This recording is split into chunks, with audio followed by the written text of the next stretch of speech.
It's Sunday, it's tea time. Let's begin.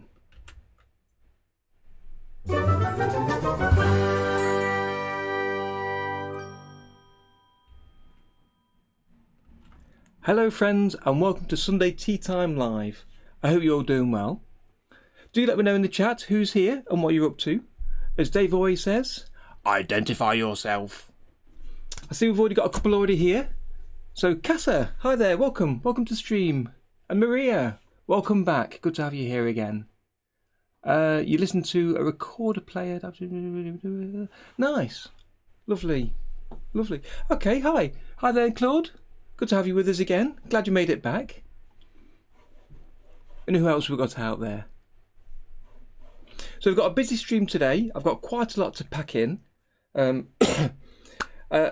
I was about to say, I hope you're all feeling well. I'm feeling much better than I was last week in particular. I've still got an irritating cough that's hanging around. But I've got my hand near the mute button, so you hopefully won't suffer too much with that for me. But I'm feeling much better and can't wait to get started with things. But I'll give it a few minutes to give you all a chance to get involved and to say hello and let me know who's out there. Yes, it does take a while, Casa, to find your way around.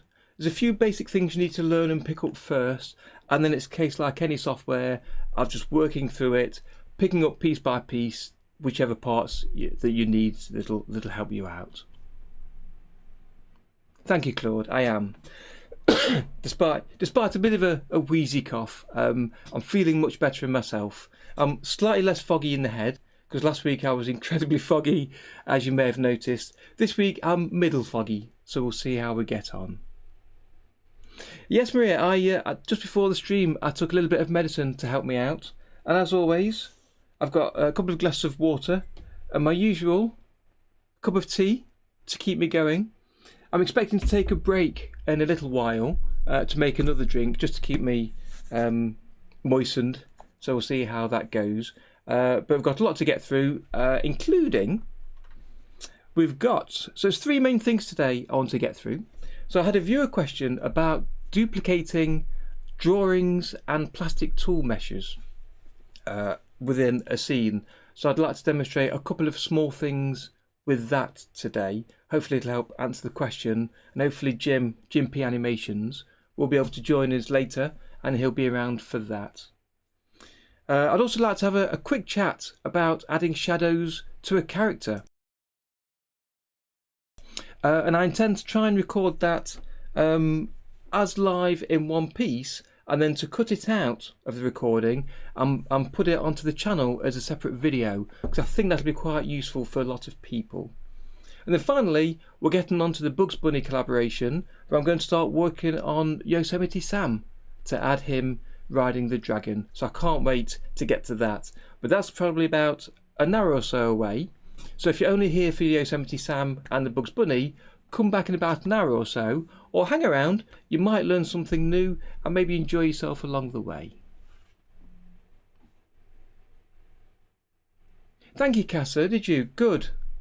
I hope you are. I put a lot of time into the course, and I try to plan it for the beginner learning about OpenToonz through to people that have used it for a while to pick up extra tips and to learn about extra features and just fill in any gaps you may have. But for beginners, the entire course is to take you from beginning of knowing nothing about OpenToonz to being able to be creating cartoons very comfortably. So I hope you have fun working through the course. I put a lot of effort into there, and I hope it's good for you. I've got a small bit of news as well about the course later on, which I'll talk about in about 10 minutes time. Yeah, citrus fruits, we say the same over here in this country. Taking orange juice and lemon juice can help these things. This is a hangover from COVID, so it's a little bit different to your normal cough, but it's the same basic principle that it's a dry cough, so I need to keep drinking plenty of liquids and taking medicine when I can to try and help it out. But it's coming on okay. As I say, it might not sound it from times, but it's feeling much better for me.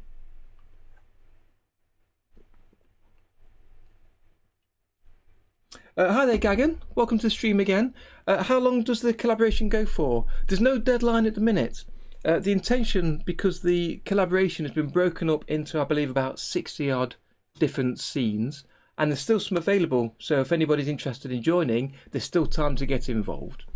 But I believe that once all 60 scenes are allocated, then there'll be a deadline for people to complete by. But when I joined, possibly late part of last year, there wasn't a deadline immediately, which was why I was quite keen to snaffle a good scene early. And this year was the plan to try and complete that scene, and we're going really well. I'm expecting the next perhaps 2 or 3 sessions I should be able to complete the scene, hopefully. But yeah, there's still space for more if you want to join in, and we'll perhaps talk about that later when we get to the scene and when other people have joined us on the stream. Oh, excellent. That's good. You've had your COVID jab. Yes. I've heard for some people it can feel a bit uncomfortable for a day, like any vaccination. But glad you're feeling better now. I'm hoping to myself get the jab within the next month, maybe. I don't know, it might be a little bit longer, but I'm happy that it'll come along when it comes along. Thank you, Claude. Great question. 1 second. Yes, I kind of do, but it's all very flexible. Basically, both OpenToonz and Tahoma2D have got a new version out, fingers crossed, this month.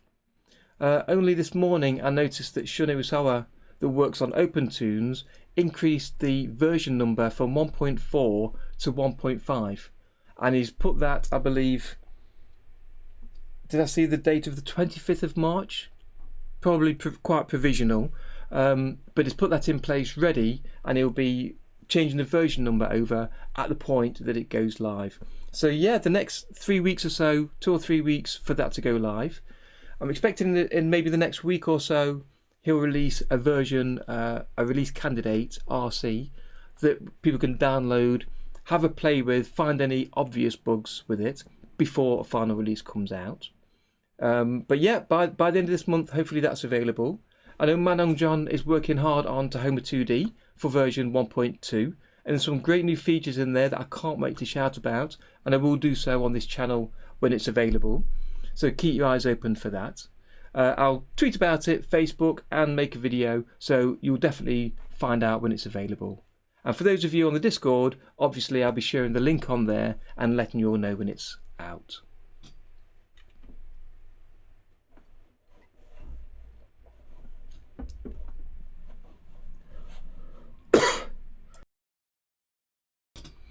Okay, right, so without further ado, we've got a big day today, lots to get through.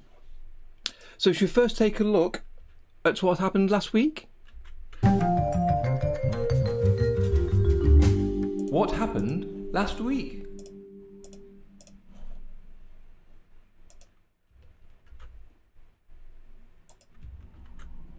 So as always, I'd like to first take a quick look at what I've been doing last week, and then we'll talk about you guys and what you've been doing.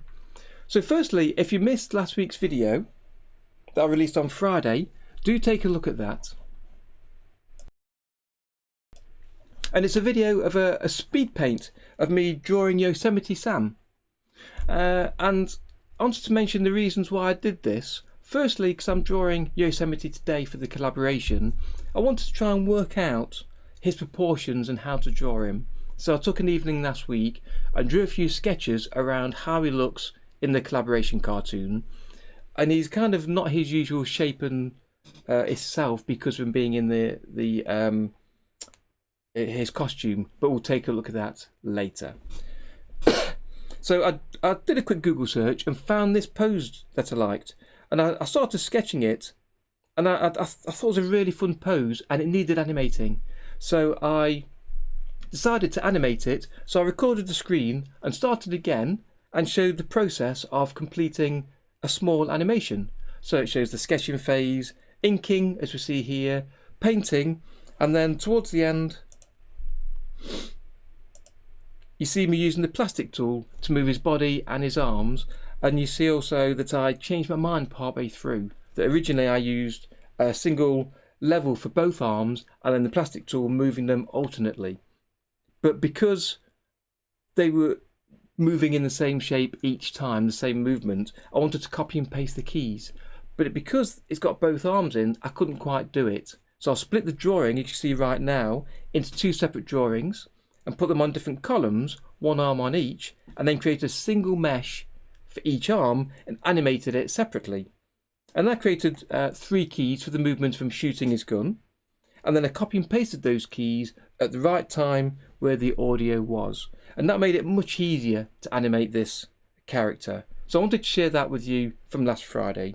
And if you haven't seen it already, do take a look when you get a chance. There's the link down below in the description. And I may even put this on in the background later when I take a short break. We'll see what time we have. And by doing this, it also fits into my 2021 plan, my New Year's resolution to draw and animate more.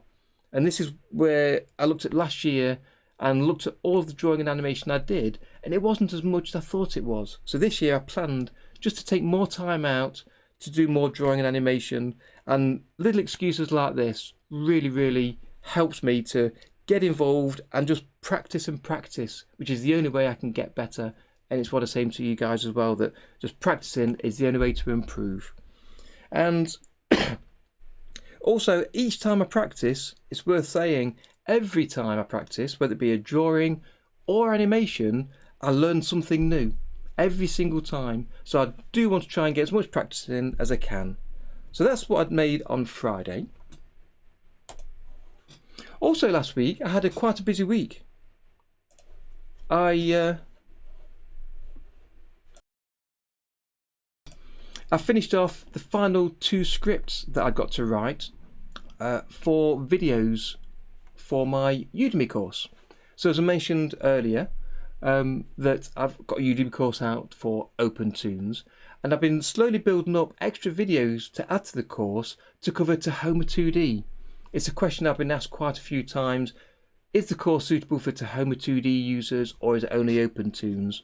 The simple answer is yes, it's fine for both users. But there are some differences between OpenToonz and Tahoma2D. So I've been recording a few videos to show those differences, both the differences in how the 2 programs work, but also the extra features available in Tahoma. So I've written the last 2 scripts last week, and then during this week I hope to record them and edit them, and then once they're available, make a few small changes on the description of Udemy, and then I'll make it live, and I'll talk about that later on this channel in the next 2 weeks or so to let you know when that's available. So then the course will be more appropriate for Tahoma2D users.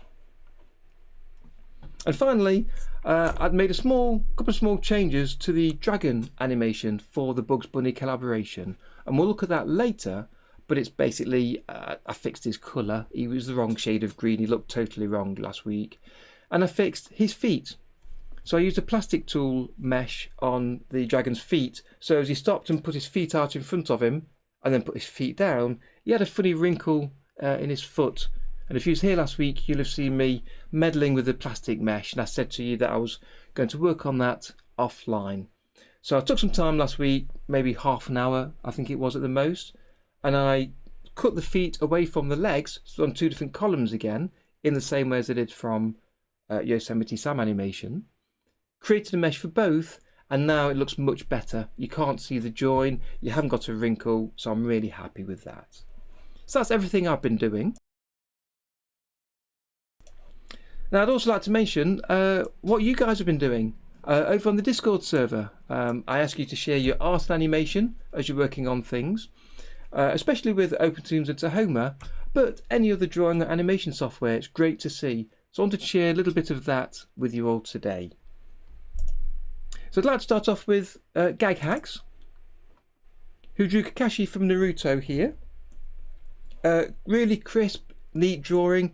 It just looks so good. I just wanted to share it with you all. So if you missed it on the Discord server, to let you see it, and say again, Gag Hacks, thank you for sharing that. It's always great to see all of your art, so thank you for that. I've then got Maria, our own Maria, who's here so often and plays a good part in the Discord server. I'd just like to share a little piece of art that you made earlier in the week.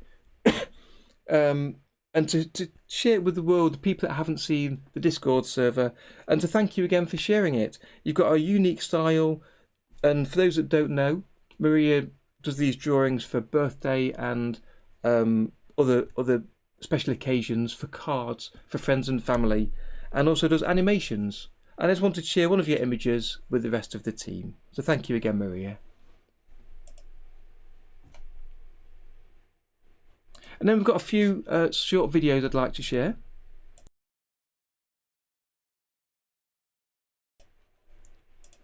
So firstly, from, if I'm pronouncing this right, Jorge, who shared a short loop that he made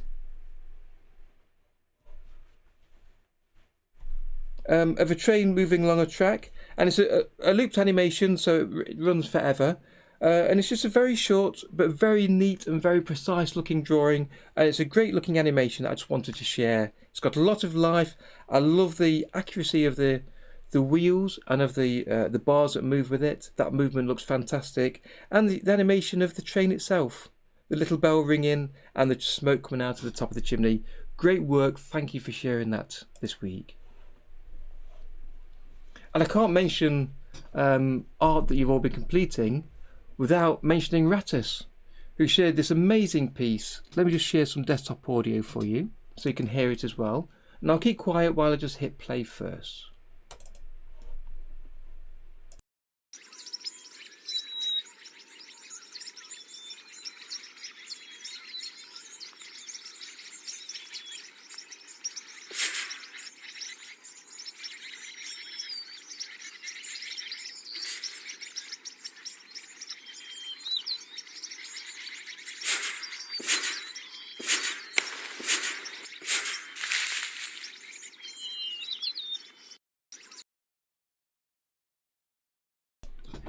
And I wanted to share this week. It's a beautiful piece, but also the story behind how it was created. I'd like to share a little bit with you. And I don't know if Ratis is here with us today, but he's talked about this on the Discord server. So basically, he'd made this animation in black and white, made all of the line work, and a little bit of the shading on the tree and on the bushes. Excuse me. And then he put it away and was going to leave it, and then decided to come back and add a little bit of colour. And instead of just colouring directly in the drawing, what he did was he used only effects to add all of the colour. So he'd made all of the filled pieces of colour on different columns, and then applied to those columns colour swatches and gradient effects to apply the colour to those areas. And that meant that he didn't have to apply the colour on every single frame. As long as each of the filled areas was in its own column, it would add the colour throughout the whole animation. And it's got this great background texture to everything. So I'd like to play it one more time for you, just before we move on.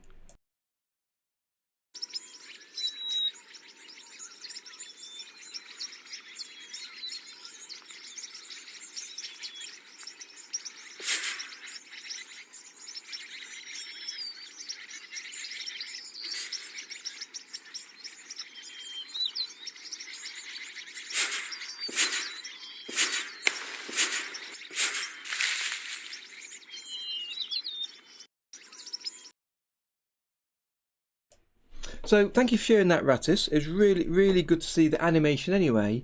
Plus, for those on the Discord server, he shared a few details of how he created the colouring effect.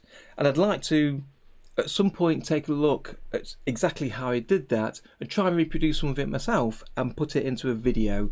But I won't have time for the near future, but at some point I'd definitely like to get to that. But thank you, Ratis, for sharing that. It's really good. And the final thing I'd like to share with you all is a small video. And again, apologies for mispronouncing your name. On the Discord server called Gut40. If I play the video first.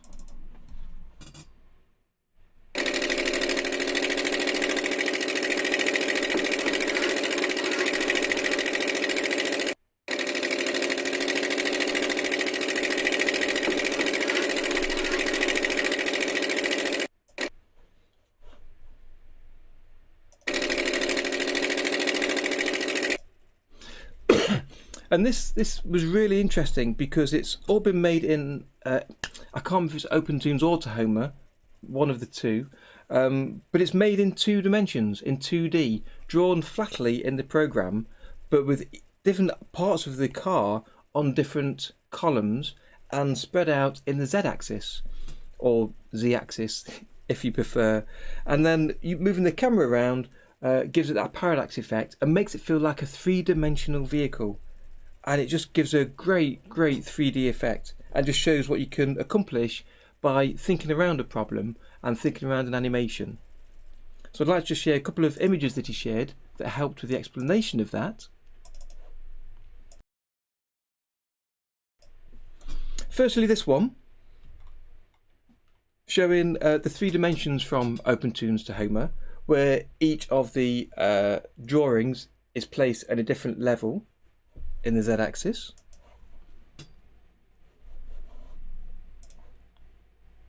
And then a quick screenshot of the stage schematic showing the groupings of each item that he's drawn, so you can see how the car's been broken up into lots of small items. So that's been fantastic for sharing that, really appreciate it, and it really gave a lot of people quite a few good ideas, I think, of how you can create a 3-dimensional looking animation but drawn in 2 dimensions. So thanks for sharing that, and that is what's happened last week. What happened last week? So we're back. So I hope you all enjoyed that. There's been lots of stuff shared on the Discord server, and as always I can't share everything that is shared on there, unfortunately, but if you shared something and we didn't get to share it today, thanks anyway for sharing it. It's great to see, as always. So thank you for doing that.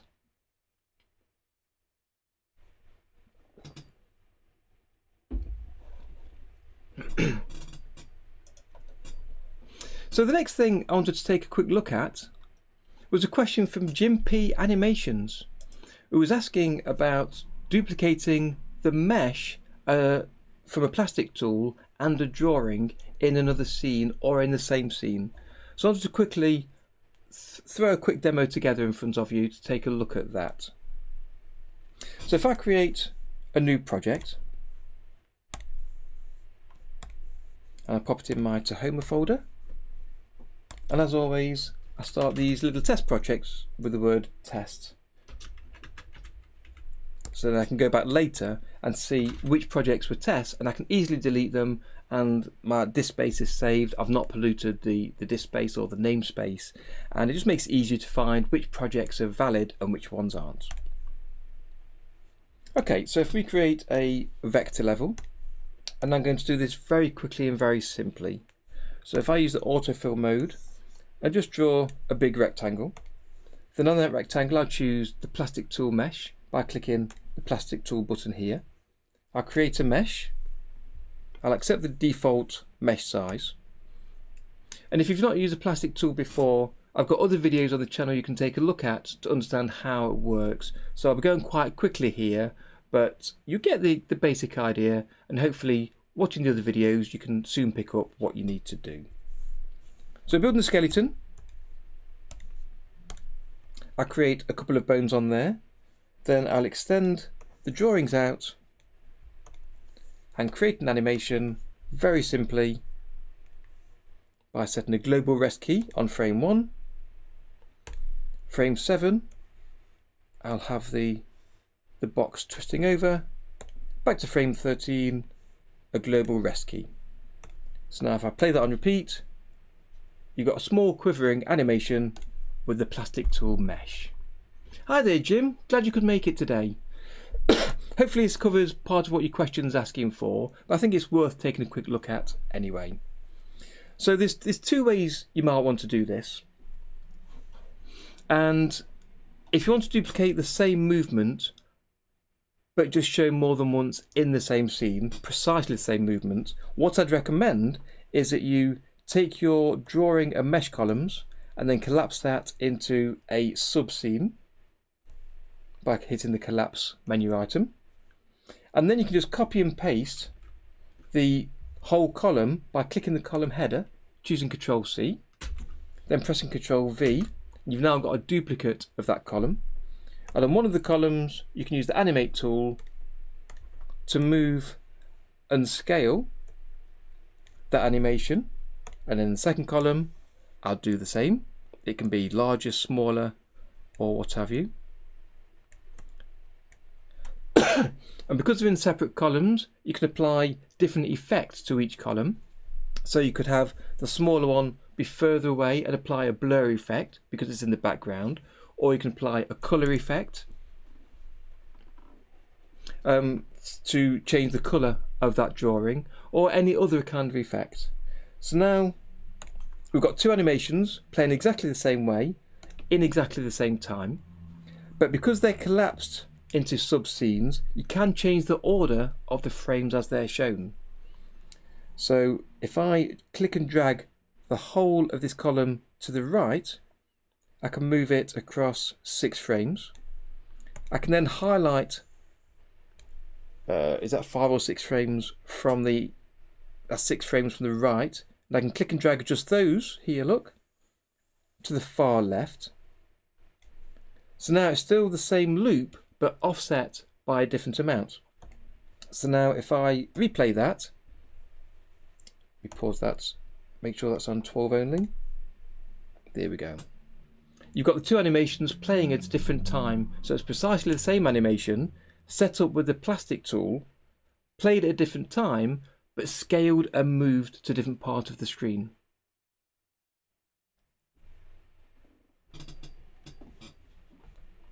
So that's one way you can use the duplication. So the second way that I wanted to show, again, I'll be very quick with this. If I create another new project and call this Test Mesh 2. And this time you might create, in fact, if I create a new scene, and when I save it, I want to call this one Puppet. So if you know you're going to use the plastic tool animation in the same scene, but you want a different movement, if you can create the scene first of the plastic tool animation that you want to move in its own scene like this. So again, I'll create a vector level using the rectangle with autofill mode. I will draw the filled rectangle, I'll apply a mesh, I'll hit create mesh, accept the defaults, I'll then change to build skeleton, and here you put your skeleton bones onto the drawing and hit save. And if you want to use this setup character, so imagine you've got multiple columns, possibly multiple meshes, multiple the columns are connected together like using the skeleton tool. So it's a character with arms and legs that move independently, possibly with additional drawings as well. Then you save it as a puppet. Then you can start a new scene. I'll save that and call this one just the main scene. And you draw the background, add any other characters that you want for the scene. And then to bring in the puppet you just made, you load as a sub-scene, pick the puppet scene we've just created, and we'll load that. And now it creates a sub-scene, used to be called sub-X sheet in OpenToonz, which can do one of two things. You can either step into by clicking the Open Sub-Scene button, and that shows you the column mesh and the drawing. And if you go into the mesh column and change the plastic tool, you can see the skeleton. So if I extend that, again, we just use 12 simple drawings. And if I create a very simple movement, so on frame 1, I'll have the character this way, and frame 7, character to the right, and then we'll copy the key from frame 1 to frame 13, and that'll give us a looping animation of the box just moving side to side there.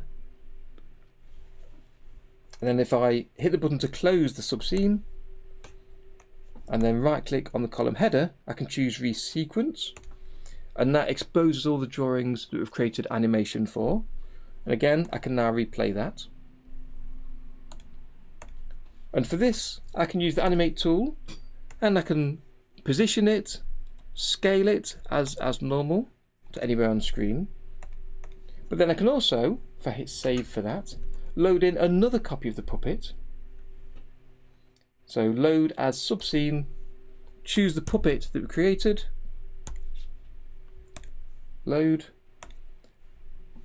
and we've got a second copy, but not with the animation we've just created. So this is a good way if you want perhaps a crowd scene with people moving in different ways, so rather than duplicated like we showed previously.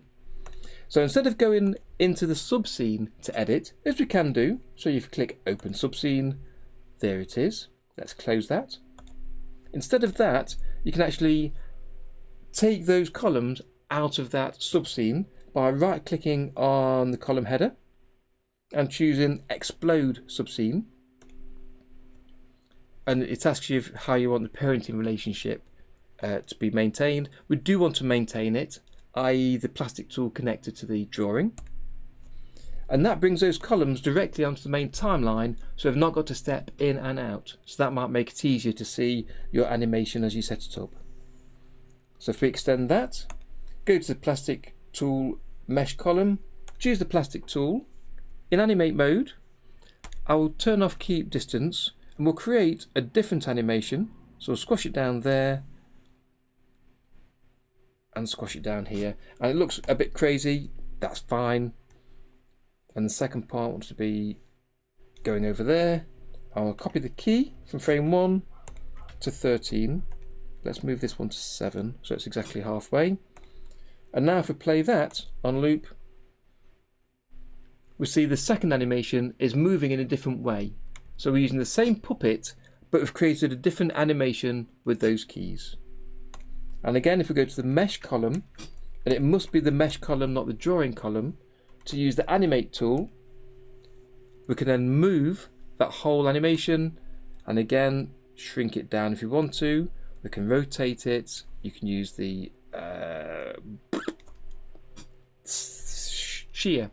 shear controls to move that and place it over here.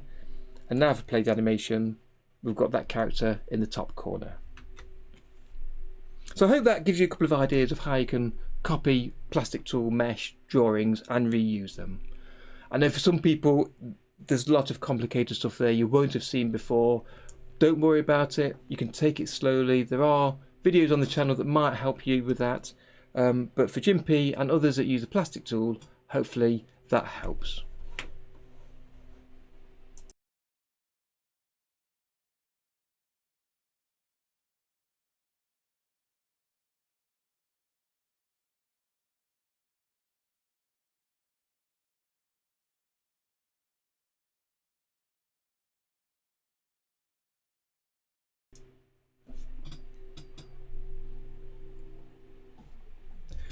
Sabumon?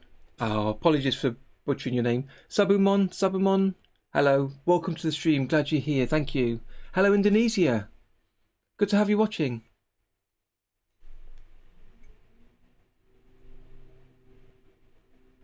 Yeah, yes Jim, I agree, I get the same thing. Using the all option from the top left here, that can slow it down, and in fact just using plastic tools anyway and the animation tools can slow it down, and that's a good reason why you might want to create different parts of your animation in different scenes and then bring them together. And I've shown on the channel a few different ways to do that, either importing as a subscene as I demonstrated here, or if you render the images as I've done for the Bugs Bunny collaboration, and then just bring the images in, and then in the main scene it doesn't have to recalculate things using the plastic tool, so that'll go a little bit quicker.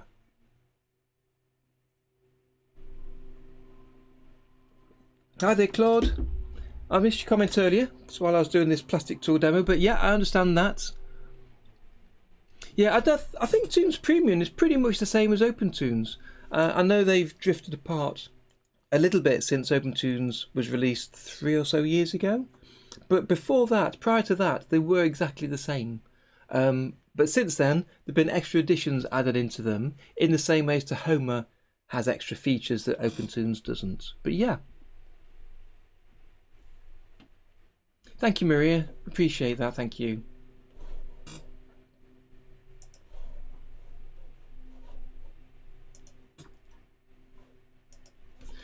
Excuse me. So, that's the first question answered. You know what I've not pressed for a long time? Let me give it a go. Is it this? Yes, it is. Next topic. So I want to talk about adding shadows. And I want to do this in a different way. I've tried it once before and it went quite well, so I'd like to try again. I'd like to talk about adding shadows a little bit like I did for the plastic tool without referring back to the questions and to the chat for a few minutes, because I'd like to demonstrate quite a few things about shadows, and then cut out this part of the stream and post it as a separate video on the channel, because I think it just would be really, really useful for people. And the reason I want to talk about shadows is I was watching a stream a couple of days ago. You may have been there, Maria, or Claude, or any other of you, I believe, from Blended Planet. And Dave was demonstrating how he's adding shadows, and he's trying to work into Tahoma, and he's using the vector tool to add shadows, but it's got this peculiarity of adding an outline when he draws an alpha changed filled shape. And I had a play afterwards to discover why it was like that and figured out why it was. So I wanted to put that together quickly in a bit of a video for you all to look at, to help you when you want to create your own shadows and characters. So if you'll bear with me, let me just load in the scene that I've prepared for this. And it's a very poor sketch of Asher.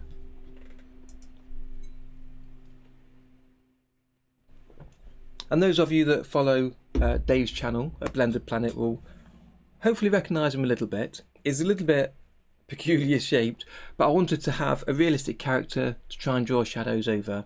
So I chose one of his and decided to use Asher. And some people say he's a wise man or a holy man. Well, I don't know about that. Let me just bring that over here. Okay, so I've got that.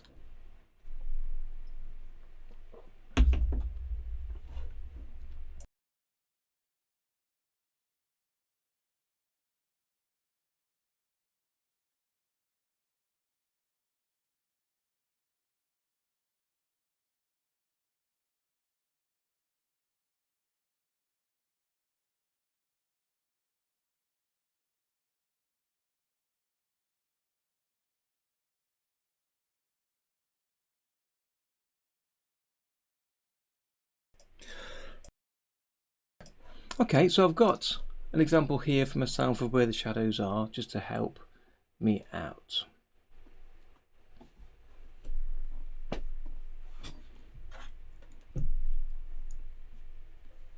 Okay, so I'll join you back here. If you've got any questions, do pop them in the chat and we'll go through them afterwards about the shadows.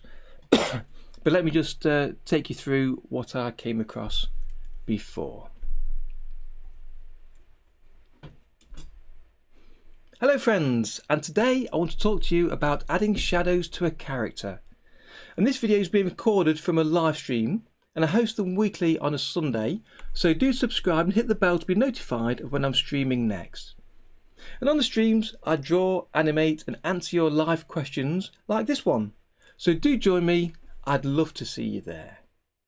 So today I'm talking about shadows. And I'm using Tahoma2D, but this works exactly the same way in OpenToonz.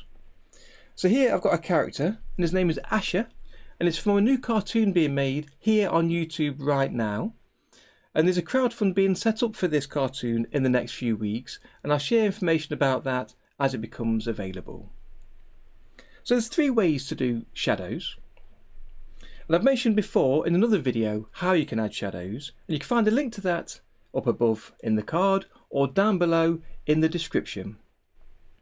So the 3 ways are, firstly, you could draw in the same level by creating a new colour to highlight over the top of where you want to have a shadow. So for instance, if I choose the skin colour and then add a new colour for that, it copies over the same colour values. I can then use the value slider to make it darker to whatever level I need, and then using the brush tool I can draw on the shape here, and then using the fill tool I can fill in the areas, or use the paintbrush tool in smart raster mode to paint over the areas where I want the shadow.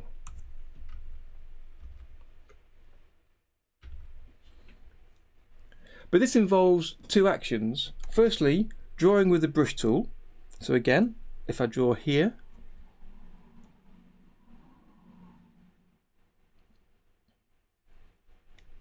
and then use the fill to fill in, that's two separate actions, so it slows down the process a little bit. So what you could do is take a benefit from a new feature in Tahoma, which is an autofill option on the brush tool. So you can draw using the brush tool, and wherever you draw, that area will be automatically filled. So if I undo those lines and fills,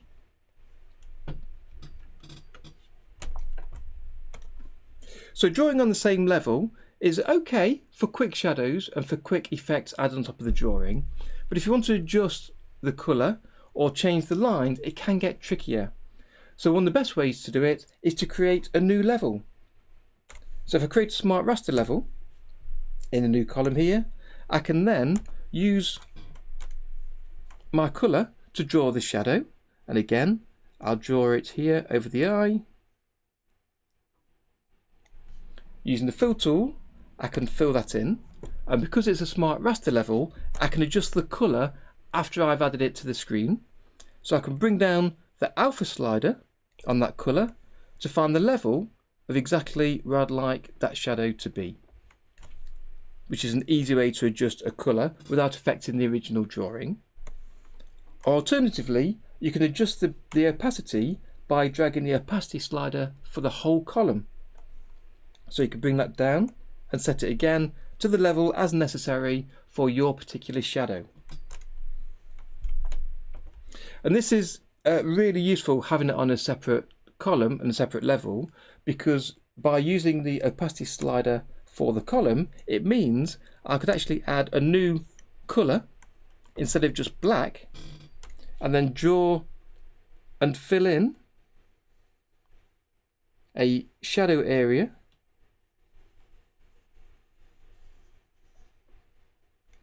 down one side of his face, for instance. And if you use the fill tool to fill that in, it's now got a yellow shadow down one side. It doesn't have to just be black, and the opacity is adjusted for all of the colours on the screen. But again, you have to draw using the brush, then fill with the fill tool. So there's always two steps to work on.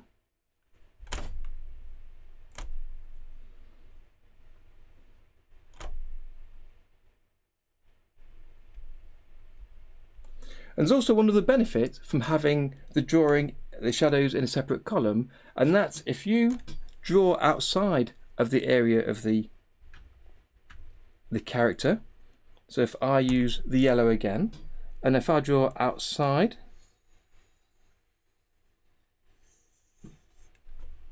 and then fill that in, that means I've not got to be too careful of drawing the line around the side of the face. I can just easily go outside.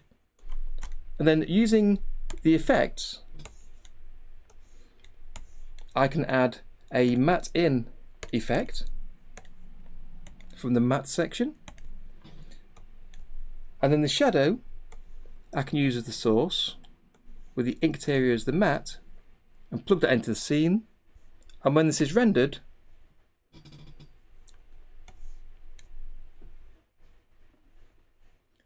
the coloured area is shown only where the character's face is. But because I'm using the opacity on the slider of the column, you've also got to tick a box in the scene settings. So at the bottom of the scene settings, the box here, enable column colour filter and transparency for rendering. So if I tick that and then re-render that image, it's now using the transparency from this slider here. So it's easy to draw outside of the character, but still have the shading drawn only on the character. But as I said, that is a two-step process of drawing a line and filling. And there's a quicker way to do it using the vector tools. So if I create a vector level and choose the brush tool, there's an option on the tool options bar at the top here that's called autofill. And without it, if I just draw a shape, all I get is the line. Let's undo that. So I've got auto close on there. So draw it without auto close or auto fill, and I get just the line. Tick auto close, I get the line, but when I release the pen, it joins to the first position, so I get a closed shape. And if I tick auto fill, it also fills it in. So that's the quicker way for drawing shadows. So in the same way as on the smart raster level, I can use the brush tool and just draw around where I'd like a shadow, and it's filled in straight away. So I've not got to keep swapping tools. So again, I can add a shadow here, and you can use the alpha slider for the colour to change the shadow, to make it lighter, or you can use the one on the column in the same way as the smart raster level. But you'll notice one thing that the vector level does that the smart raster level doesn't is it adds this line. You can see this line around the outside. If I zoom in, you can see a line at the edge. And that's what I wanted to explain very briefly how to get around. And what that line is an overlap between fills. So if I move away from my character for a second and draw without filling, create a new colour, I'll choose red, and I'll auto close this shape. So I'll draw a red circle.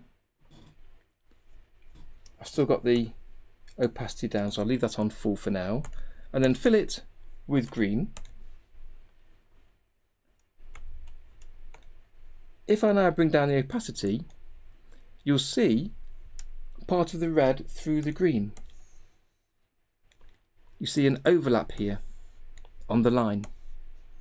And that's because the fill occurs up to the centre of the line. Let me show you what I mean.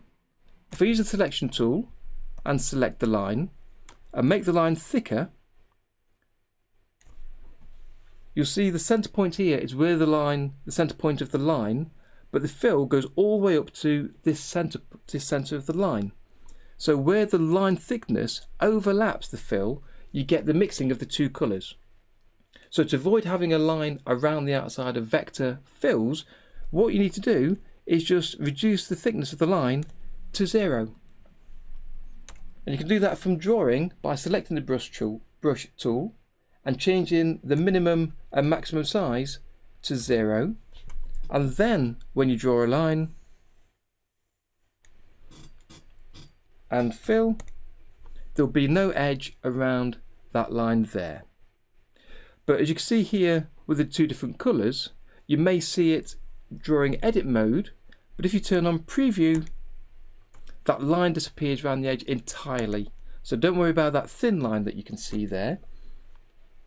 The line won't be available and won't be visible in the final render. So draw the line of thickness 0 to not have that thick edge line when using the alpha setting of the colour or the opacity setting of the column. An alternative way, instead of changing the line thickness to 0, is by using the selection tool, selecting the shape and choosing colour 0. And that removes the outside line altogether. But the render is exactly the same as if you had colour thickness, the line thickness of 0.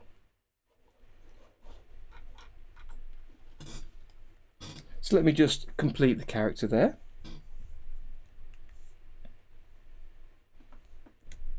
So if I use selection tool, let's delete those, and then on this layer, using the brush tool with autofill and the black colour, I can then continue to add any shadows that I need.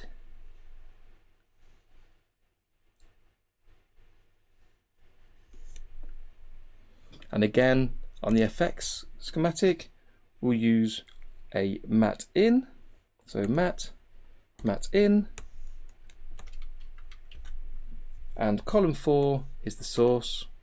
The ink level is the matte, and I connect that to the scene. So it's just these nodes here. So the ink node for the ink column, the shadow column, column 4, and the matte to bring the column in only where the ink is on the final colour, like that. So that's a few ways to add shadows. Have a play and see which one works for you. And I'll see you next time for more animation for free with OpenToonz and Darren T.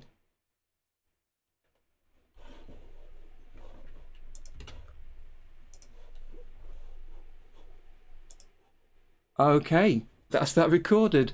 So back to the chat. You can help me with this.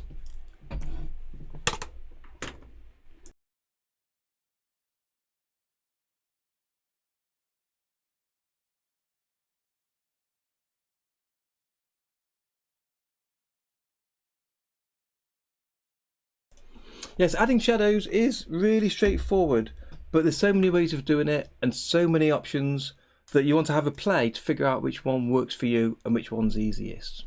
But as I said the other day, I saw Dave, he was using the vector option. He'd got his brush size set at 1 or 2, and then when he drew his shadows, so let me add another couple here.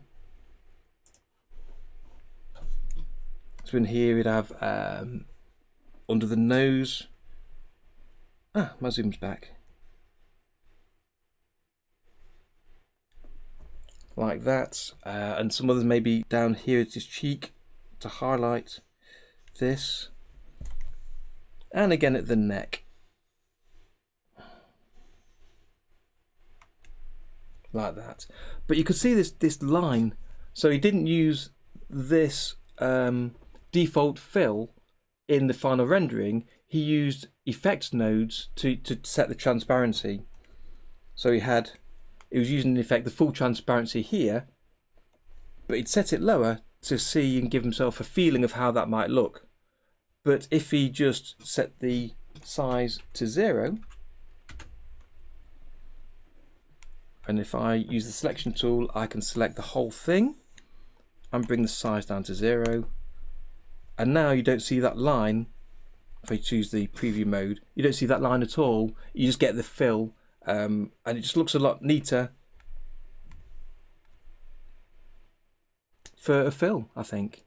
There's one more thing I've just remembered that I didn't say during that small presentation. Is another benefit of using vector is that you can edit the lines after you've drawn them. So if I use the control point editor, I can click on it on the line and then just change it to fix up any issues I may have. So I'll put this over here. Let's get it right. That's over there.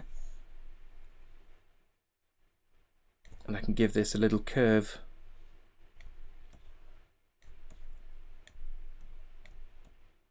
Like that. So if I preview that, it makes it easier to set them up and adjust them. And it's useful to be able to adjust them, because if you added a second one over the top, again, something I forgot to add to the stream, I'll probably add it to the notes later. If I had one over the top here, you get the double shadow, and one part of the alpha adds to the other, so you get this extra dark section where they overlap. So you don't want them overlapping ideally. So I hope that was helpful.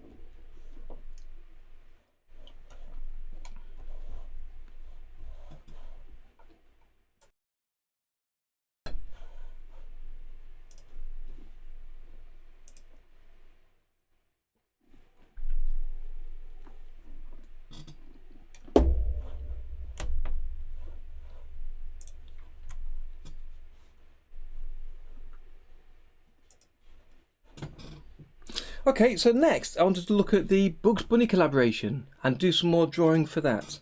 So let me load some scenes for this. So for those of you new to the stream here, I'd like to quickly show you how I created this Bugs Bunny collaboration. So I'm working on a very short scene, a 6-second scene, and this is it here. To go in with some other scenes other people have done, 64 other scenes I believe, to create a reanimation of a classic Bugs Bunny cartoon. And I've already drawn the background and the dragon, and I drew those in 2 different projects, as we kind of talked about earlier with the plastic tool conversation. And today I want to draw Yosemite Sam and have him animated for this cartoon. And originally I was going to draw Yosemite in a separate project. So if I look on disk here, this is the folder for this collaboration. I've created a background project, which is literally just the background drawings, a dragon project, just the dragon, and I was going to create a Yosemite project for Yosemite Sam. But I was looking at this animation and I had it on loop, had it playing slowly, stepped through it a little bit frame by frame to see how he moves. And he leans back, he leans forward quite a lot. I want an animation of his mustache moving as he rides. I want his visor to move up and down a little bit, so that's the plastic tool again. And he's got his hand in the background holding the jousting stick. And then when he changes his final position with his leg straight forward, it feels like a different drawing altogether because of the shape of his body. So there's quite a few things to change, and because of that, if I drew this in a separate project, I'd be going backwards and forwards between the 2 projects to make edits of the timing and the drawing in the Yosemite Sam project, and then when I placed him on the dragon, I'd see it wasn't quite right. So for that reason, I'm going to draw him in the main project, which surprised me. That wasn't at all what I was expecting to do when I first started this. So let me load the collaboration project, which is there. And this is what I have so far, and no doubt this won't play at full pace. So let me go to the preview settings and show a preview.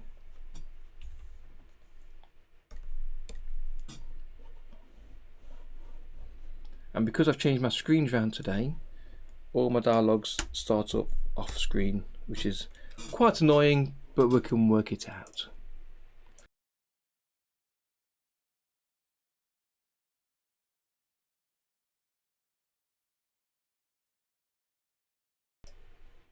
Okay, here he is. It's all buffered up. So let's take a quick look. So I've got him running forward, and then Yosemite will pull on the back of him. His head goes down, he breaks his feet, and then Yosemite bounces off. Hi there, Stozzy. Good to have you with us. Catsap, welcome. The rider should jump off much faster. Possibly. What I'm trying to do though with this animation is I'm trying to make the drawings and the timing as close as possible match the original as I can. And I could have traced over some of the drawings or brought the timing directly into Tahoma here. And in fact I did load it into Tahoma first just to try and examine it, but I didn't want to have them side by side to match exactly frame by frame. So I might change it a little bit, but the intention was to try and keep it as close as I can to the original.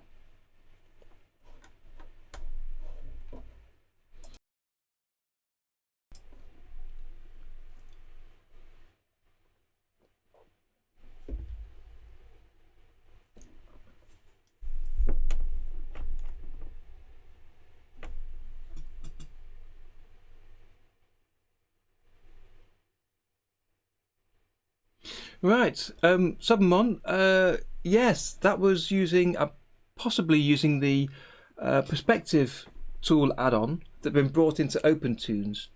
But unfortunately, that made drawing really slow and really non-performant, so it was taken out again. And that tool is still in the Marevna version, so if you're using Marevna, you can use that tool. But in Tahoma, we've got our own version. If I create a new project, and I can show you quickly if you've not seen before.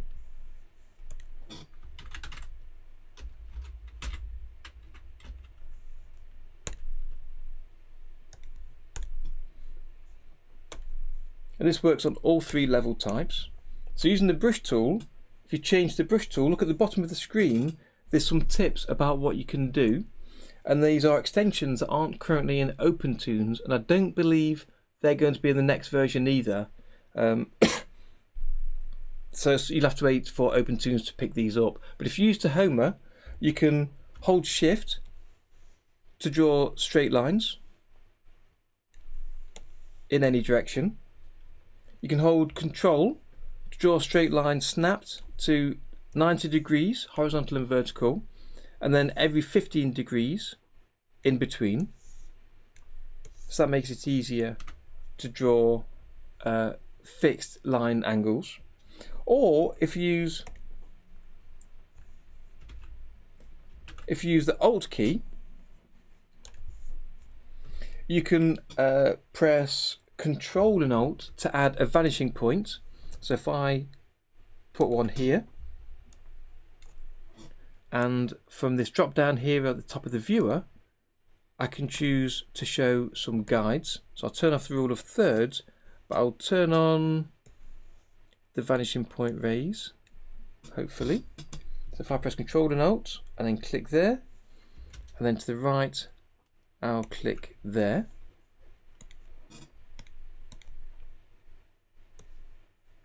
I can adjust the angle of those lines, bring down the opacity, that's fine. And now you can either just draw using your eyes along those lines, to draw in perspective.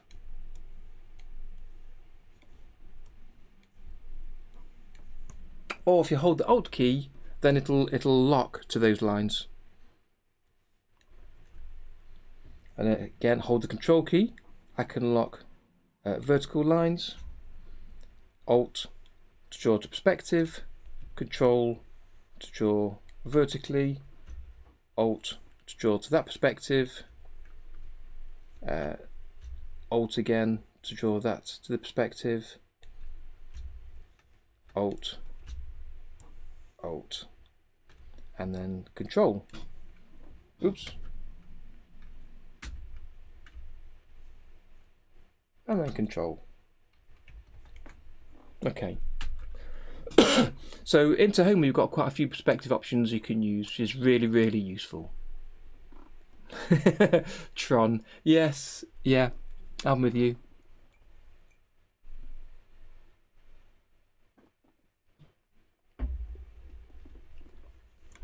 Yeah, this is only in Tahoma at the minute. Yeah, so you've got the perspective lines in this drop down, but you've got other options as well, so take a look at those. If I turn off the vanishing point raise, you've got an isometric grid, a horizon line, a vertical grid, horizontal, the old field guide, same as in OpenToonz, the golden ratio of third line, suggesting where to draw your main characters, and the rule of thirds as well.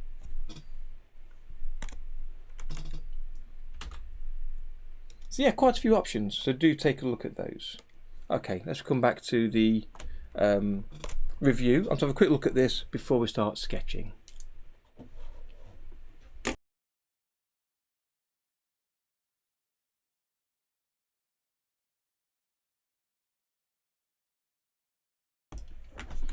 Hello to everybody joining me on the stream today. I can see we've got 18 concurrent viewers, so quite a few more people have joined in the recent half hour or so.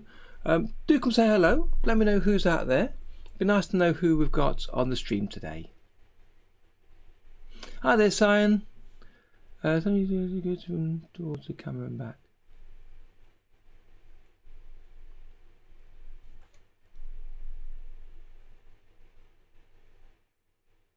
Just reading a couple of the comments. Let me bring up my little friend again. He's sitting there doing nothing. If I can find him, there he is. And I've got a second one of you to come up in a minute, but we'll get to that shortly. Yes, Tahoma, that's exactly what these live streams are for, to share extra information that I've not yet made a video about, or little tips, little uses. When I'm drawing and animating, you might see a little tip of something you didn't know, or a different way of working with things. In OpenToonz and Tahoma, I've said it many times, you've got half a dozen ways to do everything. And you may know one way to do something, but a second way could make things easier for you, so it's worth hanging around and seeing what you can pick up. And whenever I see anybody else doing any kind of drawing or animation in OpenToonz and Tahoma, I always learn something. So it's great to see what other people are doing.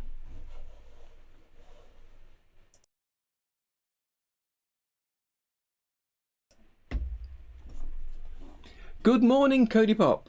Good to have you with us. Thank you. Good to have you here today. Okay, so on to draw this Sam fella. So I tried during the week to draw him and failed. I couldn't quite get him right for some reason, which is why I went on to the other Sam that I actually worked on during the week that you may have seen on Friday's video. So we'll see what we can do today, and if I fail again, we'll just come back again next week and have another go, but let's give him a go and see what we can do. So let's see what happens. So he's riding on the dragon. He's looking behind him. Let's drag through this slowly. Then he turns around to the front. It's connected to the dragon. I need to connect him. It'll be in a separate column. So we'll connect him in using the plastic tool onto the dragon. I'll be using a hook to do that. So I'll be using the hook tool and the plastic tool today to have him moving at the same time as the dragon. His feet are going up and down a little bit. I think I might exaggerate that. He leans forward. He's got his arms moving. They started off almost hidden. Because of the colours of his body, it's kind of difficult to see all of the pieces. So he's wearing a suit of armour, which is ordinarily silver, but they made it blue, and then used like a white outline for parts of him. I think there's kind of a black outline anyway around his body, but then white inside each part. So I might need to do that. One thing I noticed that I want to exaggerate a bit more is the visor in front of his face. I'd like that to move up and down as he's bouncing. So I'll take a look at that. In the background, we've got his hand holding the lance. So that'll be on a separate column, I think. And again, I'll connect that column, the lance column, with his body, so they move together, but then I can animate the lance separate, moving backwards and forwards and sort of rotating that way. Again, here you can see his arm is kind of inside his body, so it's really close to himself. So I need to try and build that with the plastic tool to move quite well. So to do that, we draw the arm separate to the main body and then place it over the top. He then leans forward. Again, plastic tool, that's fine. He shouts to the dragon. All the time he's actually talking. He shouts, whoa, dragon, whoa. So need a little bit of mouth movement, although it's difficult to see in this version because it's a very low resolution version, so it's quite blurry. Then he leans back like crazy. And again, I'm expecting that I can use the plastic tool for that, to have him stretching and leaning back. And still using the same drawing. His eyes are closing though, so we'll add a little drawing for that. That's straightforward. And then there we go. He changes from being leaning back and his legs coming out the bottom of what I'll call a skirt because of the shape of the bottom of his armour. And then suddenly is in this 90-degree shape where his legs are coming directly forwards from his body. So I was thinking of drawing a separate drawing for that. Hi there, Claude. That's okay. I've already seen the Toonz website. I've not been there for a while actually to see what the differences are, what they're offering, or what they've changed recently. And then he disconnects from the dragon. So all the earlier time, as the dragon moves up and down, I was planning to use a hook and the plastic tool to have him moving with the dragon. So then at this point, would go to a different column with the drawing. So I can move him up and down independently of the dragon. And there's a little bit of animation in his face there. He closes his eyes and scrunches up. But I think again, a couple of drawings and the plastic tool, it can go there. His moustache moves quite a little bit, so I might plastic tool over that. And then he just slides and comes to a stop. So that's pretty straightforward, I think. So yeah, bounced up and down, looking behind him, looking to the front, bit of movement of the arm, leans forward, leans all the way back quite a long way and pulls the reins on the dragon. And I was going to draw the reins separately another time after I've got the dragon and Yosemite on there. Then he comes back to his normal 90 degrees, his legs stick straight forward, and this almost feels like a series of 3 or 4 drawings just being repeated and moved across the page in the original animation. His arms are moving here a little bit, so I need to make sure they're separate to his body. And then he stops. Okay, so I can't keep this on screen, so what I will do to help me out, I've already created, taken a couple of screenshots here of Yosemite and put them into PureRef, a referencing image program that I can have on my second screen, so I can look back at how these positions are, and then let me resize that, and that'll make it easier for sketching.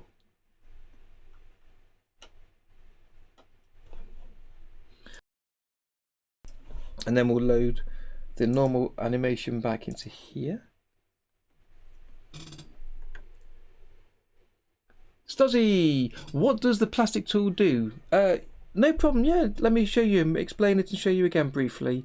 If I load my animation of the dragon, so the plastic tool is there to enable you to bend the shape of the drawings in a column. So you have to remember it'll affect all drawings in the column that you use. Often you'll only have a single drawing and then bend and change that with the plastic tool. So for instance, if you've got a tree or a plant or something that can move in the wind, instead of drawing the animation of it moving, you can draw a single image, apply the plastic tool to it, and then make it move yourself with the wind. So you can create animations from single images. And I've done that here. I'm trying to think, the best place to see it perhaps is the body.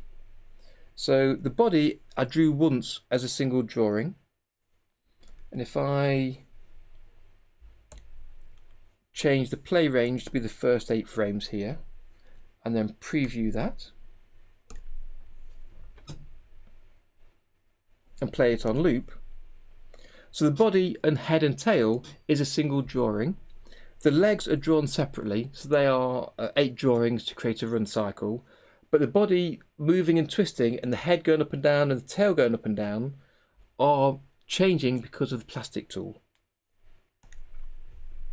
So here is the plastic tool column.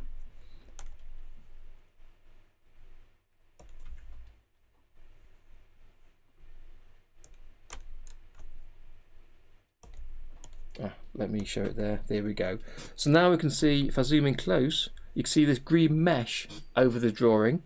So when you first start, you create a mesh by clicking this button on the options toolbar. It creates a mesh.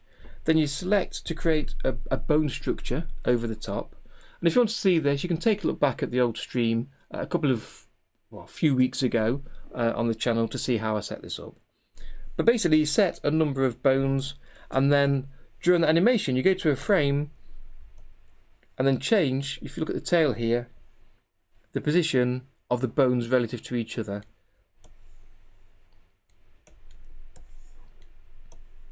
So you can create an animation, and I've done it to create this looping animation between those 8 frames. So his head comes forward as he runs and the tail flaps along. It absolutely saves a lot of time, yes, for simpler animations. For more complex animations, you might need to hand draw them, do frame by frame. But for simple animations, simple movements like this, it's absolutely perfect. So I used it for the body, and I also used it for the legs here. So if I move along here, these legs, so I lift the toes up and then put them down like that. In fact, I made an edit earlier this week, and I've lost one thing with this, was that the feet went further forward and the legs stretched out. So I need to put that back in. So I'm glad I found that after looking at this. But yes, this movement of the feet coming up and going back down was done all with a plastic tool and a single drawing. So it's really, really useful to get into. And I've got quite a few videos showing how to set up the plastic tool and different things you can use it for. So do take a look at those when you can.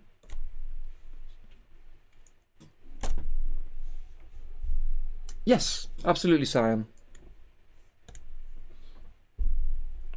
Yeah, secondary animation is right. You can use it perhaps like in this dragon just to move his ears a little bit, so you haven't got to redraw them. But for simple animations, and particularly for background animations, it's really invaluable. So if you've got background characters and they don't need to move much, then the plastic tool is perfect. If you take a look at so many cartoons, look at the background characters. Often if you've got, say, a crowd scene at a football match or other sports event, the characters will be there with their arms up and they'll be just waving like this. Really simple movements, and it just gives some animation in the background and to show life in the characters in the background. So if you throw some plastic tool meshes over them, it's a great way to have movement of background characters without drawing too much. So yeah, do have a play with it. Absolutely, it's one of the huge benefits of using OpenToonz or Tahoma.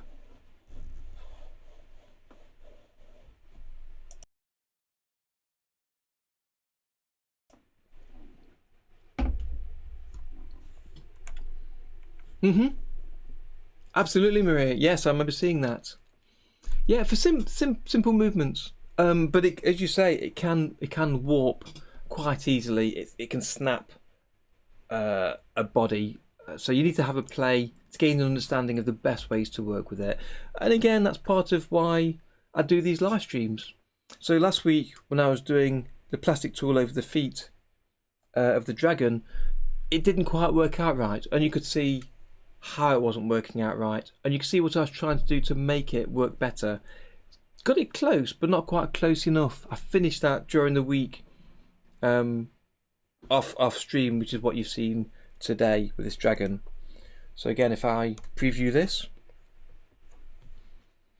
but during the stream you saw how I was trying to get around the problems I had with the plastic tool. So that was including adding extra bones to the skeleton, and also to use the paint rigid option. Both of them have uses at different times.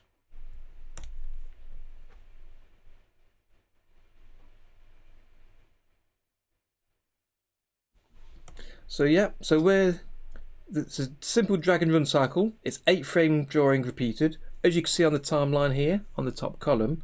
Just drawings 1 to 8, and then his legs come out, the feet come up.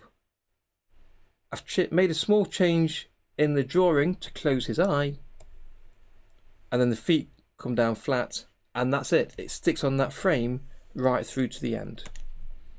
So you can see drawings 1 to 8 in the top column,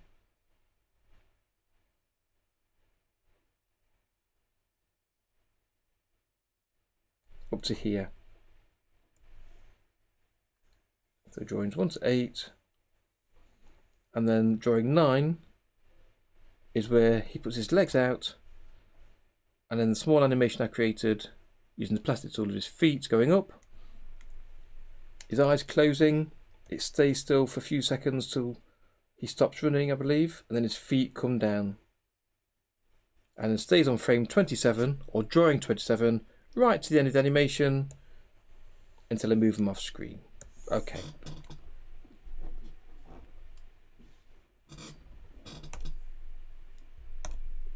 Right, so should we get started with this?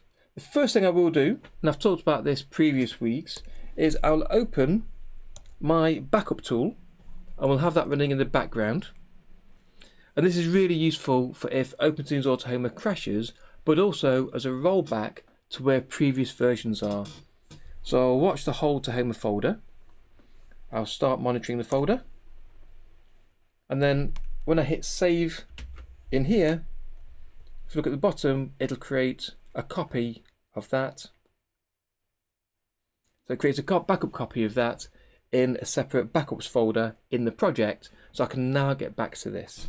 So I'll give this one a name and we'll call this Before Sam. Make a copy, done. So now I've got a copy at this stage, so if anything goes wrong or I want to roll back or I want to just review what the project was like at this stage, I can do so. Okay, so let's add a new level, and a raster level, and I'll call it Sketch.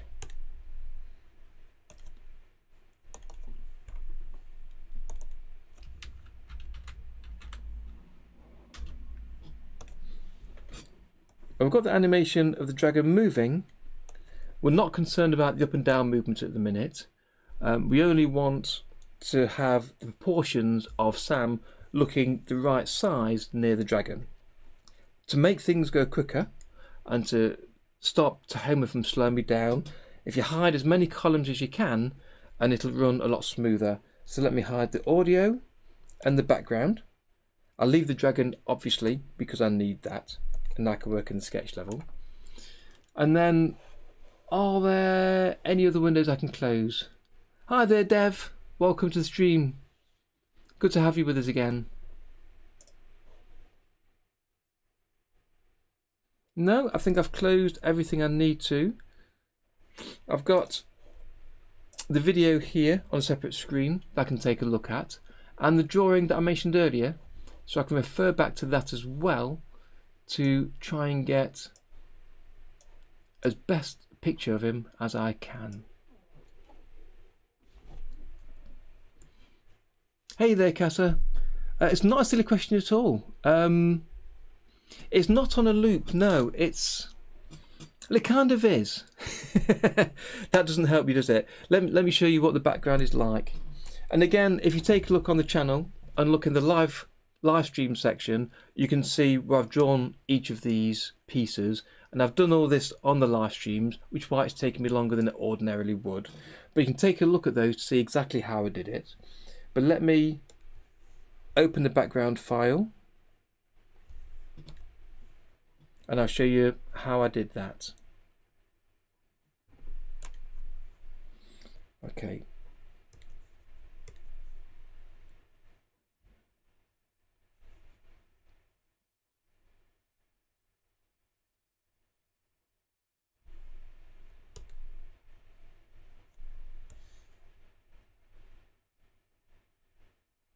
Now, for some reason, it's not showing the folder correctly in the load scene dialog. It's not showing the Tahoma folder. I think it's just showing the recent ones, which is surprising. So let me go to my documents, Tahoma, that's where they are, inside the Knighty collab. So the background project, again, as I've mentioned a few times, I tried to create all my scenes in its own separate project, if at all possible, so that I don't share drawing names between scenes. Ordinarily, a different scene is totally different to other scenes. I might share the occasional asset, I'll put that outside and share it in the scenes. So the background is in its own project, has a single scene, BG, and I created it in its own separate project because I wanted to create a number of columns for this to create the parallax effect. So if I scroll across, you can see the tree here moves faster, that level moves faster than the hills in the background. And this is something different to the original cartoon that I wanted to add into it, because even though it's a reanimation, there's kind of no point if everyone animates in precisely the same style. If you're going to end up with the same cartoon, what's the point? You want to add your own little bit of flair or something different to it. So one of the things I added is a parallax background where the grass, the gravel area here, the bushes and the wall all move faster than the castle behind. And you can see as I'm scrolling through this project, there's a black line here, there's a gap here on the right, and it looks a bit peculiar. And that's because, and again, if you refer back to the original drawing, you'll understand a bit clearer, I've used the effect of tiling to tile the background. So if I zoom out,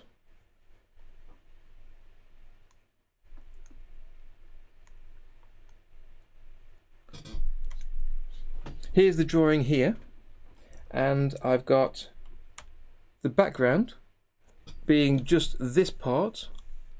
So I'm trying to point on screen, but I know you can't see my hands. Just this part is the background, that moves slowly. I've added some effect of like fog in front of the mountains. I've got a midground here for scrolling. There we go, we've got the static drawing of the midground, which is that portion here, and that is looped. So that is using the tile effect, which basically means you have one copy of it and it duplicates a copy to the side. It's like tiled side by side with itself. So as you move it off screen, another copy comes in on screen, and that's what keeps it as a cycling animation. And I've done that in different paces for the foreground and for the background. And as I said, I've also added a bit of fog there and a static sky behind it, because the sky doesn't move. So it's quite a combination of effects and columns. So again, take a look at a couple of streams ago and you'll see exactly how that's put together. But then what I did was I rendered that out as 120 odd drawings, so that in this main project here we've got just the background as static drawings. So in this project we've just pulled those drawings in, so I don't have any tiling effects, I don't have the fog effects, I don't have separate drawings on different levels to create the parallax. I've got a single set of drawings for the background animation as it scrolls over to the side, which makes this project a lot quicker to render and a lot quicker to work in. It means I can go to the background project and make any edits there I need to, and then re-export the drawings and bring them in here again, independently of each other. So I hope that helps. So again, do take a look at that project and that stream, and you'll see exactly how that was put together. So where's my mouse pointer? So now let's have a go. There he is, doing some drawing. So I'll zoom into here. So we want to sketch over the dragon. We don't want the background visible. Go on, you do it for me. So let's go to the pen tool, brush tool. I'll create a new colour. So I always create a new colour when you're going to do any kind of sketching or drawing. I don't ever edit the first two colours, because you can't delete them, and you might want to delete them later. It makes it much easier, more flexible to create a new palette entry. And I'll use the pencil tool from the raster list, which for me, I've moved it to the top, and details of that perhaps for another day. So I can choose the pencil tool, make sure I'm in full opacity, standard mode of pressure. Let's have a look at it in here and make it visible. Yeah, good. So let me bring up my reference on screen. There he is. So he's on the dragon. So let's have a go. So first off, I like to sketch just rough shapes to get an idea of the character, of how big he is and where he is. So his body's about the same size. It's not circular, but it's about the same. And you can see the delay in drawing. And I always get this on the streams because of the amount of processor it takes to run the stream. So unfortunately on the streams it makes it harder to draw, but that's just a side effect of what we're doing. I'm almost out of tea, so if anybody wants to grab me a cup of tea, feel free.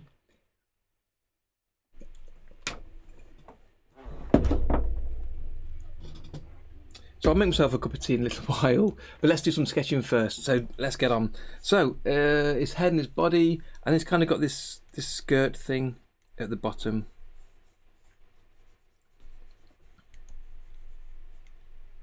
Let's take the dragon and bring down the opacity as well, so it's less visible. I can focus more on drawing this then.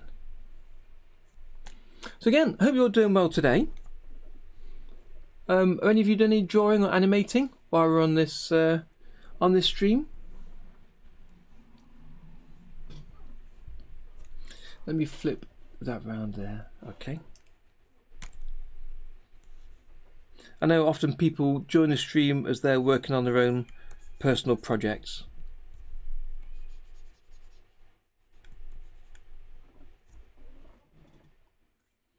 Oh, you got some tea out there?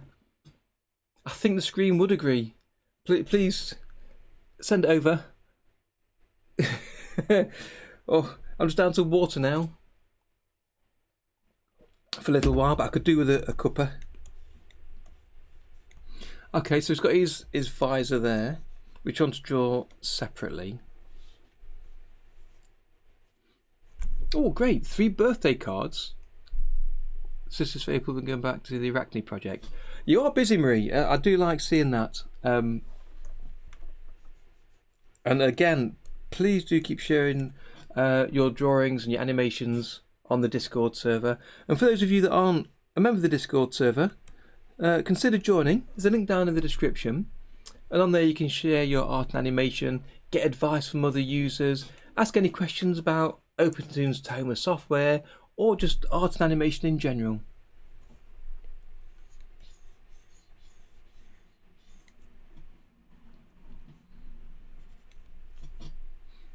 Okay, so he's got his, and this is quite delayed. 300 plus frames. Yeah, if you can break it down, Sabamon, into smaller scenes, the smaller the better. And that'll make working with OpenToonz Tahoma much better, much smoother. If you can, the best way to consider breaking up scenes is when the camera changes and you get a different view. That's a good time to break up a scene, but also in between, if you can do at an appropriate time to break up the scene, then it just really helps where you can. And as I'm doing here, if you can draw like the dragon, for instance, in its own scene, render the drawings and then bring those drawings in, you can combine them on top of each other to create your animation. That might help. And also hiding columns as you work. Only show what you need to show. Don't make sure you're not working in preview mode. So this button at the top here, turn that off because that'll slow down drawing if it's trying to preview and apply all the effects to the animation. Yeah, don't switch during the middle of a project. But yeah, Tahoma2D, you can download it and use it independently of OpenToonz now, and it won't affect OpenToonz. So you could try it out to see how you get on. It's the program, or should I say the version of OpenToonz that I always recommend to new users. I think it's got a neater look. It's much more simplified. A lot of the simplifications you can change in OpenToonz. For instance, in the colour picker at the right hand side here, if I just hide the chat for a second.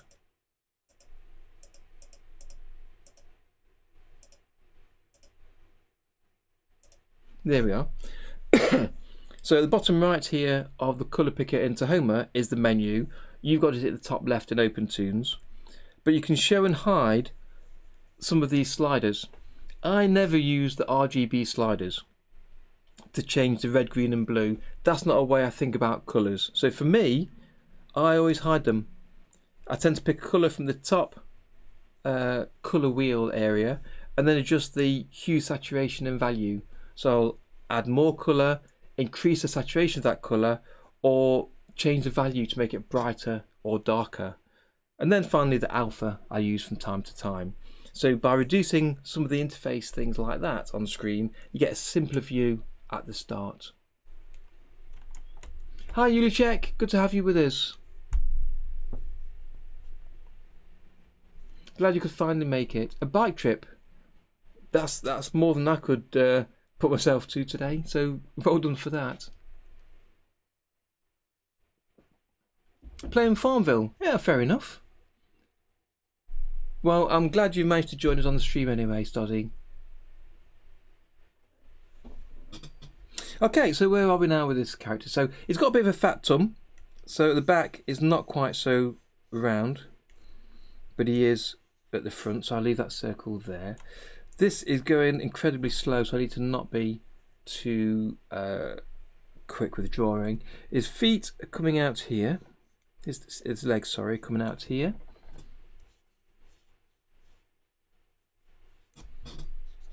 He's also got his right leg behind the dragon, so I need to draw that in a separate column again and attach that. So I need to make sure, as a reminder for me, I've got this here. And this is going really slow. I'm trying to think.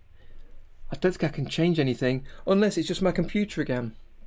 I know that early this afternoon, as I was getting ready for the stream, Microsoft decided to install an update. So I don't know if it's still doing some of that in the background, which is really annoying, but it might be. So that's something to watch for. No, Claude, it can't, unfortunately. It's something a few people ask about OpenToonz Tahoma code. Can it make games? Another question I had was, can it be used to create web pages like Flash used to do, or I believe Adobe CC Animate can do something to create HTML pages. It can't. It's just here to create images and animations, I'm afraid.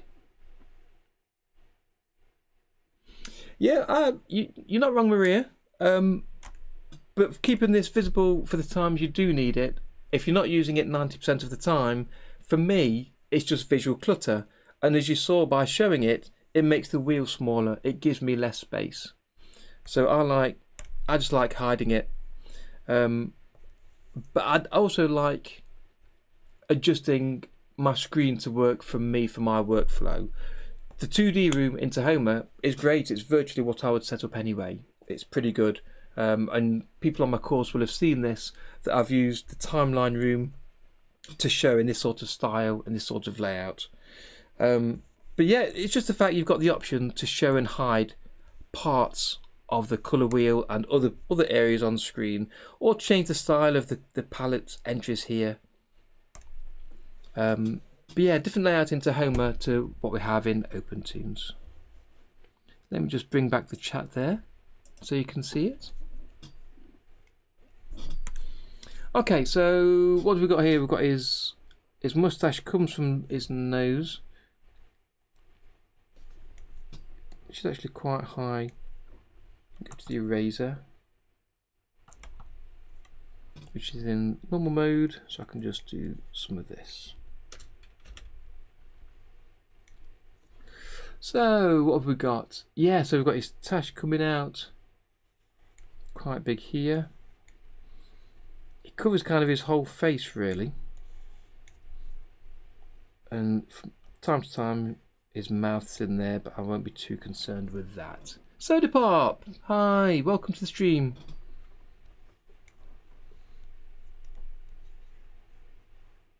His eye here, and his arms are a funny shape. Let me draw it to the side again. It's kind of like this. for the shoulder pad, he has a thin arm, and then he has his gauntlet.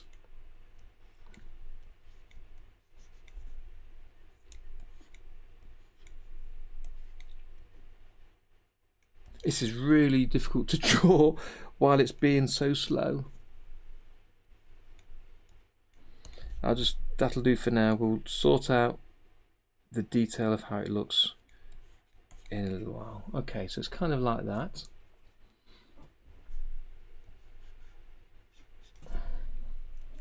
You have a look at that. Yeah, it goes around there. It's actually coming down a bit close there. And then we've got the lines coming across. So 3 lines will do there like that. Okay. And again, there's lots of little white lines on here. It's got a little kneecap plate there.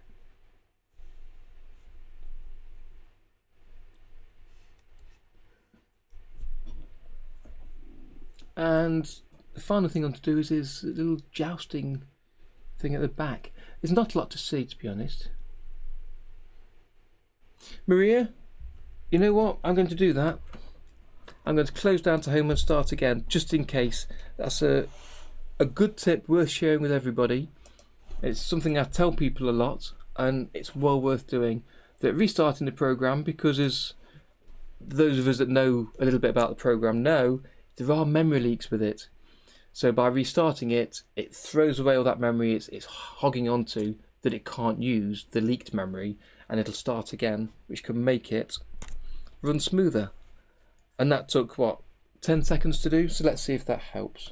It may do, it may not do, but let's see. Let's zoom in a little bit as well, so I can see what I'm doing. And make sure we're on the right brush tool in the right column. But to be honest, now I've also got the scale, I can kind of hide the dragon. So that should help as well. So it's worth taking a look at a few things for helping for this. Okay.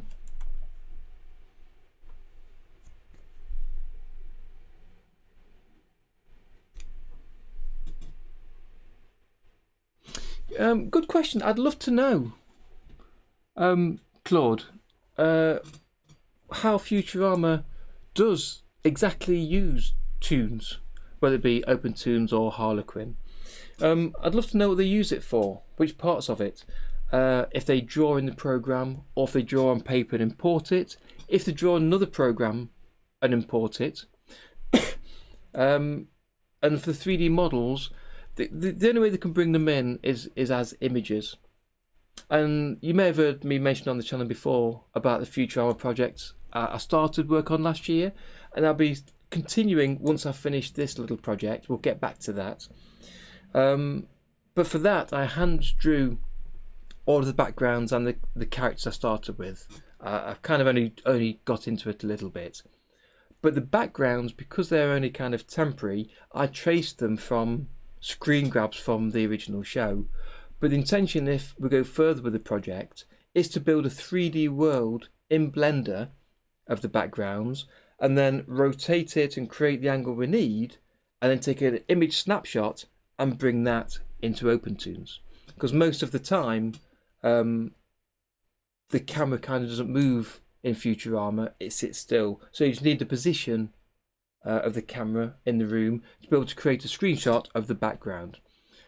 So I can only assume they did the same. They would have brought the flat background in, or maybe they animated the characters in OpenToonz or in Toonz and rendered them out separately, just the character images, and then used a different program to combine them together. So yeah, it would be really interesting to find out how they did that.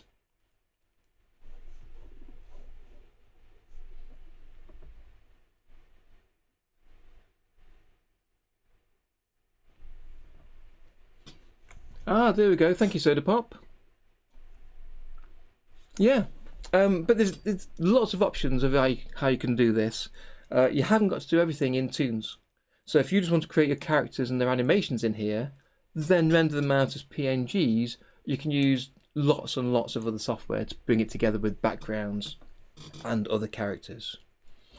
There shouldn't be anything running in Task Manager.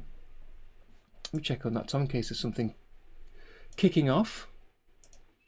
Obviously I've got OBS at the top there because that's running the stream.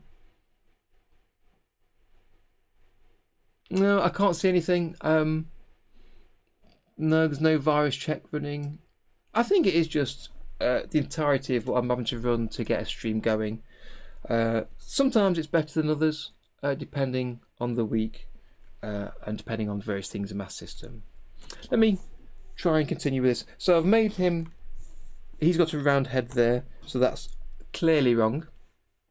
So let me use the selection tool and bring this forward a little bit.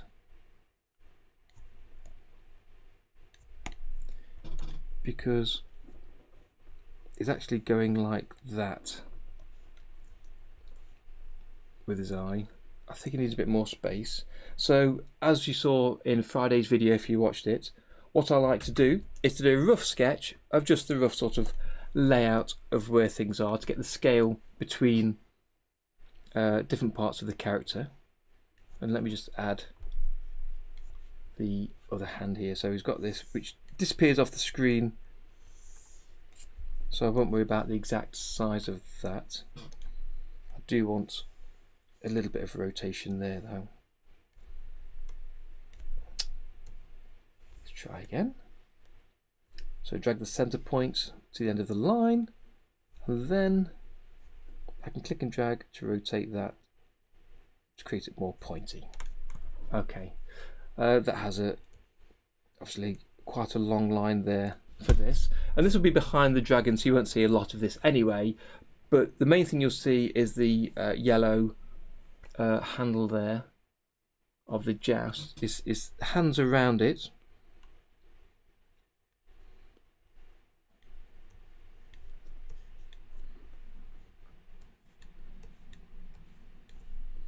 So again, we'll try and replicate that, and I'm just doing a rough size sketch of this. That will be longer. So let's bring that over here.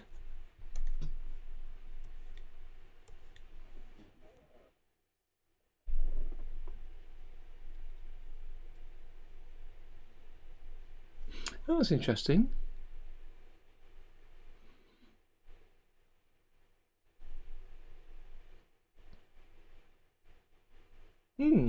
Okay. As I say, I think whether you bring 3D images into OpenToonz Tahoma, or whether you export characters out of here and assemble them elsewhere in After Effects or even in Blender, you can put them into.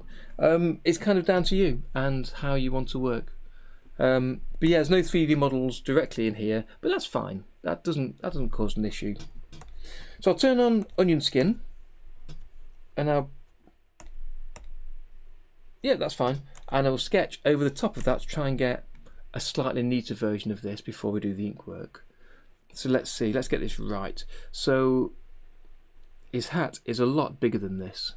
So let's bring that round here, like this. And now we can draw this in properly. Even though we'll be drawing it in a separate column, let's draw it over the top for now, just to see it in line, in place on the image. It'll make it easier to judge the spacing. So again, I'm not widely experienced for sketching and drawing. Part of my personal development for this year is to work on some of this, and this is why I'm on the live stream each Sunday doing this, as part of trying to learn better techniques. But from what I've been picking up over the years and what I've seen other people do, and what's been useful to me, is to do a simple sketch, rough simple shapes of circles and boxes, and to get the right proportion, resize them as you're drawing them, then trace over it, do it again, make it slightly neater, and then potentially do it a third time if you need to rescale things, and then ink over the top to create a neater version. And so far that's working really well for me. I'm really happy with how that's helping the outcome of some of my drawings.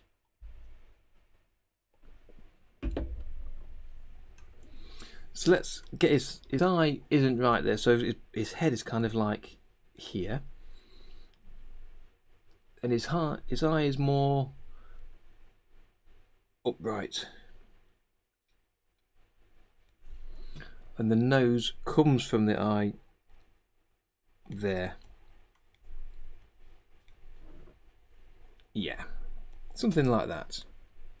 And by having the initial sketch underneath, it gives you something to recognise where it's wrong.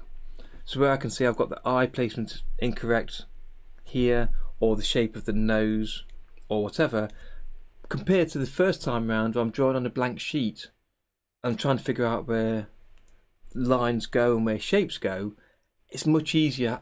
For me, it's working out much easier to do it this way. So then we've got this coming up a bit, and around here, that's fine. Actually, it's longer than that. Let me erase that off. It's longer and comes down tighter. Let me see how that is. Okay, and he's got his little mouth is under here in the middle of that beard. And again, it sort of comes down here up over his shoulder. Yeah, it's kind of like this. So again, let's erase what we don't need, because this is just a scruffy sketch stage, so you can make as much mess as you like, using the selection tool to resize things rather than redrawing it if necessary. Let's see how that looks. Okay. And for the sake of, again, making it easier, I can't. I was going to copy and paste that over. So let's just draw it in.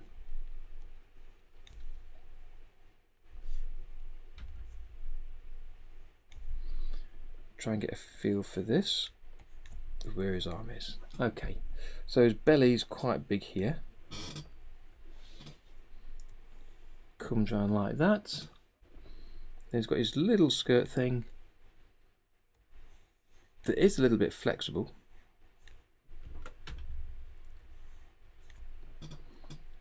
We've got 1, 2, 3 lines.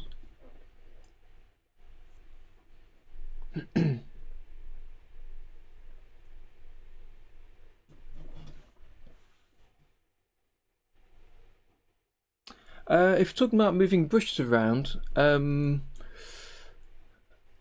uses my paint brushes for raster levels, and you can use other vector levels as a brush for vectors, and I've got a couple of videos about those on the channel, so you can take a look at that. So you can already find, if you Google online for my paint brushes, you'll find online people have already provided packs of brushes that you can bring into OpenToonz.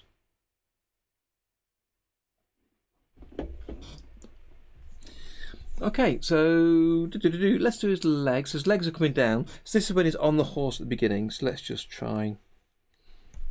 So his legs are quite thin here. I think I made them too thick before.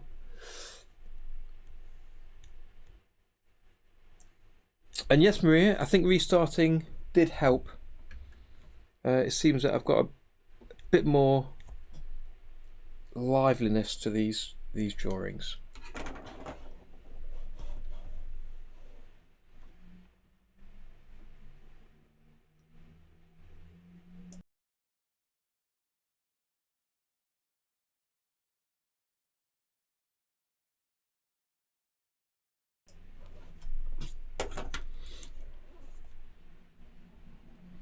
Okay, his other leg is virtually the same, so I'm not concerned by that. I could just duplicate this one. He has got a funny kneecap thing, so we'll add that in. His foot looks a bit small there, so let's make it larger. And it doesn't need to be neat again, it's just the scale we're interested in. And I'll draw his right leg in the same way. Tahoma is exactly the same as OpenToonz as far as brushes are concerned.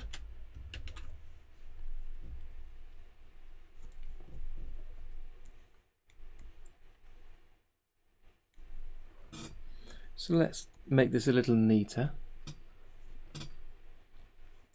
So to avoid having 3 dimensions we can see behind the gauntlet, let's do this. Now the question is then, how we're going to do the hand. So this goes narrower,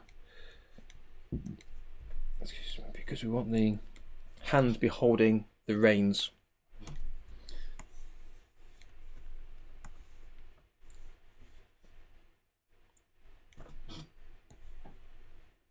So let's imagine that there.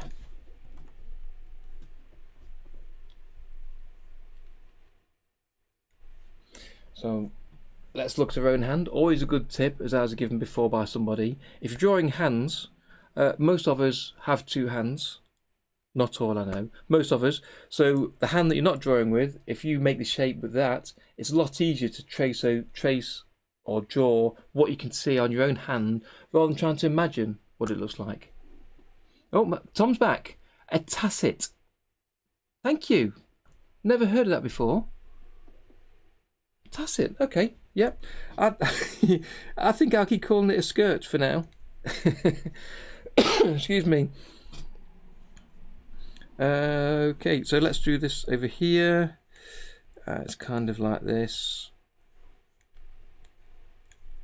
And then it's kind of fist,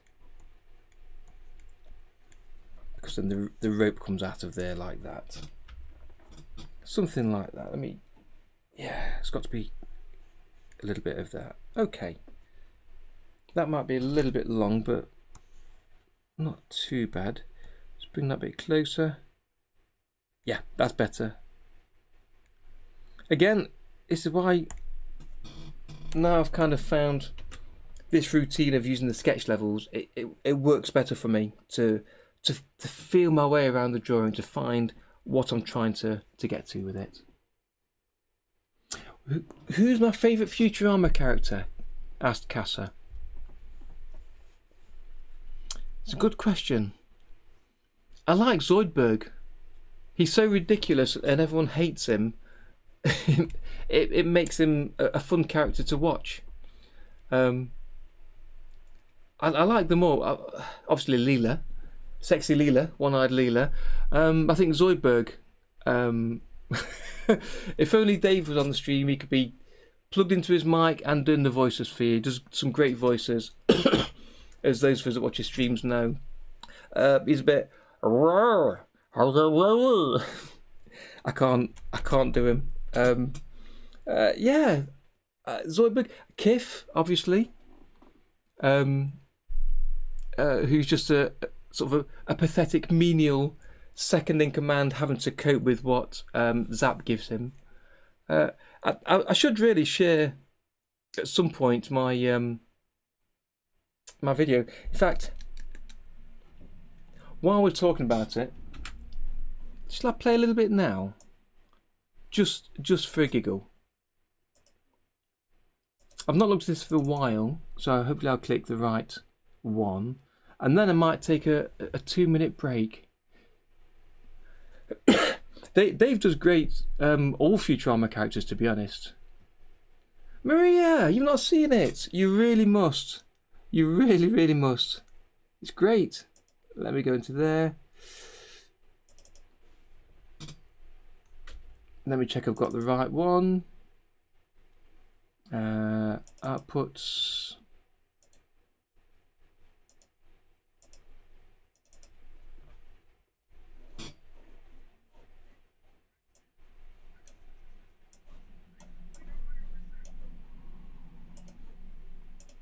Let me try again. No, it's not that one. Doop doop boop boop.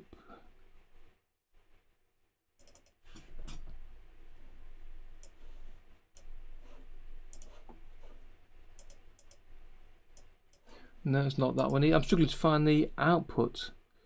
No,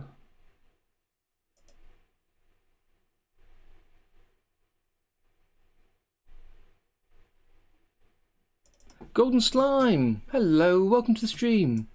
Glad you could make it. Okay, I found it. Let me just pop it onto here. It's been a while since I've shared it, so I'm really pleased in how it's come out so far. So this is the first part of the opening for the project that I worked on late last year. As I said, the backgrounds were all traced from screenshots from the actual show to make it easier to get it put together quicker at the beginning. We'll have backgrounds created in Blender so I can get the 3D effects working better. But let me play what we've got so far in here.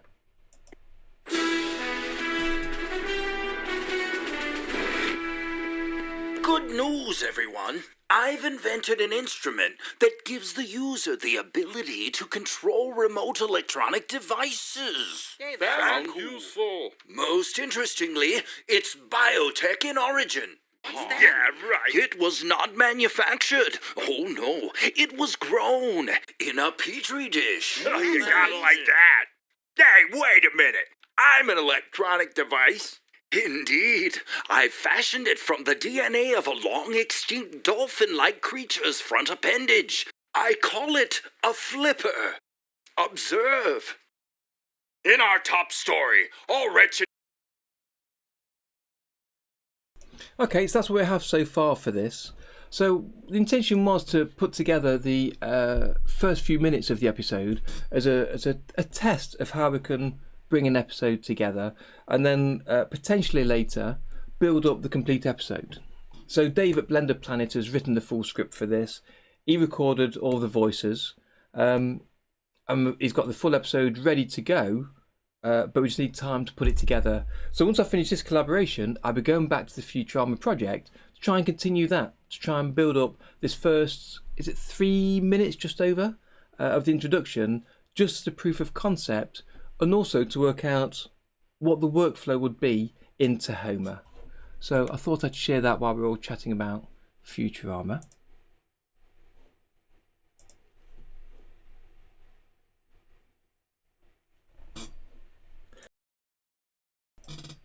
No, there's no need to outgrow comics and cartoons. No, it's not my style. Yeah, exactly, Tom. There's plenty of cartoons out there for adults. So if it's what you enjoy, then spend your time watching it and doing it, as we are doing with the animations. Why not wait?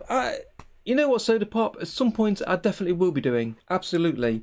But it came up out of sort of coincidence. I was watching Dave's channel and he was just working on his original animation with Akari, the anime he was working on, and he mentioned he'd written a script for Futurama, and then a few weeks later he said how he'd started recording some of it and he played it during the stream. So I dropped him a message and said I'd quite like to animate some of this just for a bit of fun, would it be okay? And he said yes. So I decided to have a go. So I started working on it and we got chatting about it, and then it's kind of available as an option that we might try and build the whole 24-minute show if we can. So initially it's a 3-minute proof of concept for me and for him, and for me to figure out if I can do what I'd want to do for it, if it looks okay and good enough, and then for him to decide if he wants to try and progress further, either with me as an animator or somebody else, and build it into a full episode. But then yes, absolutely, at some point I'd like to work on my own show with my own characters so I can do my own thing with it. But I'm a big fan of Futurama. I mean, just up here, if you can see, yeah, these DVDs are all Futurama. It's the first few series and films up there. I love the show, so I'm really happy to be working on it.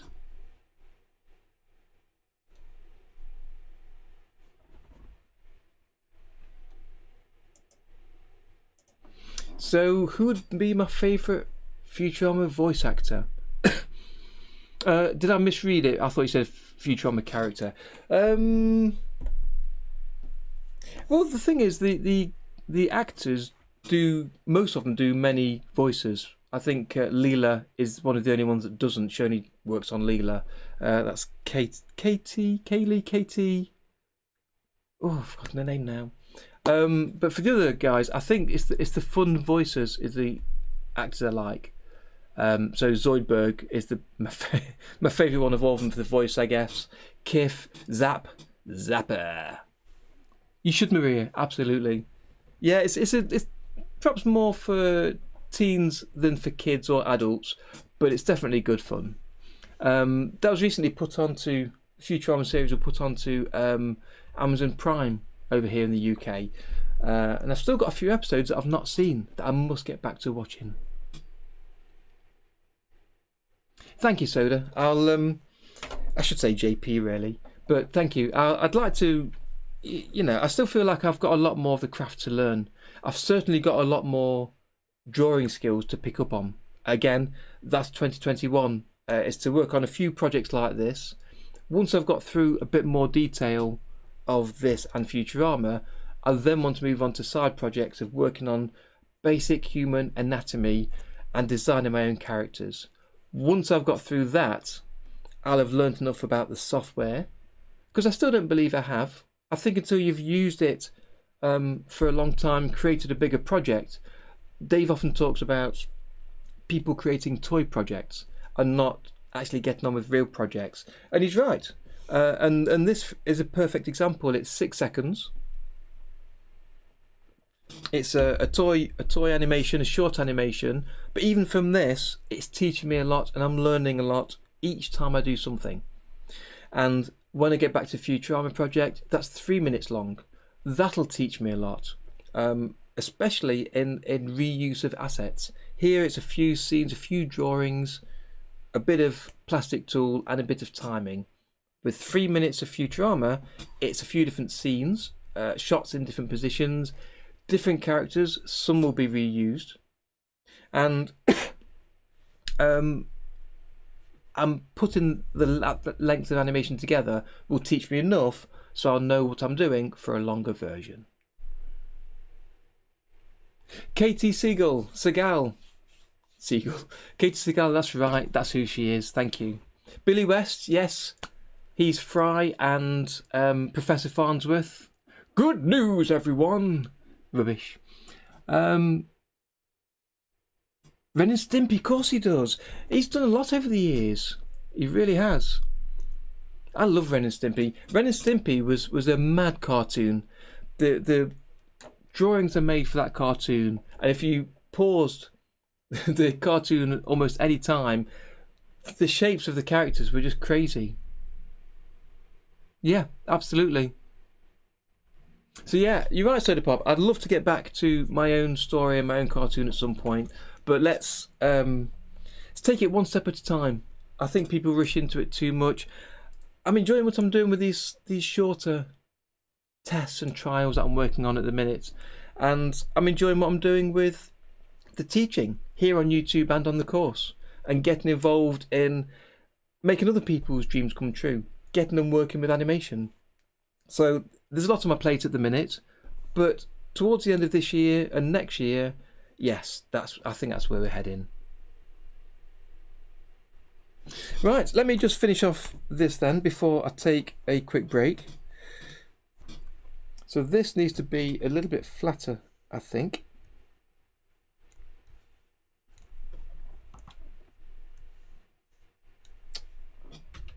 Go to the eraser. Back to the brush, and then we will want a second leg here. So again, we'll make this slightly thinner because I made it too fat.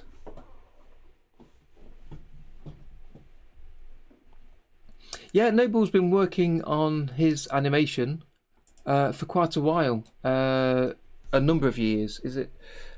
I think virtually when I started with OpenToonz, he was using OpenToonz for his own animations, so that's 3 years ago, and probably seriously for the past 2 years he's been building that together. So hopefully we'll see that out at some point this year, the one he's working on.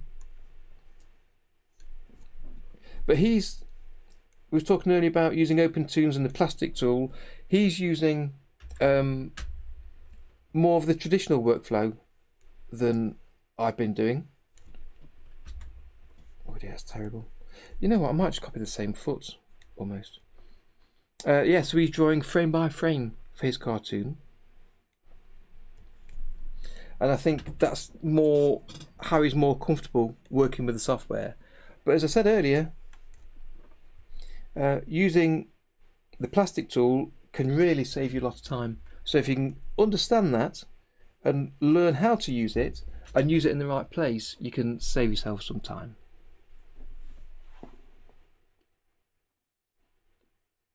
Did you soda pop? Nice. Okay, so that's that. That's this hand. I'm going to use a similar hand back here. So let's copy and paste this. Control C, Control V over here, just to get the scale roughly the same. I'll make it slightly smaller because it is behind him. I won't worry about bending the arm yet because we'll do that as part of the plastic tool. We need to make the hand look slightly different because it's gripping here. So let's get rid of that thumb because it will be around the back. And let's change the hand because it's a funny angle.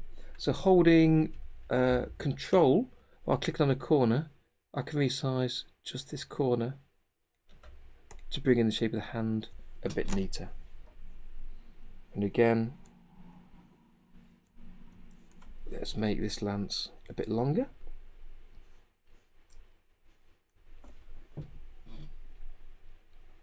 And a bit wider here. And we'll add a bit of 3D like that. So let's just extend this line. In fact, if I use the line tool, in fact, press Shift to use the straight line tool. We're in Tahoma, so why not? Because I'm using the pencil, is why not. So we've got to use the geometry tool in line mode, and then we can add, hopefully, a line with the pencil. No, it doesn't work adding lines with a pencil. So let's use the first colour, bring down the opacity so it's not as dark. Holding Shift, I'll click and drag to create a line. Yep, so then I can trace over this in the inked level. Back to the pencil tool. Okay, so I'm looking at the visual image. He's not too bad there.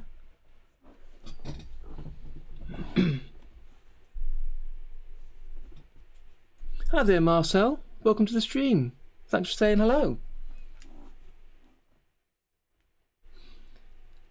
I see Stozzy's retracted a message. Hopefully it wasn't anything too bad. It's a shame you can't edit messages on the chat. When I'm chatting on other people's chat, I write the wrong thing so many times. And if I'm watching on my phone, the autocomplete just changes so many words without me noticing. I should really reread that. Sometimes I write nonsense, so I often have to retract because of that. So I just want to make this slightly bigger. So now's the time I'm just looking at the image and fixing up a little bit of the spacing, a little bit of the shapes to make the scale work better. That's a bit thin, his hat, so I'll bring it out there. That's a fine shape. His head's okay. The beard looks a bit fat at the back here, so I want to make it a bit thinner. Like that. Back to the eraser to get rid of that line. Much better. Okay. And the eye, yeah, it's a long way forward. I think I might bring it back a little bit. And I'm being really picky here. Perhaps rotate it around.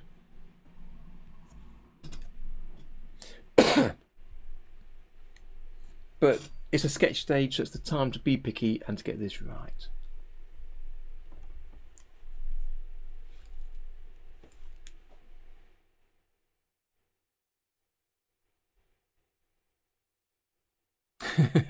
Yeah, it's a bit frustrating that you can't use in this version of Tahoma the straight line tools with the raster brushes. I don't know if in 1.2 you can. I'm hoping that's been improved and fixed. But right now in the version I've got, we can't. Of course I did, Marcel. It's good to have you with us. And what are you up to today? Drawing? Animating? Chilling? Playing games? Let us know. It's always good to hear what you're all doing while I'm messing about with these little animations. I know what you mean, Stozzy. Yep, I get the same. Drawn together. Yes, that sounds really, really familiar. Drawn together.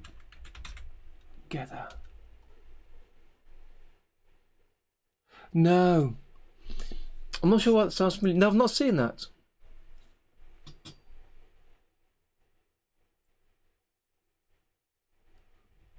Okay, yeah. I do like that they've since really The Simpsons, I guess, made cartoons like a sitcom.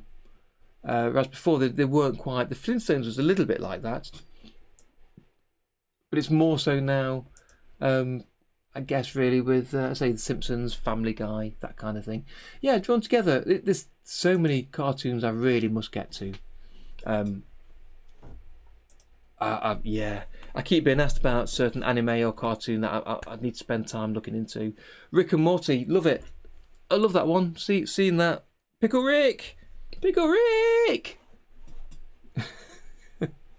Let's have a look where we're up to with Sam. Yeah.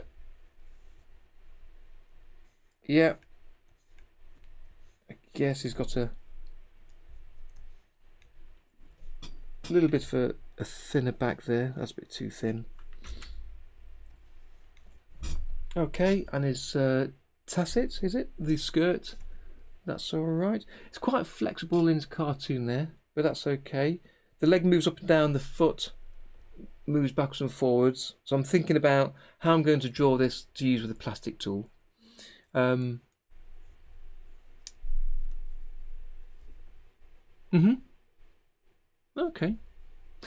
Rick's in a pickle.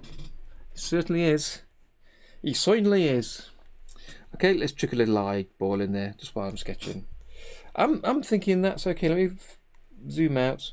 Bring in the dragon. His leg looks a little small. Let me look at the regional animation, which I closed down. Okay, so let me just open that again. Okay, there he is.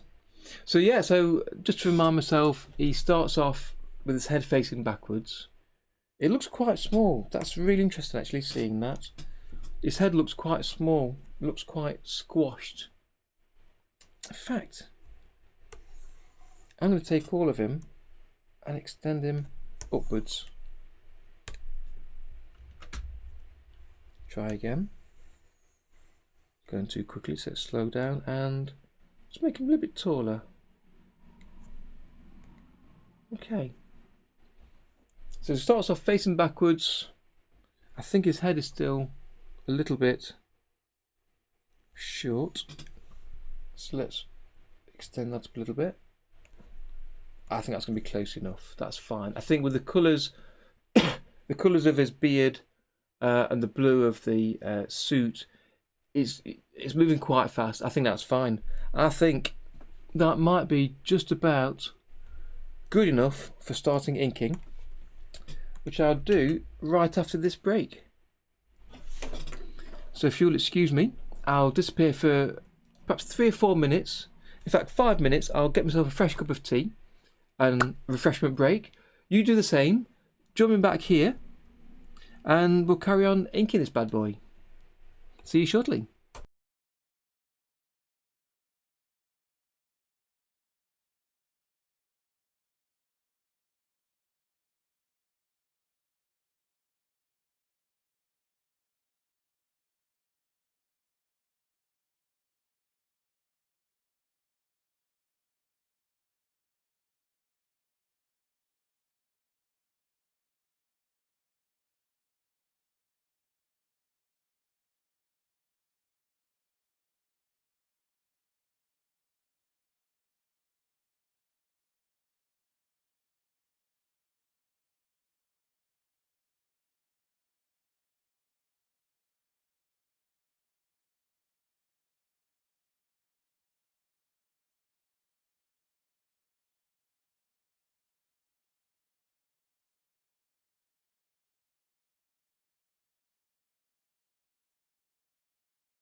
Hello folks, I'm back. I've got a fresh cup of tea, a new glass of water, and I'm ready to get going.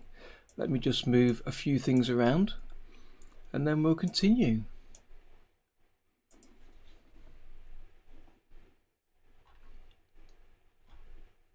Yes, Claude, I missed that earlier. Disenchantment. I did enjoy that. That was a really good series.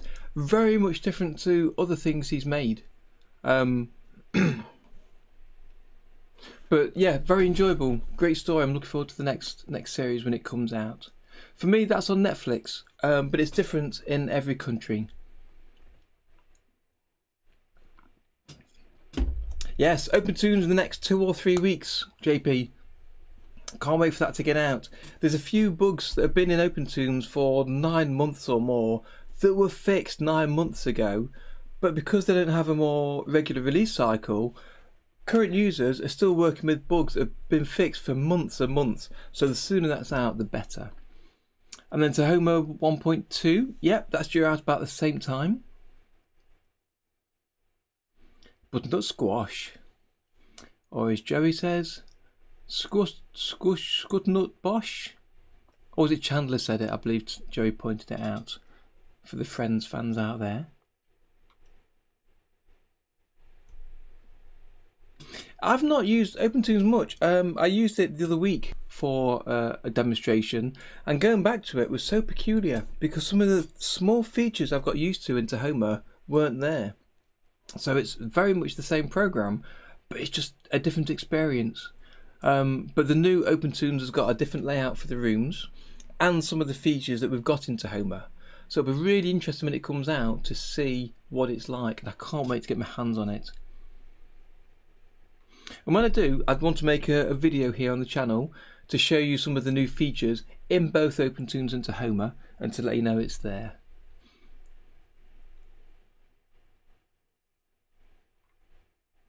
I wish they would, Soda. Once a year releases is good for large companies, but for the man in the street and for promoting it to the general public that download it throughout the year, you need more regular releases. But putting a release out takes time, so the more releases Shun puts together, because it's Shun Iwasawa that's putting it together, the less he can work on features, and he's being paid by Studio Ghibli to make features, not to make releases for us in the open source community. So he's in a peculiar position of only being able to release once a year, really, for most of the time, and I think that's how it's going to continue. But we'll see. We'll see.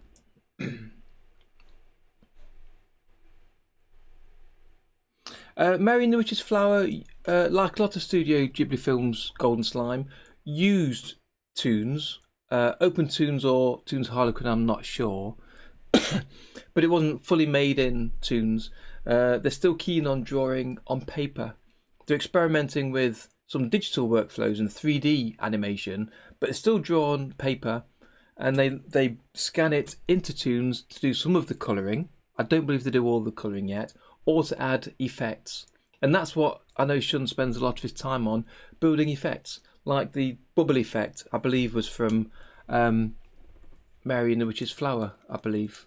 But the bubble effect was created specifically for that. Yeah, Tahoma pulls in a lot of, I say a lot of, I think it's all of the features of OpenToonz and all of the bugs from OpenToonz. So anything that's fixed in OpenToonz or added, you'll get in Tahoma. Plus, there are additional bug fixes and features. So Tahoma, to me, is the superior version of the two.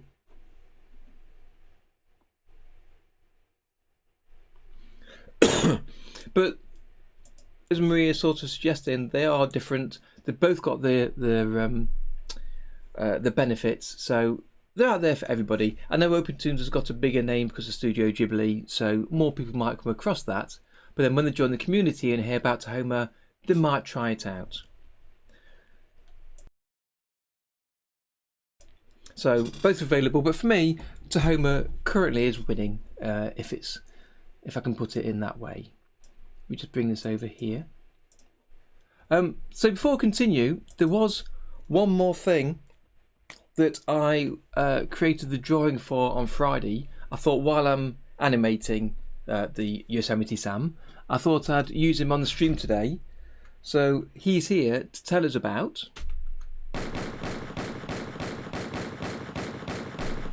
Sam facts. Yes, Sam facts. So when I was looking into Yosemite Sam, trying to find decent images to trace from or to use as reference to draw from, I read a few things about Sam. So I thought I'd share a couple with you. I know out there there's some of you guys that don't even know Yosemite Sam, and maybe you'll come across him at some point because there's a new series of Looney Tunes cartoons coming out this year. They've already released one with Elmer Fudd and Bugs Bunny, and there's more on the way, so you might come across them. So first, Yosemite Sam, his name comes from Yosemite National Park in America, is what they settled on. But before that, he had a number of different names they tried, including Texas Tiny, Wyoming Willie, and Denver Dan. But then settled on Yosemite Sam. And Sam isn't his only name. His full name is Samuel Michelangelo Rosenbaum, which is surprising they gave him a full name, but Yosemite Sam is what we all know him as. So let me get back to this little fella.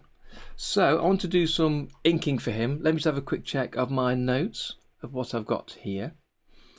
So I'd already noted I wanted the arms, both arms and the rear leg, his right leg, on a separate column, and also the head, the visor I'd like to animate separately. So I think let's crack on and do some inking. So I'll get rid of the first rough sketch. Sketch number 2, let's hit save, and in my backup let's get a copy of this. This is called After Sketch Before Ink, just so I can refer back to this later. So let's add in a smart raster level again, and I'll call this Sam Ink. It's always good to name your levels when you can, when you've got a decent name. If you haven't got a name specifically for your level, don't bother changing it, just use the default for now. You can actually rename it later if you want to. Slightly more complex, but it is possible. So again, let's name the column so we could recognize them later when we look at the nodes.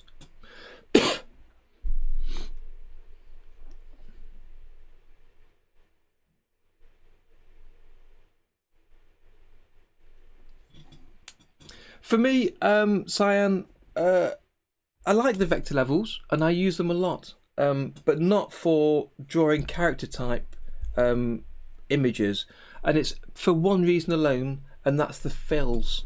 Filling doesn't work for me and most people. I know some people can use it quite comfortably.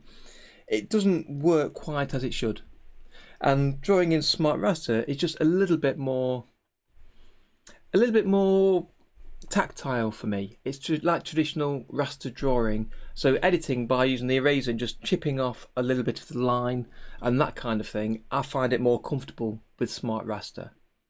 But vectors are good for certain things, and the dragon I've got here, he's a smart raster image as well.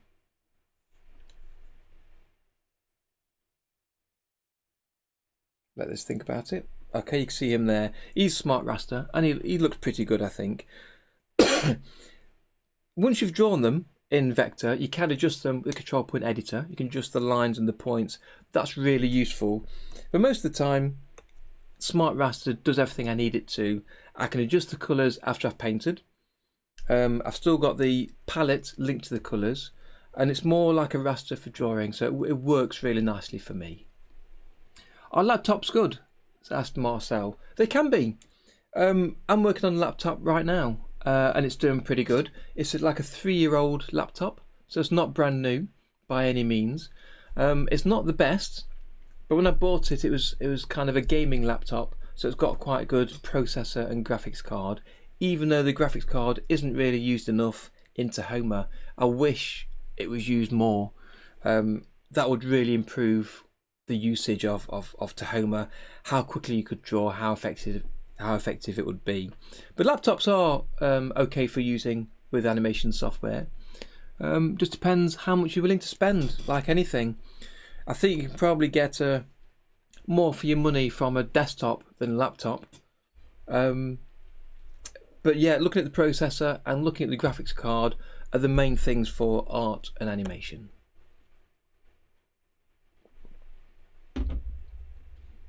Me too, JP. Speaking with Manong John and Jeremy before that, when I made small suggestions, if they were sensible and they accepted them, they applied them to the program. And other suggestions I've made for the main OpenToonz haven't been applied. And that's been a little bit frustrating to try and get the program working better. And this is another reason why I'm keen on working with Tahoma, because there are just more changes for what the community wants.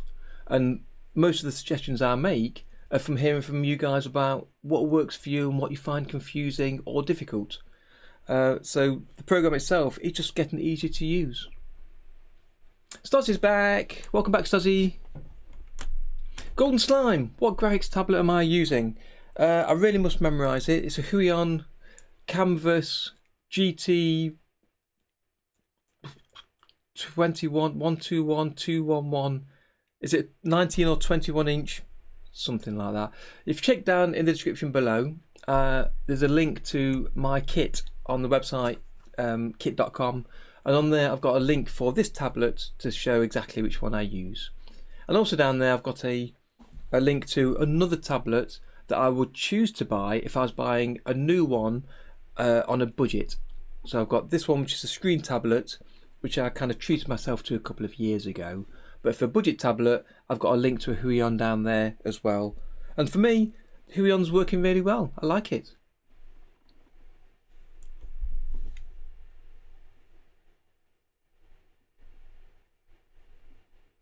Yeah, the vectors are really good for a lot of things, Maria. I've used them, in fact, in this animation, I believe I used a vector level for the sky background just to add a gradient, because the vector gradient fills are so good and so easy to add, whether it be linear or the radial. So I like using the gradients for that. I also used a gradient fill, I believe, for the fog on the hills here, to give it a gradient fog going from clear to being foggy at the bottom. So yeah, vector levels, I love them. I certainly think they've got the use, but filling, it just sometimes goes wrong. So let me do some inking. So let me bring down the opacity on the sketch level.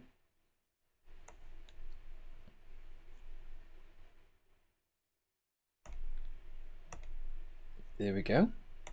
Okay. A little bit too much. Add a colour.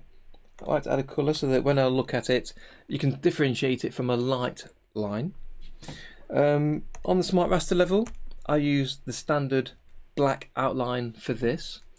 Again, looking at the example reference I've got here, if I zoom in myself,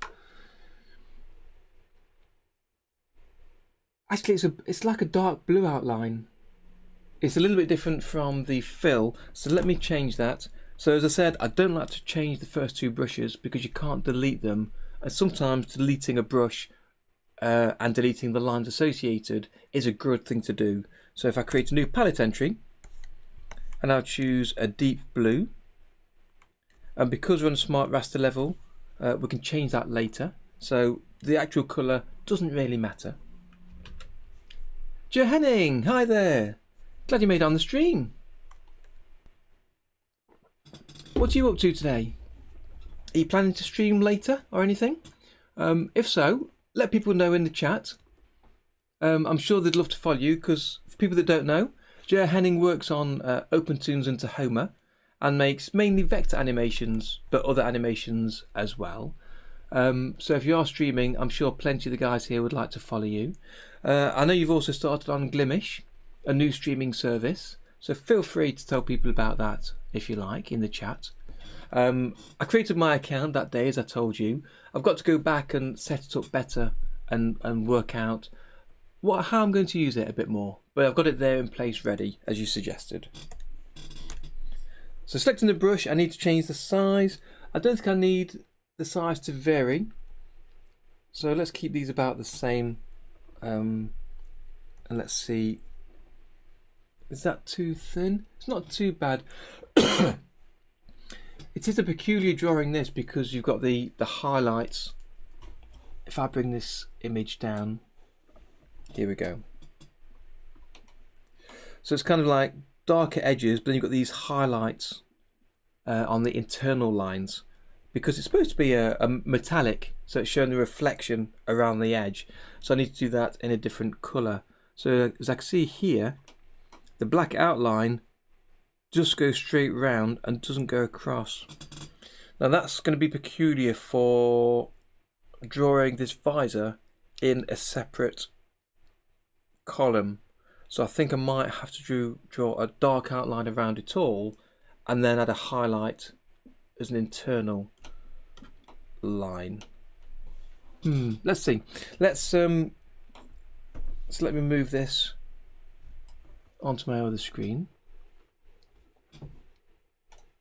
Excellent. Yeah, it looks really smart, the site does, and I recognise a lot of the work you've done over there. Hopefully it'll do well. I'll be keeping my eye on it and see what's happening. The only thing that came to mind when I was looking at the site was like a lot of other sites, say YouTube and others, they've kind of grouped art and animation together. And I wondered if, I was going to send a message to at some point, if the discussion has been had to separate art and animation. Because if you're searching for just animation and you're going through lots of pages and streams of people drawing a static single image, it's not necessarily what you want. And vice versa. If you're after just seeing people draw characters, yet they're animating special effects or cartoons or run cycles, it might not be what you want. So a separate category for art and animation I think could be useful. So here, let's ignore the visor first. We'll just draw the main Sam character. So let's add this line, in fact undo that, increase the smoothing, make it slightly larger. Yeah, I really must send it through to be an official request to have a conversation about it. It might be fine. It might be perfectly fine, but it's just something, you go to YouTube and a video that you share about animation has got to be in a category called film and animation or something, which again is two large categories pushed together. If you're making films or if you're making animations, you've got a different audience, and maybe it might be fine as it is. Okay, let's do this.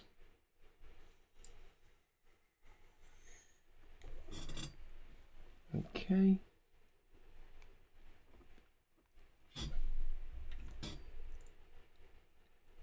So again, my computer's gonna crawl a little bit because I don't want it to.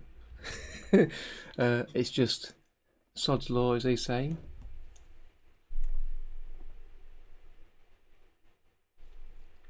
Okay, so I'm just having a read of Tom's suggestion there. I might be able to do something with two layers, one in front of the head and one behind.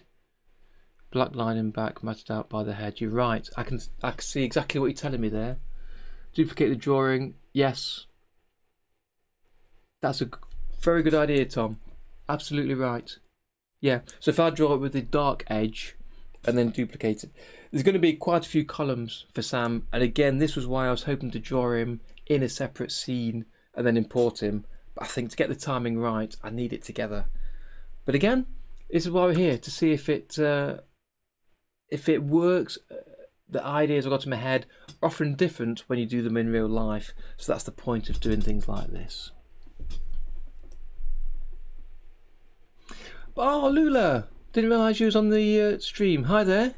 3 PM time to lunch. Fair enough, Brazil. Have a great lunch. I'll be here for, I think, to be fair, another few hours. So if you've got time to pop back later, do say hello again. Otherwise, I'll catch you next time. Thank you for joining us. I can see that the rest of his body, his head, has got a black outline, so I think I'll stick with that. Yeah, I'm looking at his nose. That's a bit more.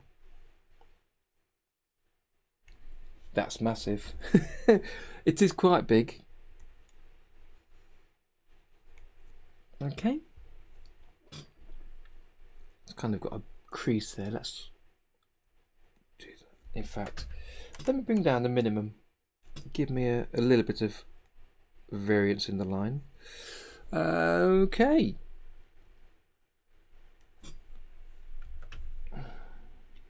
I'm on under all draw order, which means I can start on the blue and go to there, and it won't draw over the blue, which is really useful.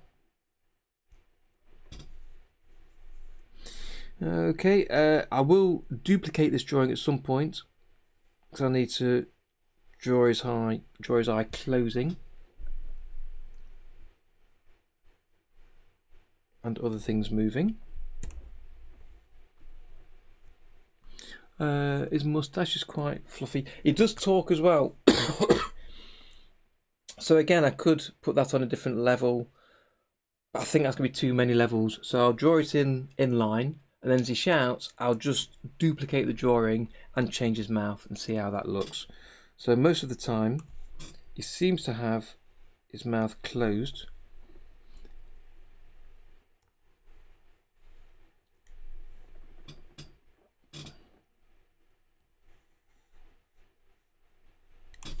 In fact, I was trying to do some further. So let me just start this over, bring down the smoothing,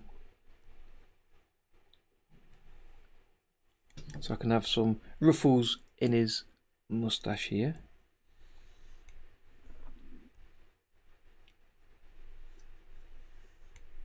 Like that, just to show it's furry. Excuse me. I think Soda Pop. There's two parts to that. I've talked both on this channel. Actually, I should be in front of the hat. That's okay. I've talked on this channel in different videos and in the Discord about OpenToonz and the way it's managed and Shun's position in all of that. But I think really he's doing what he's employed to do. He's employed by Studio Ghibli. He was first working for Drango, I believe, or with them, and that's why he became master of the project, and he's held on to that. But now he's got an employer that's an animation studio. He has to do what the studio asks for. So if they employ somebody else instead of him, that person will still need to do what the studio asks for, and they won't be able to release, say, every 6 months instead of annually because the company don't want it. So I don't think replacing Shun would help, or if Shun left, it would change. The project, to make it work better for the community, would need people in the community to run it. So someone like Jeremy or Manong John, if they could get involved somehow to help deliver regular releases, to work on feature requests for the community, not just for the studio, that would have helped. But it's kind of all held in one place, and I don't know what can be done to change that. And I don't blame anybody for it, and I don't think people are doing things wrong. It's just for the community, it's not working quite the way a lot of us would like it to work, I think. Is the fairest way to say it. I'm going to erase this a little bit. If I choose selective on the options bar, because I'm drawing in black, the eraser only erases black, which means if I go over the hat, it doesn't erase that. So let's draw this right up to the hat there, like that. So there's no gap. Okay, where are we? So let's go to the dark blue and hit save. Save early, save often. Hide the dragon, we don't need that. So let's draw his body in here. Make sure we're on the right level. So again, I'll increase the smoothing a little bit.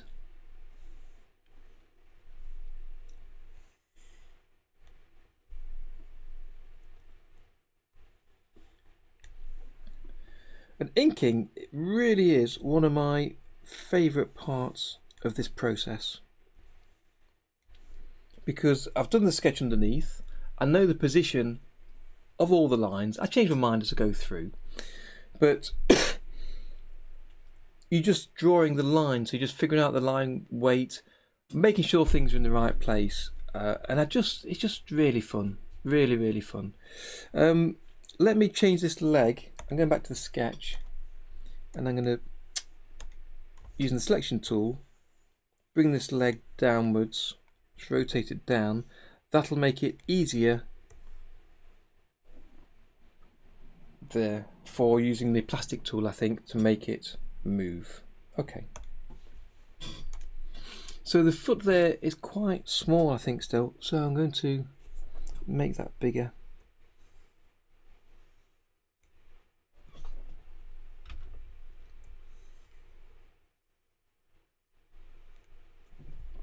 Okay.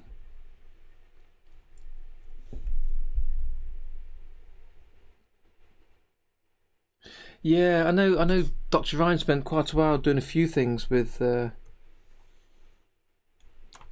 and with OpenToonz, and it didn't quite work out for him. Let's make the leg a bit thinner there. It's got this kneecap bulge and a bit of a line here. Then we've got the light lines, so let's duplicate that colour. Make it a very pale blue. And again, we can change the colour later, that's no problem. These lines go to the edges, so let's again reduce that a little bit. That looks like a grey colour now. We need a bit more blue. When we've got the blue underneath, we'll see how that looks.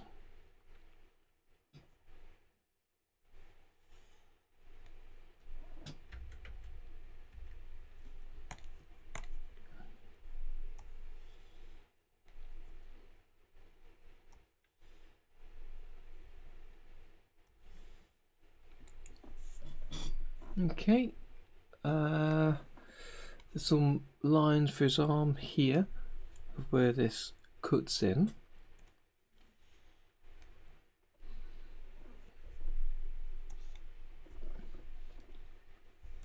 And what else do we have?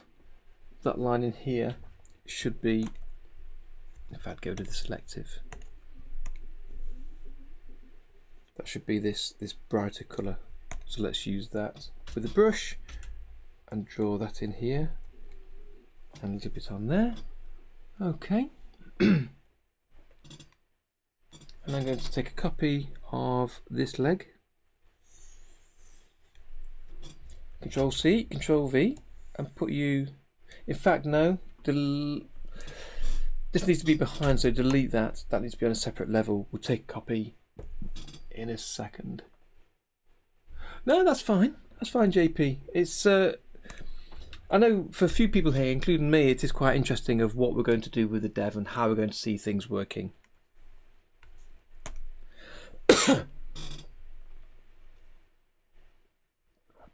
And lots of people are interested in the next releases and when they come and what they contain.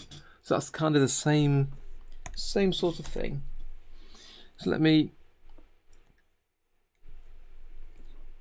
So these are a peculiar shape, so they go a bit thinner.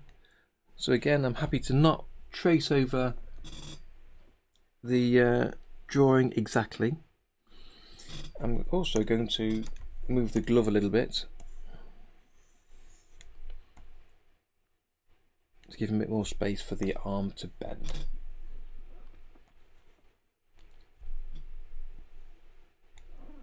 So this is his left arm and he's holding on, so let's try and improve that hand.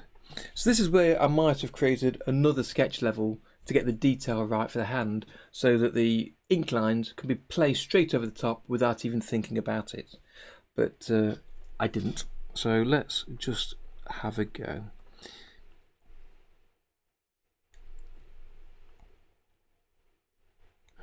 turn down the smoothing because we're working on something really small. Undo that.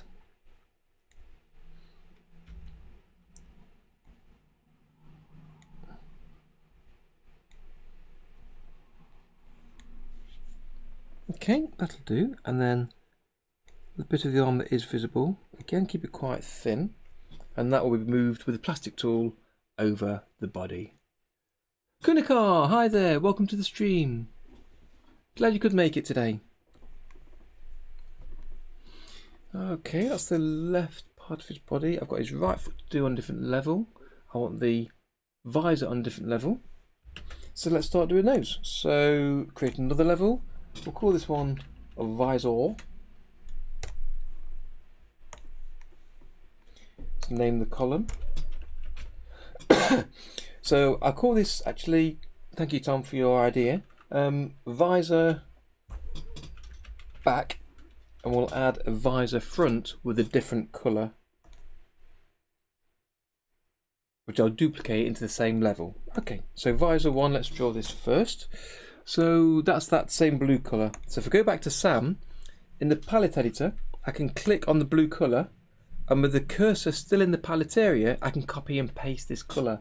So I press Ctrl C to copy it, go to the visor back level, click in the palette area and leave the mouse pointer there, and press Ctrl V, and that pastes that colour within the palette area. So now I can use this and trace over the visor. Have a little bit of smoothing.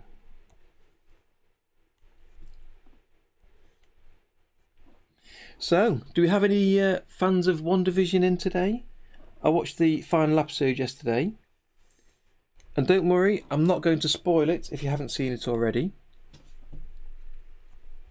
But I thought, personally, it was an excellent series. Really enjoyed it.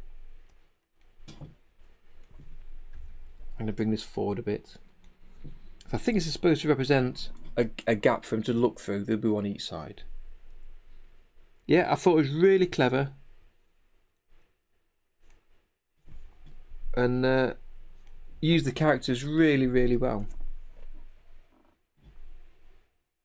Okay, let's go back to the main Sam level. I've not actually coloured in his blue outfit yet, so let's take the dark blue and then click on the plus to create a duplicate, and let's adjust this to the similar blue to I can see in here.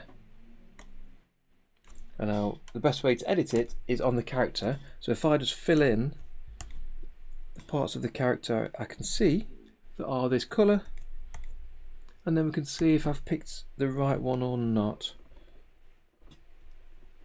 In fact, let's move the fill depth up to avoid having these small gaps like that.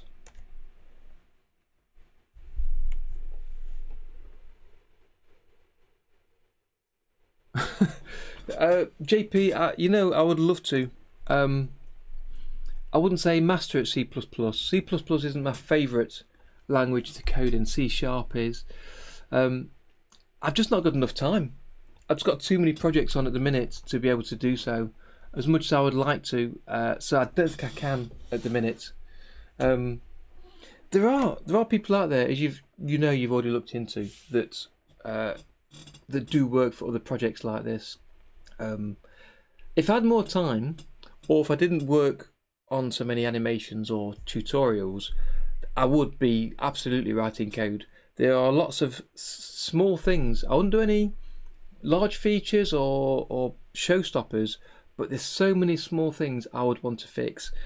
I think when I first started 2 or 3 years ago, I wanted this plus button to add new colours. It's something I wanted from the very beginning. I wanted a new tab button next to the tabs. I also would like the tabs to be smaller, because that, to me, saying colours doesn't seem like a tab. If you open Google Chrome, for instance, and it has one tab, that tab is only an inch wide, and then there's a gap across the side, and there's a plus to the side of that 1 inch tab. I think that would be useful to be the same sort of thing. So it's those sort of things I would have changed if I'd been writing code. But yeah, changing the default rooms, I'd have set that up and sent those through, but that was a tricky one. So I'd already discussed that with Rodney and Shun and all sorts of people, and we couldn't get a consensus to change the rooms. So I'm really keen to see what they've changed to, because I know they've changed in the next version. I'm trying to think. Code-wise, honestly, there's so many things I would change to make simple. I'd fix things like duplication. If I right-click on a drawing, I've got duplicate. That creates a duplicate drawing. If I undo that, if I click in the space to the side, you've now not got duplicate drawing. That'd be an easy thing to add, and I think would be really useful to add to duplicate the drawing to the left. So to duplicate that, I've got to extend it, then select the second, then right click, then choose duplicate. That's like an extra 3 or 4 steps that's not needed. So those little small fixes will be what I'll be working on. I believe create blank drawing isn't always shown depending where you click. So there's so many small workflow changes I think I would fix if I could. The undo system, I was talking to Manong John about this yesterday, that we need somebody just to spend time looking through the whole program at when the undo stack is created, when items are added to the stack, and when they're removed, and to make sure that they're remembered, because something goes wrong with undo, as we know sometimes. So we need someone to just sit down for a number of days and just look through all that code for undo, understand it, fix the problems, add the extra items into undo that aren't undoable, and get it working. And as boring as that sounds, it's such an important integral part of any program that should be a priority really for us to work on as a community. And that's something that I would have looked at myself if I had the time and if I was working on code. But I'm not, alas. So all we can do is try and, in my mind, get as many people using OpenToonz and Tahoma as we can, get those animations out there into the world, shout about the program, and if you build it, they will come. Hopefully developers will see it and come on board slowly, start to add the improvements we need, and potentially get people being able to invest in the program, as you're talking about, and putting money into the program to get the programmers working on it. So yeah, sorry, bit of a rant, but yeah, I would love to have done that, and I'd be doing some boring things if I was. Hopefully we can get some people on in the future. We've got great people on there already. Shun's doing a great job as far as he can with his restrictions. Manong John, Jeremy done a fantastic job with Tahoma. Long may it continue.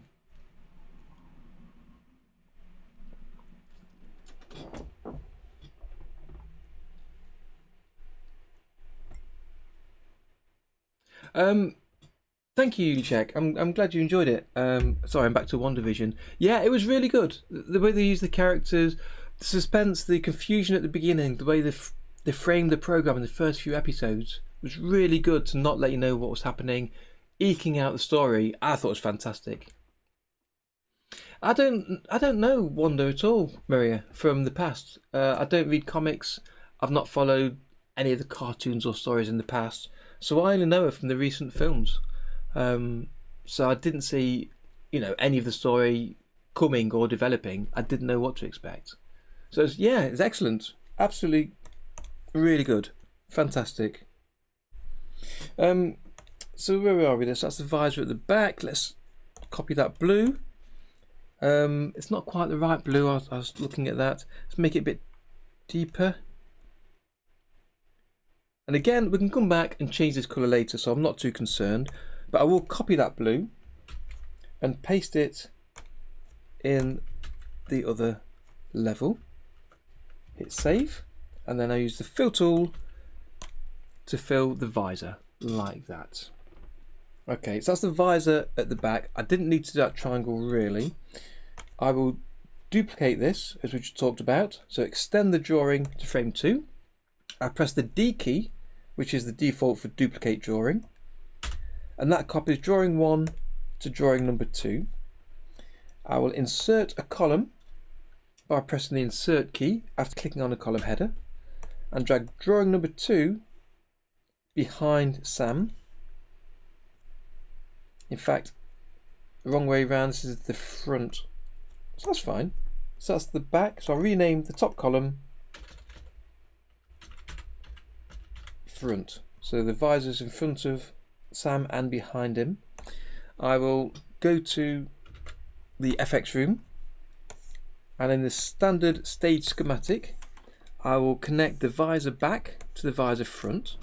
So wherever the visor front moves, the back one will move with it.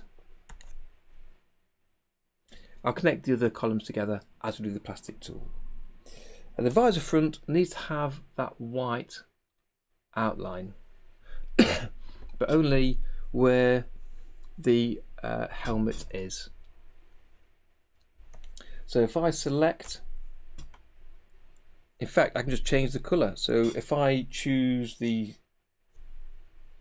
style picker tool and then choose that colour, it is this palette entry here, and I can make this much, no, that's the fill, undo, it's the edge I wanted to change, make that lighter like that.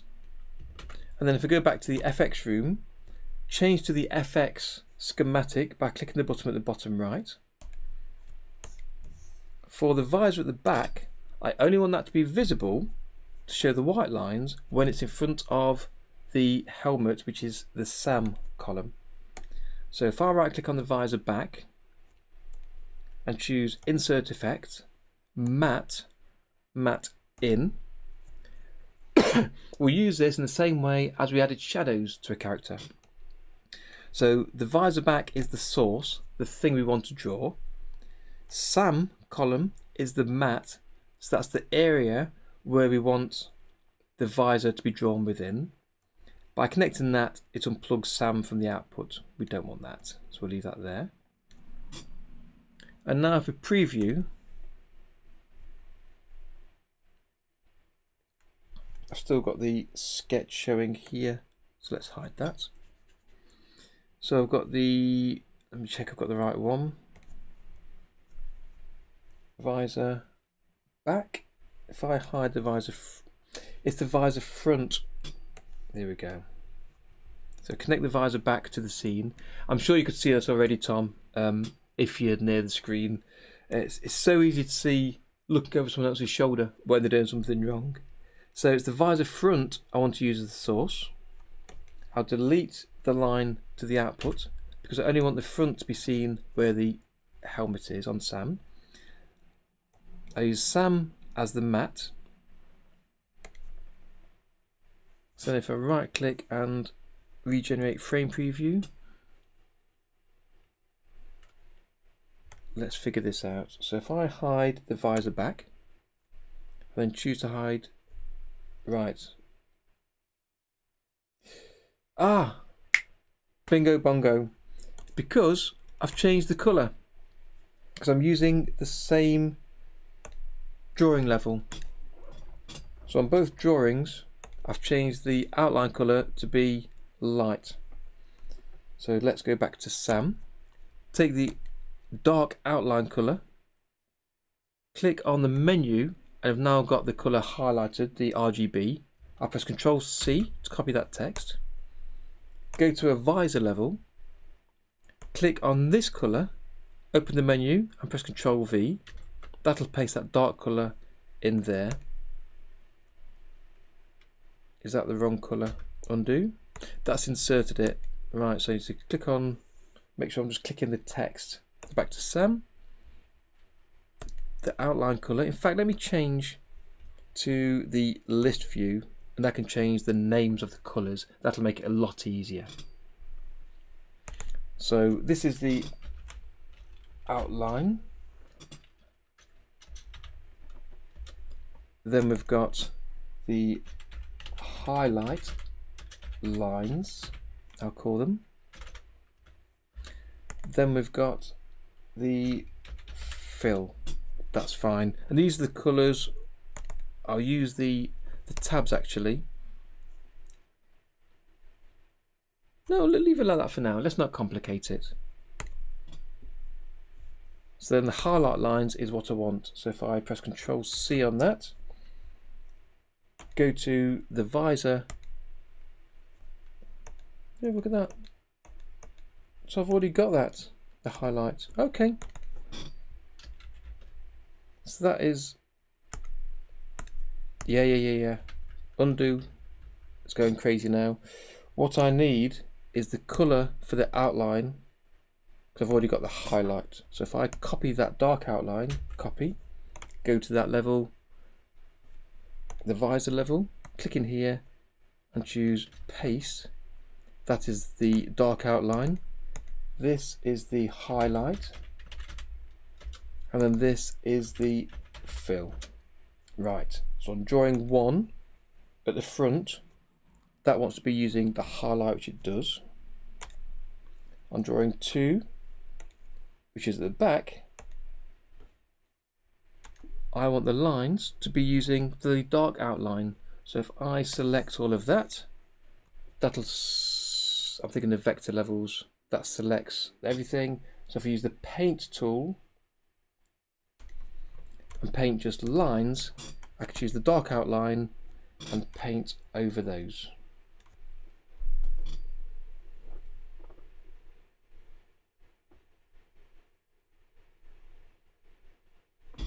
Ah, thank you, Tom. Yeah, I keep forgetting about the colours behind the chat. So I'm painting over that line just with the dark colour. Let's also fill that centre while we're there. And then the front visor, do the same, fill the centre. Now let's take a look on preview mode. There we are. Okay, so that is putting the light line where it's in front of the helmet and the dark line where it isn't. So when I animate that coming up and down, that will adjust this line to show the different colours.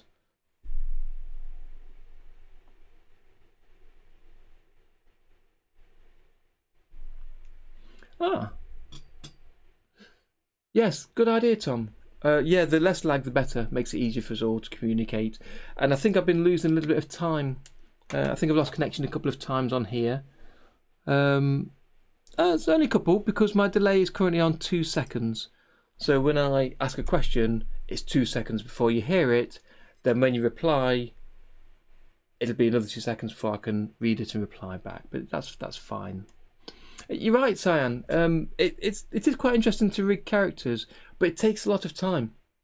And it often takes a lot of time to get your head around what you're trying to do.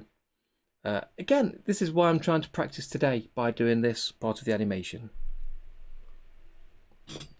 Okay, so one thing we've got here, Tom, is I'm using the whole of Sam as, hit save, as the mat of where to draw these lighter lines.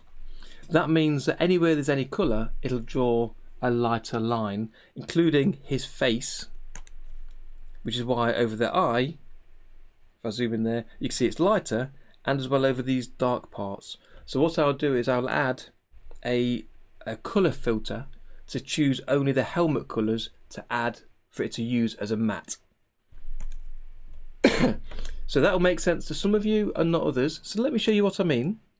If I go to the FX room, I've currently got a matte in saying draw the front visor, which is the white light area edged visor, only where it comes over the mat of Sam.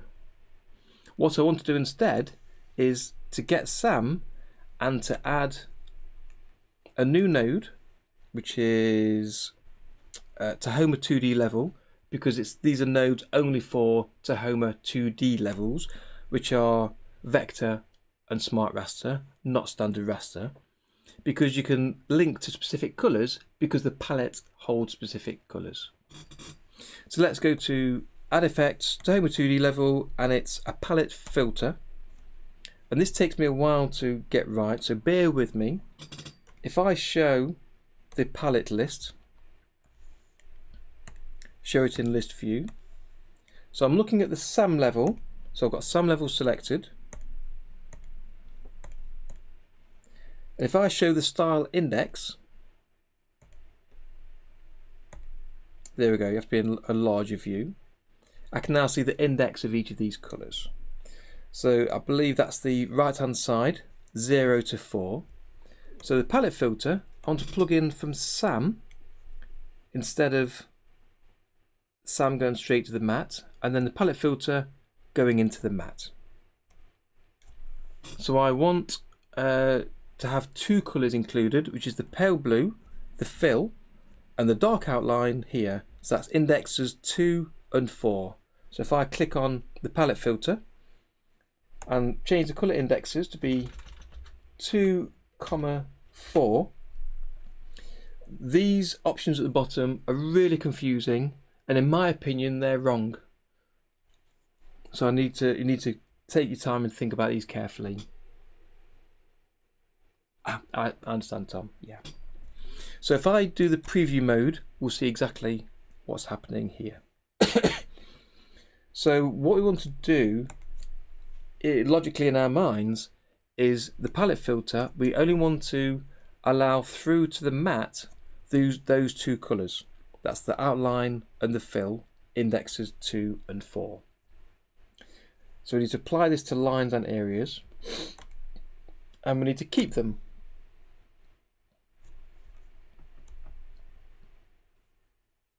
So that should keep those two colours in the matte, which means that where the black is, this front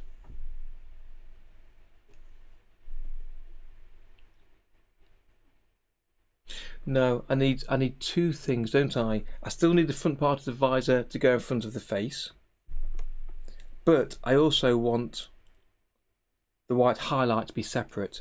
So this is going to be a slightly complicated effects section. So if you're not into the effects or haven't used them yet, feel free to zone out. But for those that are interested, let me show you what I'm going to do.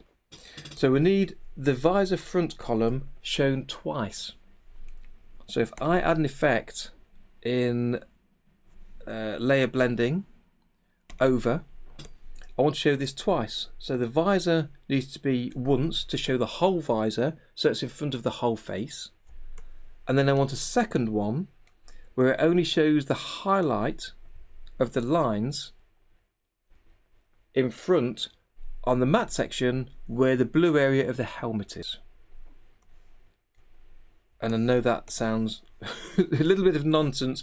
Hopefully it'll make sense in a second. Let's plug the over into the scene. So we've got something there. I think I may have these orders wrong. So we can just click and drag the red triangle to flip them. Let's see what that does.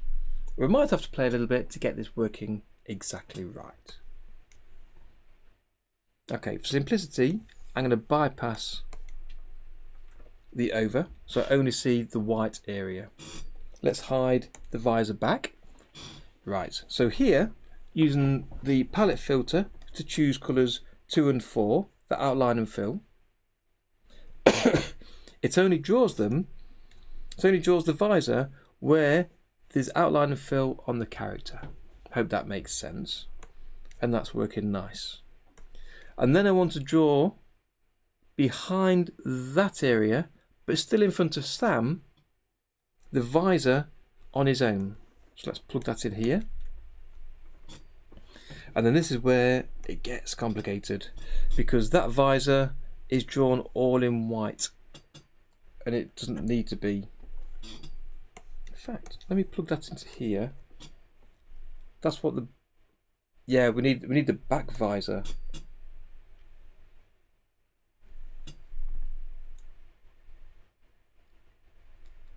Yeah, we need the, I've realised what I need to do again, I believe. I need yet another column for this. So I'll delete the over effects, leave this matte working as it is, and that's correct. So that's drawing the white highlight over the helmet there.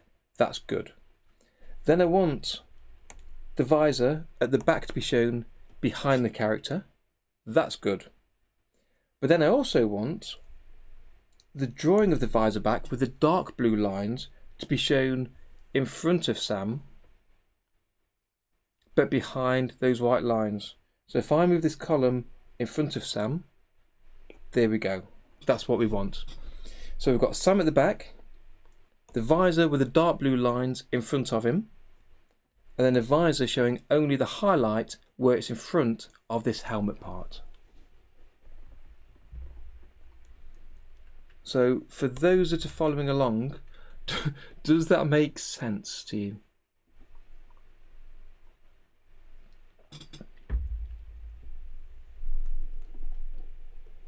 I hope, Stozzy, that YouTube won't start showing adverts in the middle of the stream. I don't know if it has done already. Please let me know if it does, and I'll check on my settings at some point.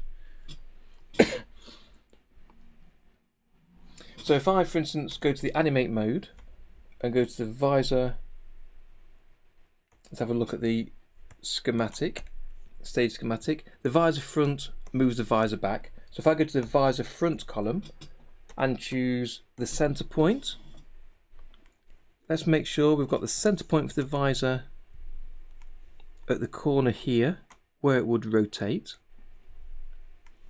And then if I change to rotation mode, as I move the visor, move it upwards a bit, you see the white highlight there over the helmet,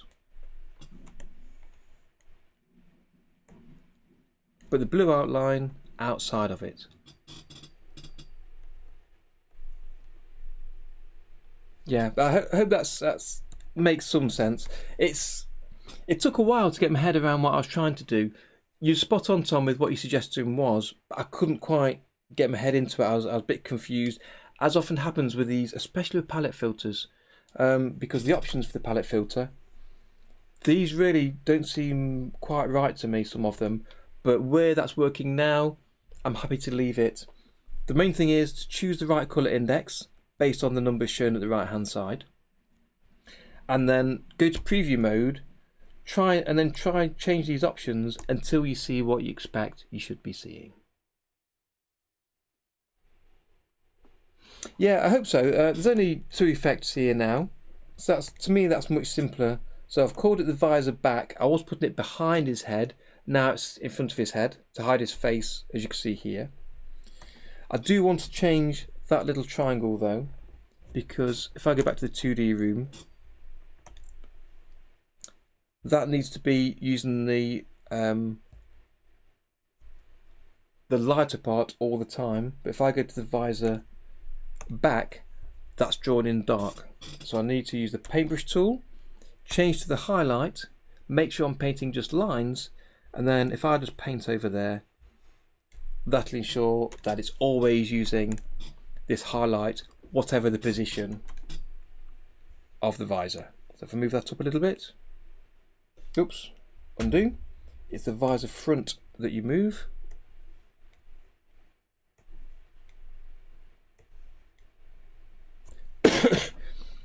Thank you, Tom. Great suggestion there. Really appreciate that.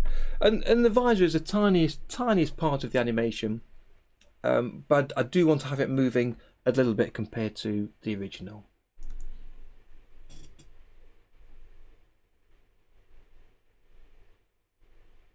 Okay, that's fine, Stozzy. Thank you. Appreciate that. Ah, you beat me to it, Tom. Yes, exactly about the line. Yeah. Great, okay. Whew, that took a while. So that's the visor. Let's turn off the preview mode. Go back to Sam. Let's finish colouring him. So he's got an orange beard.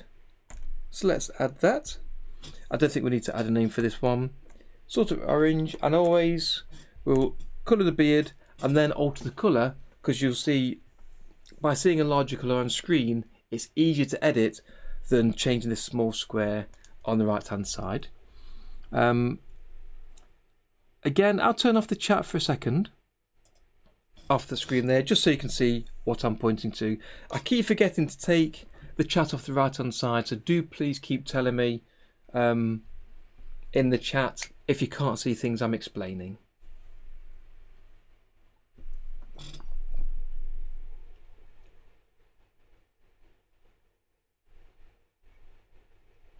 That's right, Tom. Yeah, if you can reuse, I mean, my intention is, even though the whole scene is 6 seconds, but my intention is to use a single drawing of Yosemite, cut into pieces, but use a single drawing with a plastic tool for that period.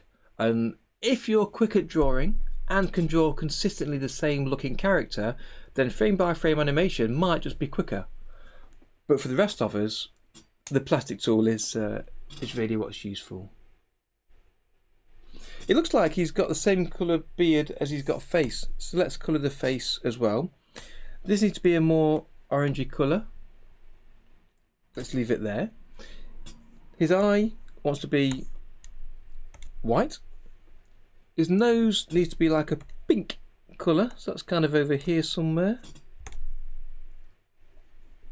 Maybe a little bit more to the orange. Again, we can tweak the colours later, willy-nilly. Let's fill that in. Good. Okay, then the glove and the arm over all.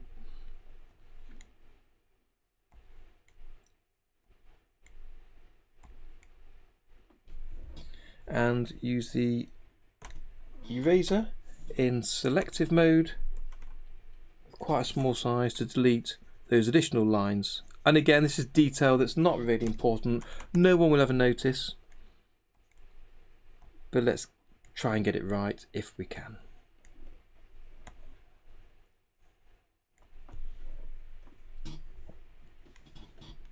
And we might come back to that to see how it looks later.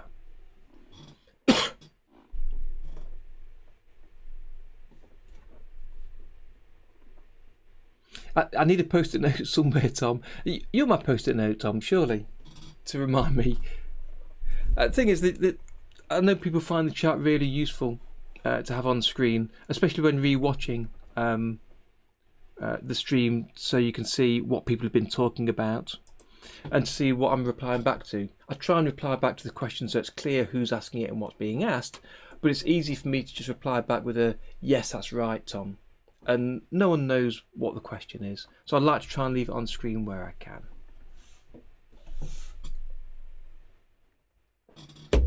Okay, so that's his left hand side.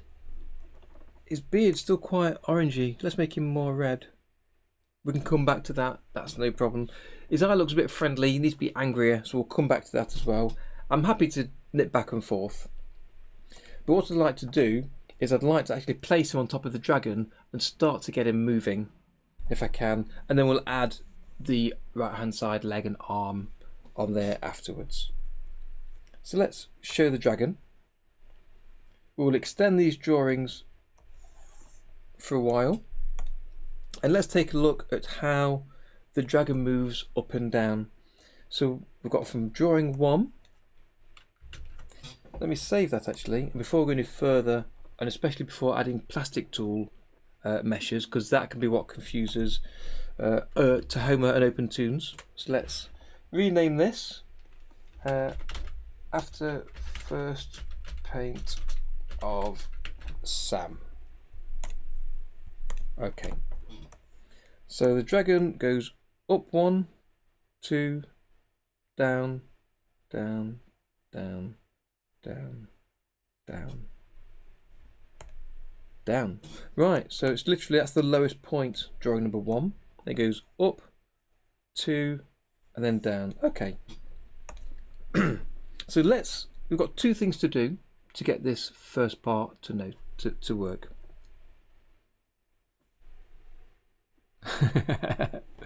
Dun dun dun. So I need a plastic mesh over Sam, and I need hooks on the dragon to connect him together. So let's do the plastic mesh first.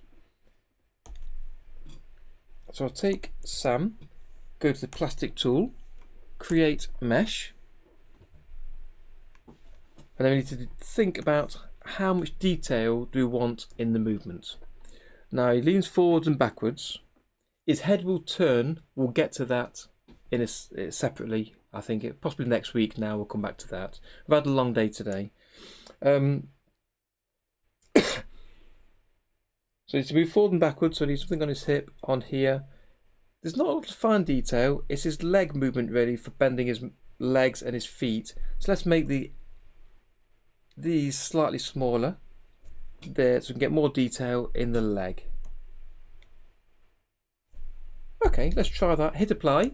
We can always come back and recreate the mesh later if it doesn't work out. And because we've got a backup at this stage, we can always just roll back and start again. So the mesh wants to be extended for a while too.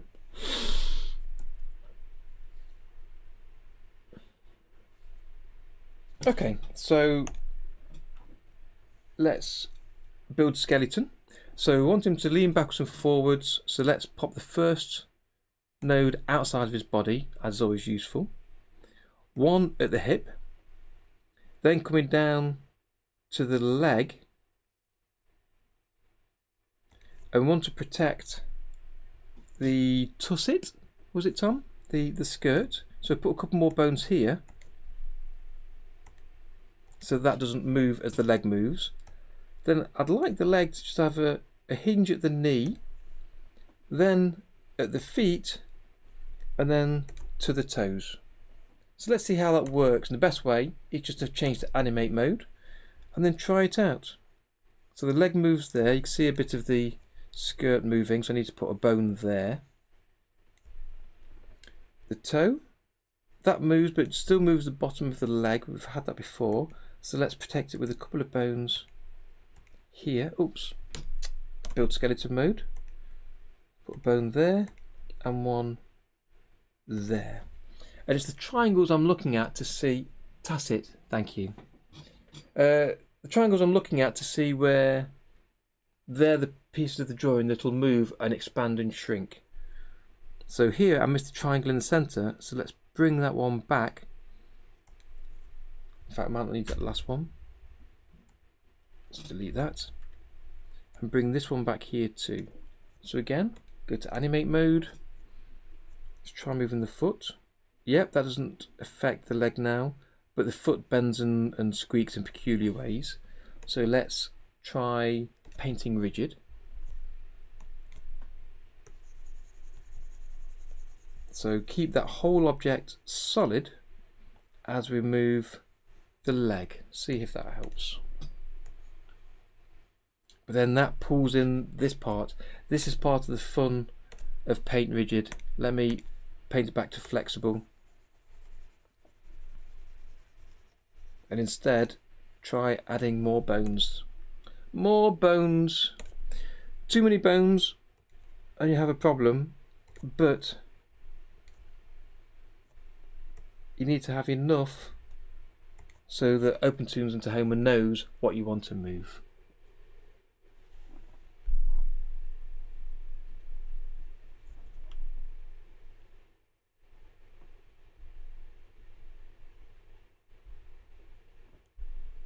Actually, Maria, I think I've heard that before, being called a beaver as the front part.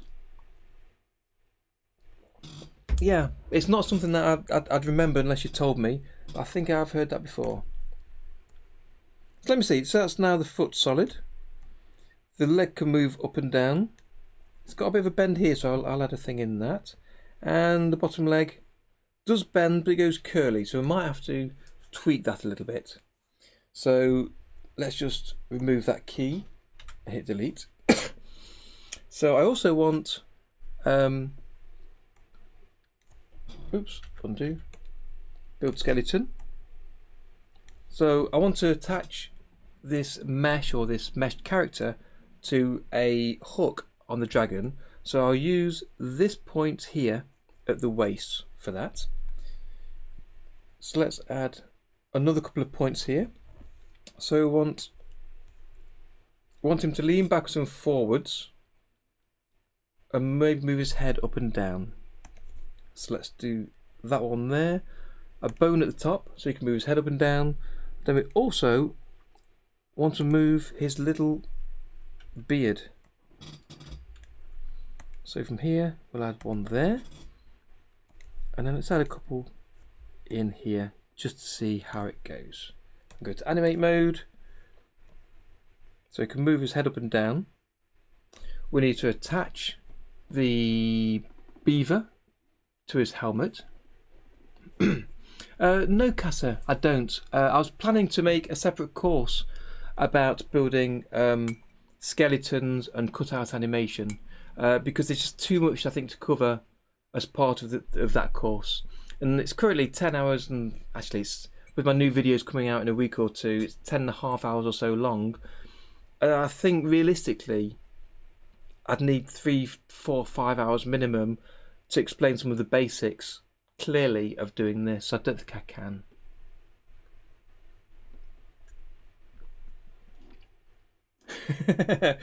Yeah, although to be honest, from what I've seen of Laurence Olivier, it wouldn't surprise me him having a beaver on his head. He was a bit of a wild fella. So yeah, so the beard here, or the moustache, is attached to the body, of course. So let's put a bone down here to stop that moving. So you can flap this a little bit, and again one at the helmet stage, so that stays still. Put it there and there. Okay, then we want, as that moves in rotation, and one last bone here of where to connect the beaver to. So hit save. So we'll take a note that that is vertex called vertex 22, but the index is 23, and the visor, I've already moved the center point for visor front to this point of rotation. So if I go to the stage schematic, I want to connect the visor front to Sam on point 23 of his mesh. So this is why I like showing the A's and B's connectors on the stage schematic, and it's kind of an important point. At the bottom right here, there's a button to change from just having circles to connect columns to having this letter and number system. This is important if you're going to use the plastic tool or hooks to connect items together. B just means the center of your drawing. A is the left, B is the center, and C is the right. And numbers, and that continues on half a screen at a time with D, E, F, etc. And the numbers refer to either hook numbers or points on the plastic tool. So if I connect the visor to Sam, I can just drag him onto B, and it automatically opens another connector. And I can hover over that B and then click and drag upwards until Sam is on 23.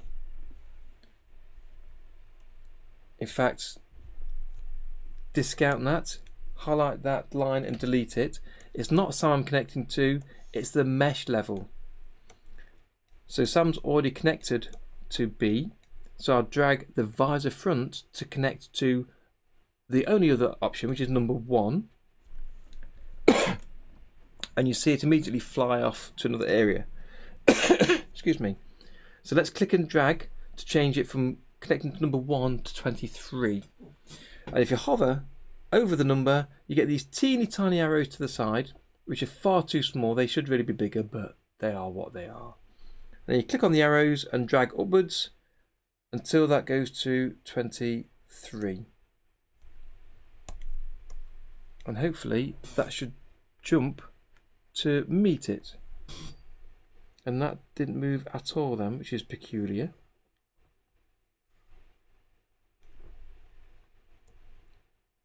I think it's because I'm connected to B. That normally works.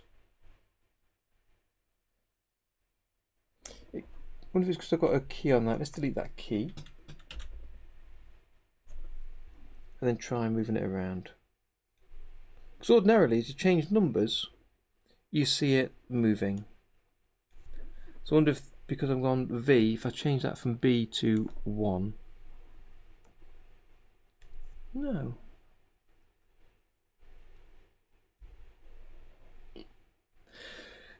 So this is one of the issues of working live that always crops up.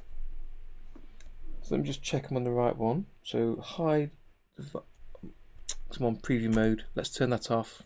Right, now let me try moving it. So again, hover over number 10, click and drag. So here you see, look, if I go back to the beginning.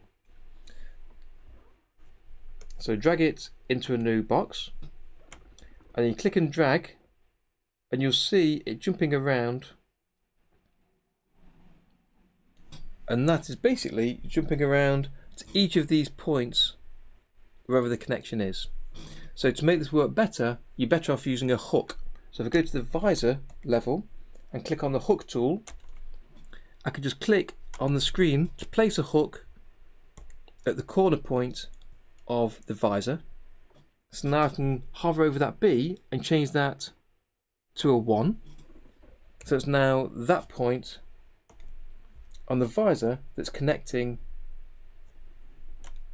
to the points on the mesh. So if I again drag the connection point on the Sam mesh, you'll see it jumping between each of those nodes, and we said 23, 1, 2, 3 is that final bone there. And if your alignment isn't quite right, you can go back to your visor, choose the hook tool, and you can click and drag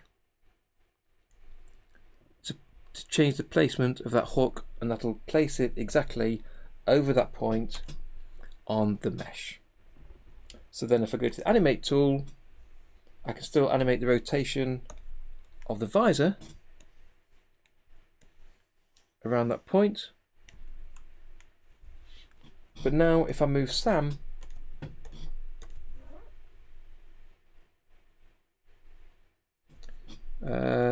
yeah, let me just move him to the left and right. That moves with him. Let's put that back to 0.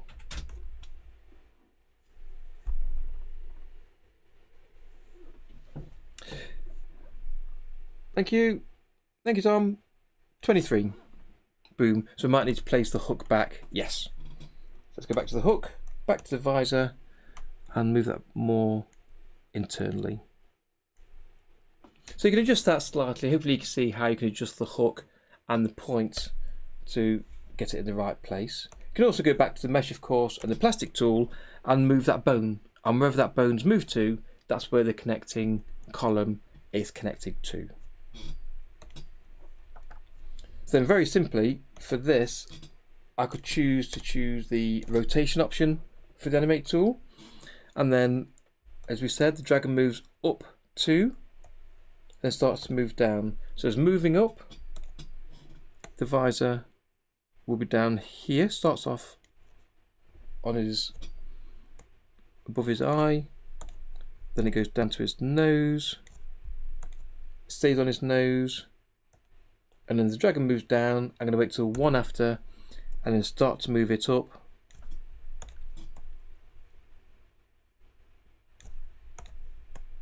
Then I'll leave it there,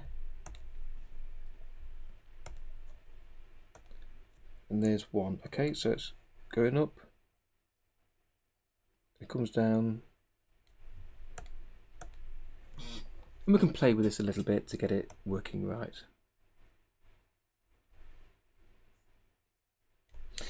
Because I'm not on constant mode, so let me right click and change that to constant interpolation, because I want that to sit down here and then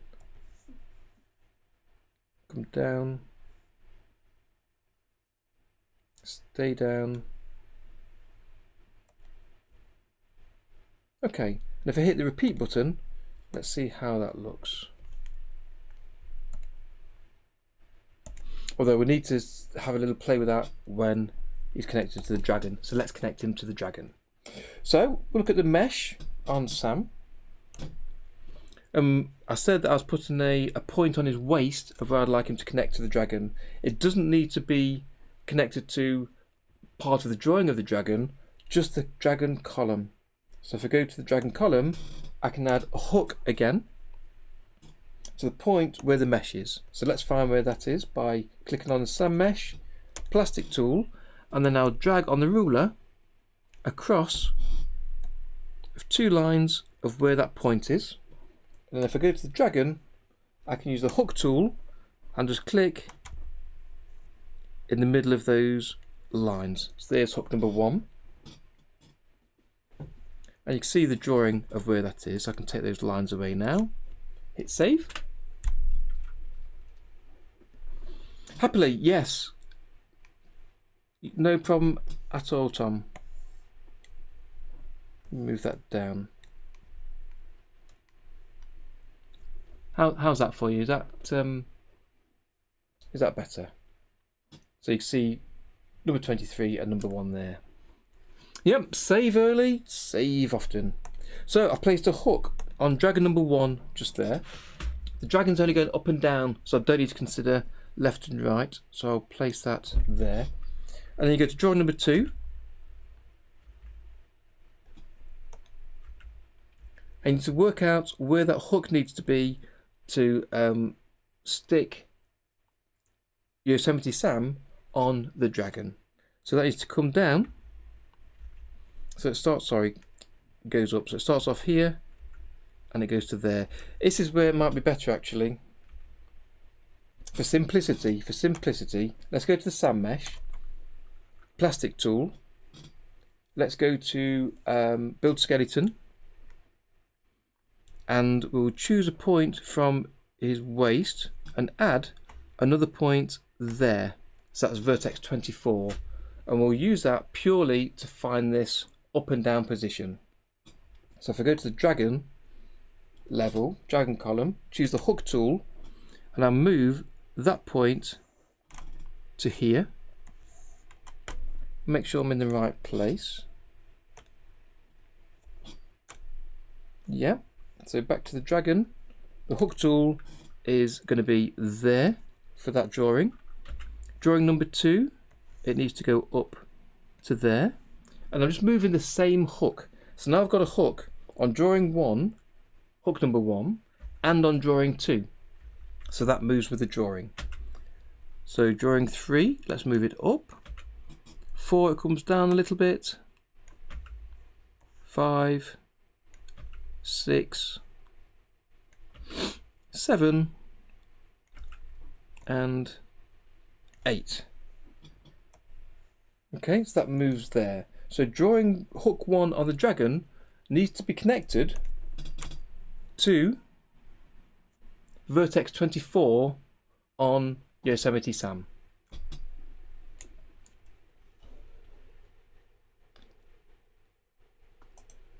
There we go. Thank you, Tom. I need a bell, and you just need to type chat and the bell rings just to let me know. Okay, so I've moved that hook. I don't know if you could see that okay, very clearly. So that now moves up and down with the dragon at the same vertical point. So hook number 1 needs to connect to Sam mesh point 24. So there's the dragon and there is Sam. So Sam moves following the dragon. So instead of Sam connected to the table, I want to connect Sam directly to the dragon. So I'll click from one connector to another, and then on the dragon we said there's hook number 1, so click and drag till it says 1, and then hover over B on the Sam mesh. This is the plastic mesh column, till the arrows appear, and click and drag until it says 24.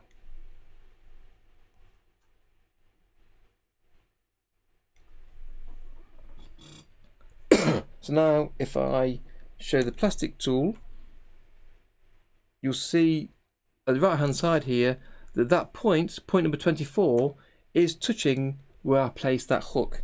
And as I move to each drawing, you see now that point 24 is connected to each of those. And then that continues because the hook is actually on the drawing. So because this is still using the same 8 drawings, it stays connected to the same place. Yes, I understand, Tom. Yeah, the arrows are absolutely teeny tiny, like a lot of things in OpenToonz as it was. they relied on you being pixel perfect, connecting parts of the drawing and parts of the UI together. So let's go back to the 2D room a second. Control S, save early, etc. If I now choose the preview options, let's just look at the first part of this, I don't know, 90. Shrink it to, hit preview. Let's just see how that moves. I suspect the visor won't be correct yet, but it's let's see how it looks. Let me just check the time. 5 to 7.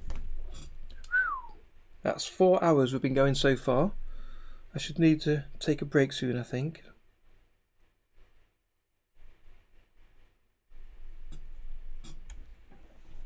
Okay, let's just hit play on the first part of this. And I didn't have enough drawings, so let's zoom out, extend the Sam and his visors. Let me have a look at this. So you should go for there, up until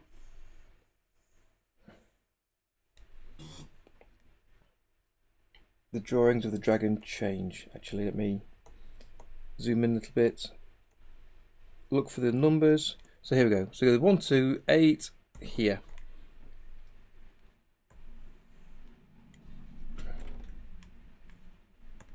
Let's delete the rest of those drawings. So up to drawing 73, hit save. Preview settings 1 to 73, preview.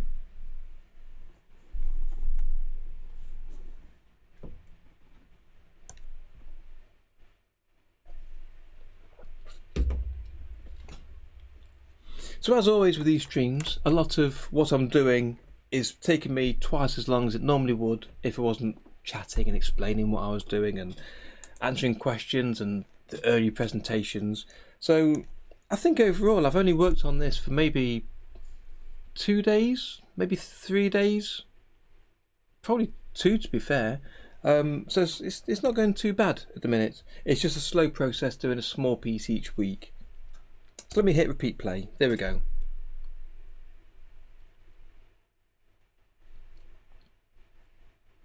So now Yosemite is fixed to the dragon.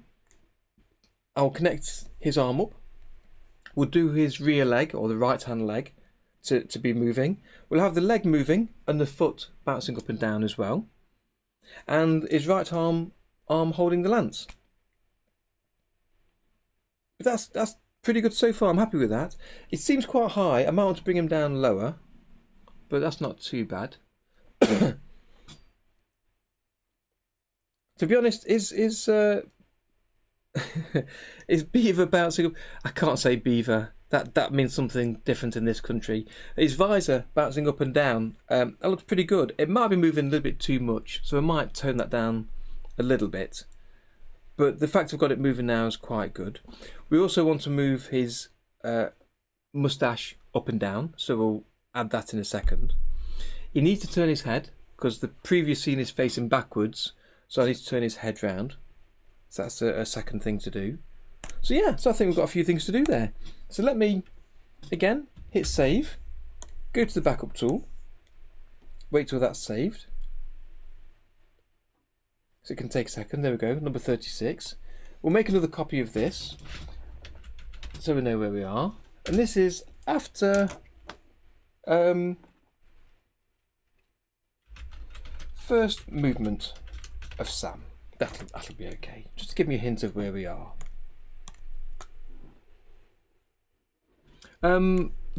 Sorry, Golden Slime, is it the visor bouncing you think should be slower or something else? Because I think the visor should definitely be slower. I think that's moving too much there. I like that in the original, yeah, exactly, Stozzy. In the original you can see all of his eye, so I like that it goes all the way to the top.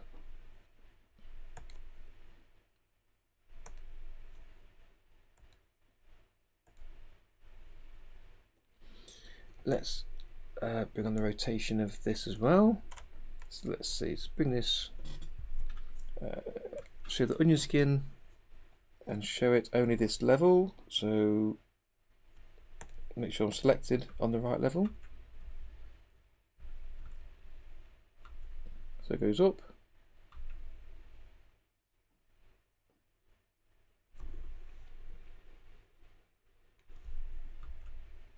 Then it comes down on drawing number 8. I don't want it to do yet. So going up, up. So that's got to stay in the same place. So I think what I'll do is I'll delete you and I'll copy you to number 8 so it stays up.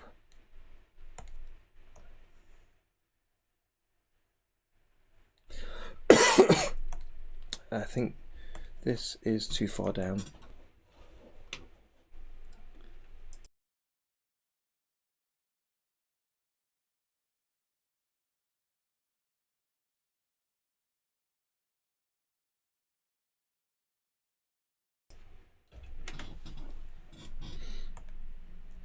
Turn off that and bring that up a little bit more.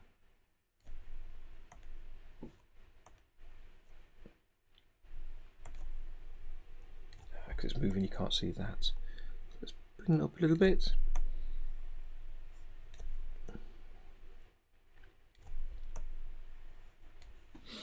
Let me try the preview settings, frames 1 to 8.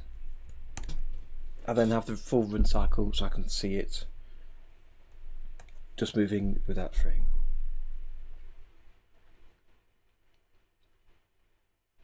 Okay, and the helmet, I think that's worked really nicely, Tom, with the highlight shown over where it overlaps the helmet. I really like that. And I think I'll probably do something similar for the arms. If I just pause that a second. If I take a look at my screen grabs I've got here, the arm is actually drawn with a lighter line where it's in front of the body and darker line where it's outside. In fact, the black outline, as I said earlier, is kind of literally outside the whole thing. So you could potentially just use effects to make a black outline around the character instead of drawing the lines like we've been doing. But yeah, I think it's okay so far. I'm happy with that. So let's just do a few fixes then. So on the arm to connect, so that is the arm is actually drawn inside the Sam level. So I might have to put that in a separate column, and same as the visor, to work separately, so I can use the white outlines again to be able to see the arm properly. So I might do that. We'll need to recreate the mesh, that's fine. So I think a left arm and a right arm level. So let's hit save and create another smart raster level. So it's arm L and arm R. Make sure I've labelled these right so I know where I am. Arm right and arm left. Could well be, Tom. I'm happy with the way the visor came out, so I think I'll do the same for the arms. So if I use the selection tool, hopefully I can select that, paste it in the left arm level. I'll actually draw it in the right place, start off in the right place. I think that's the best thing to do. I might end up redrawing this, we'll come back to that. That's there, so now I can go back to the Sam level.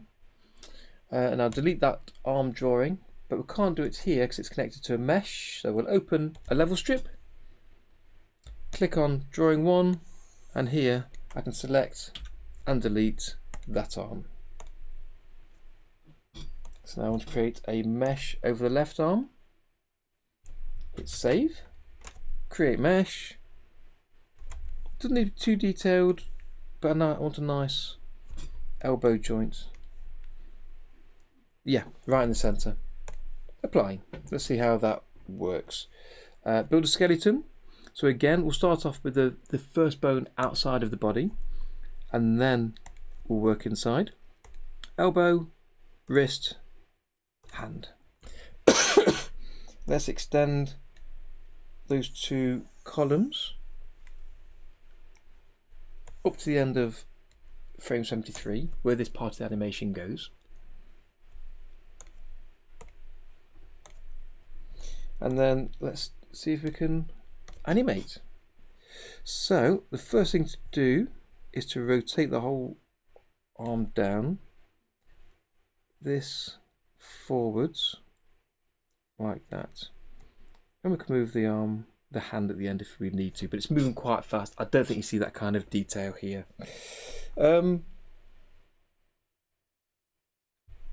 So he's holding onto it and he might go forwards, so I'm trying to think of the best way to do this. Because the visor didn't have a mesh, this one does. It might be we can get away with it without that. Let me bring on the chat again. There we are.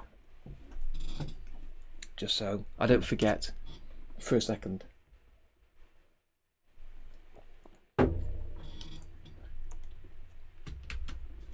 So the chat's gone quiet. Do feel free to butt in. Let me know who's out there.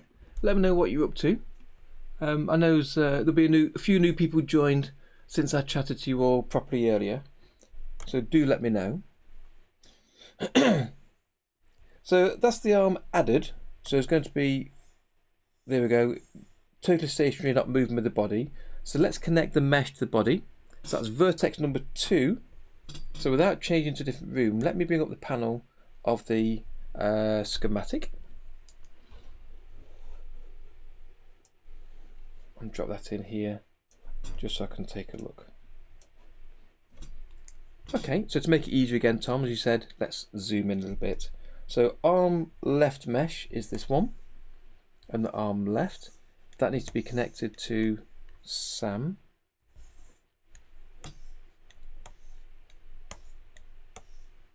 So drag the B to the only free node in there, even though it said 1, that's fine. And I just said that needs to move to number 2, I believe.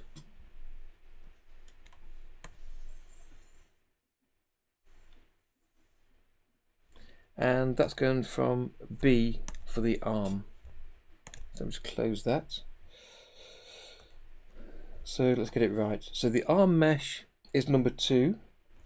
And if we go to the Sam mesh, his shoulder, we haven't got a point, so we need to add a point in there. So plastic tool, build skeleton. Although we've got the neck point, which is number 15. So that's vertex 14, so it'll be 15. Difficult to read in red. So if we go back to the left arm mesh. Okay, let's go to the FX room. Keep flipping is just tricky. So it's on the arm is 0.2 and on Sam is 0.15, which is slightly off as I know. So back to the arm mesh on build skeleton. I want this to be connected there and for it to rotate at this point.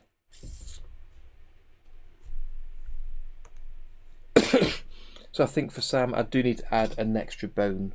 So on build skeleton mode we'll create a bone from this point, which is the head movement, to where the shoulder should be. That's now number 25. So connect the arm to 25,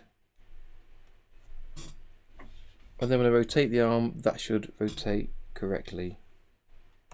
So I can, still in build skeleton mode, I can move that bone and the arm will move with it. There we go. And then if I click on the arm, I can then create the animation by choosing animate mode. And as he moves, the arm goes up and down. So I need to add some animation of his arms giddy upping or moving backwards and forwards.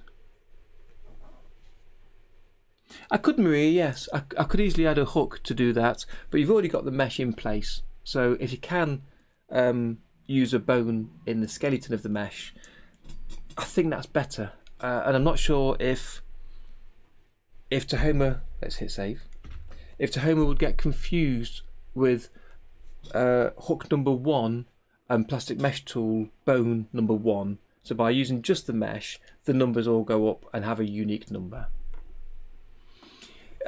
Kind of Stozzy, yes. In the past, when I first started using OpenToonz, I often forgot to save, and because OpenToonz crashed so often, that kind of pushed me into saving regular. I don't use autosave. In OpenToonz, it gets in the way when you have the pop-up dialog. In Tahoma, there's no pop-up dialog, but it still makes the program freeze for a second, and if you're in the middle of drawing a line or doing something, it just gets in the way still. So Control S, Control S, Control S as often as you can. Keep saving. I've not lost much work.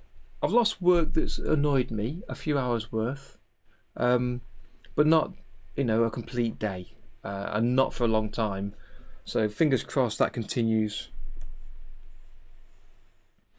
Okay, so that's the arm moving. So we'll decide how we're going to animate that separately, I think. So I think what I'd like to do is draw the rear arm and leg and connect those today. And I think I might call that a day today. I've got a lot done. We've gone through a lot today. We've covered a lot of ground. And that'll be the basics of having Yosemite connected to the dragon, ready to start moving. So let's go back here. So we want a new column, which is going to be at the back. So I'll start by clicking behind Sam on the column below, and I'll press to start a new smart raster level. And this is his right leg.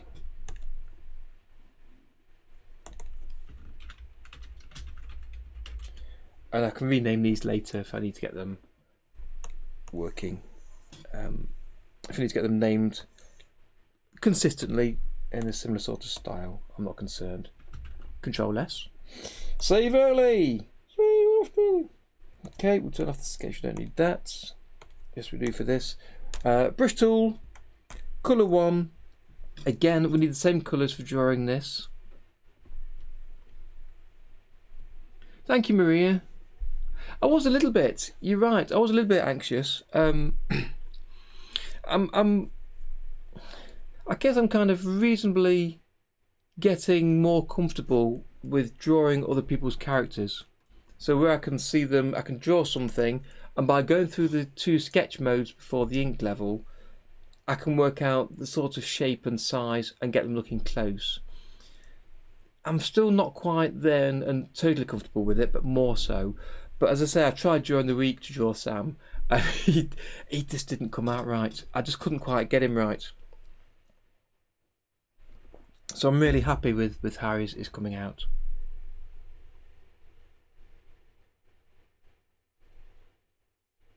No, Stozzy, you didn't. Oh, there's nothing more annoying. And then it's a case of going back to Explorer View and check if the files are on disk. So just is the problem, I assume you mean OpenToonz project. Check if there's a problem with just the scene file, but you've got the drawings.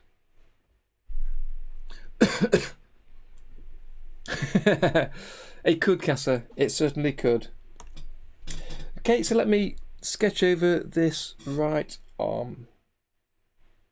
Oh, I'm on the right leg. Get it right. Okay, so,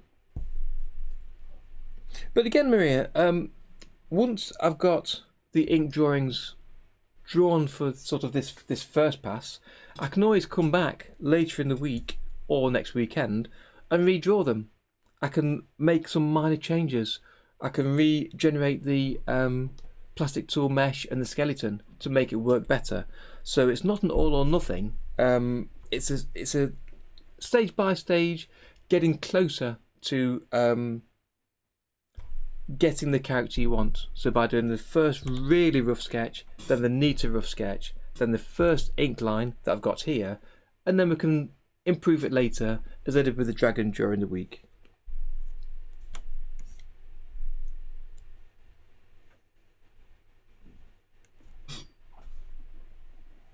Let's make that larger so it's just as thick for both, both lines, not too thick. See how that looks.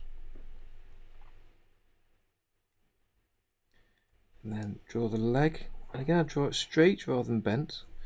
Don't want it too thin, but I want it a little bit thinner than I had made it. I've just realised I'm using the black line. I don't want to use the hit save, the dark black line. So if I go to Sam, I can click and hold shift and select all three of his suit of armour colours. Press Ctrl C to copy. Go to the right leg level, click in the palette list and Ctrl V. And now I've got those extra three colours in there. So let's do this again. We've got the larger pen brush size.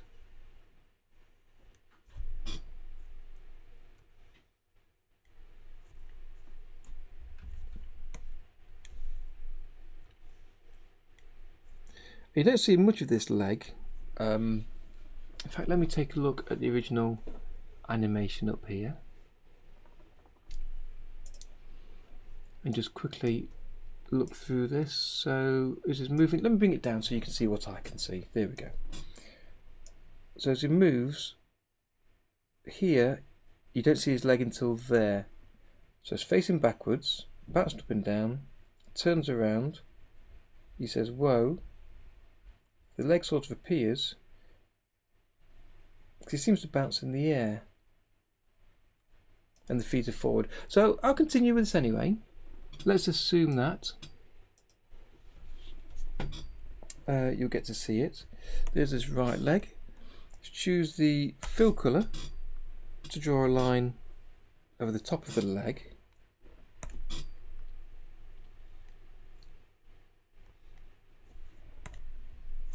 With the under all mode, and then fill, and that's his leg. Hit save, and leg right, we'll use the plastic mesh tool. We'll create a mesh again. That's fine. Apply it and build a skeleton. So we want to create the first node at the top of the leg, kneecap, bottom of the foot, and the toe. And remember from last time, I went from the toe back to the top of the foot here, so stop the foot distorting. From the heel, I also put out a couple of nodes to protect the leg from bending too much. And then we want to connect the top of the leg into the body. So let's again extend the mesh for the length of the animation.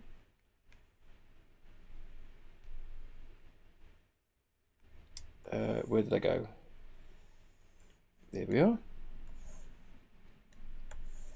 Take a look at the mesh for Sam and see where I can connect him to. So again, we're in build skeleton mode on the Sam mesh, and we'll add another node by clicking on the hip and then down where you want his left leg, sorry, his right leg to be. That's now node 26. On the right leg mesh, this is node 2. So on node 2 to node 26. So again, bring up the schematic. We want the Sam mesh and the right leg mesh. Let's move these out of the way. A couple of columns I'm not using at the minute too often. So on the leg, it's connecting that to the Sam mesh, and we want node 2, so click and drag on those arrows to node 2 for the leg, and then click and drag on the arrows on Sam to be node 25, I believe I said. Let's see how that looks. Nope, it wasn't node 25.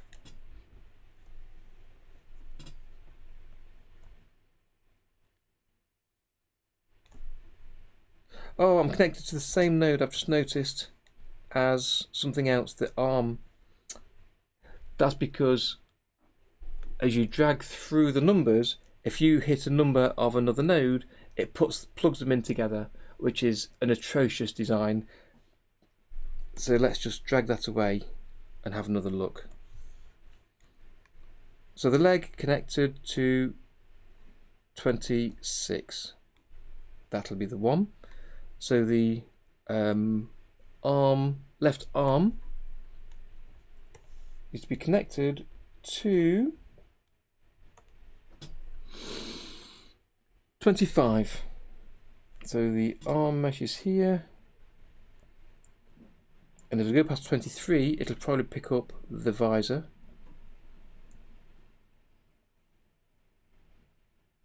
$25. That's okay, good. So the arm's 25, the leg's 26. Whew. And I want the right leg to be behind the dragon. So bring the dragon forwards, there. And hopefully that'll hide the right leg. Yes. So it's shown there because the dragon is partially see-through with the opacity turned down. So that's fine. Okay, so that's the right leg. Let's check in on the chat.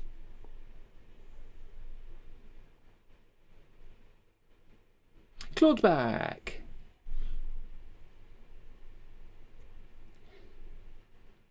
Yes, it's annoying when it crashes. Tahoma crashes less, but has crashed. So I'll save that right now. It's crashed for me fewer than half a dozen times in 6 months. That's not bad compared to OpenToonz. Really happy with that.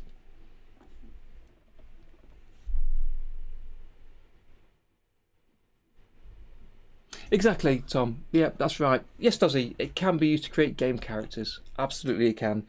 You just need to know the format that your game needs the characters to be created in. So PNG files or potentially TIFF, JPEG or a GIF animation, but usually PNG I think. But as long as you know that, yes, if it's an output type available to you, let me come back here.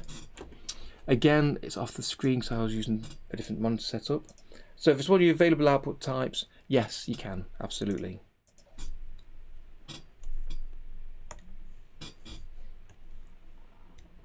So I think I might move the right leg up. Let's go to animate mode. On the right leg mesh to make it visible. So as the character goes upwards there, in the same way as I've got the visor flapping up and down. TGD, hi, welcome to the stream. So as it moves up, the leg is down, it gets to the peak and comes down, and that is when the leg wants to start going up. So let's create a global rest key. Actually bring that down out of sight. It goes up, up, up. There, it starts to come down. So at that point, I will add another global rest key. Try again, global rest key.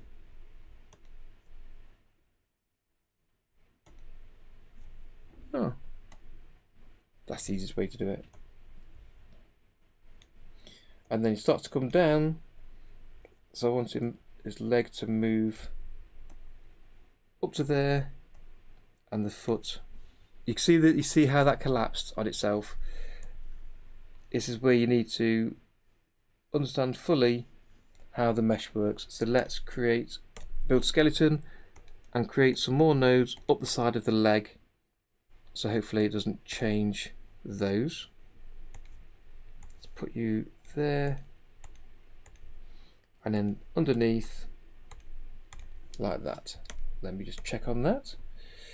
No, that's going crazy. So if I put one in each triangle, that should presumably stop it from collapsing. No, it's gone crazy. No, that didn't help. This is one of the things I may need to come back to fix up. So I'm deleting these nodes by clicking and holding on one of the joints and tapping the delete key. So it's quite easy to do so. So let's just drop one up there and leave it at that, I think, if I can. So leg comes up.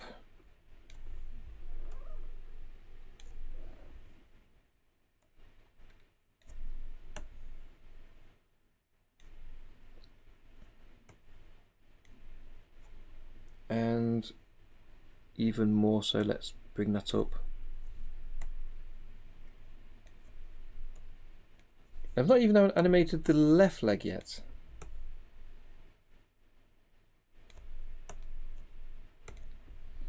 So I need to look at that as well at some point. Okay, and I'll hit repeat play so that leg constantly moves as he goes up and down.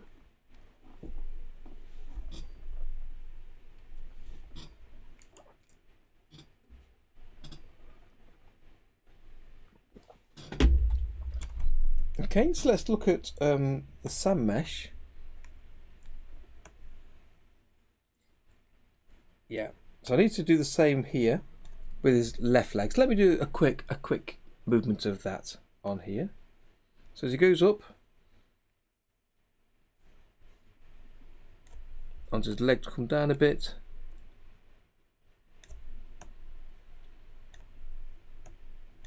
And his toe to come down.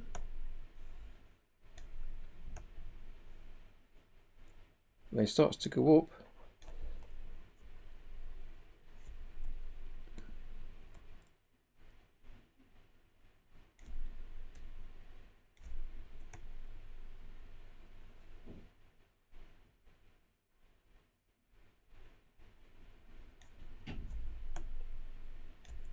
we go check on here, 8 to 1.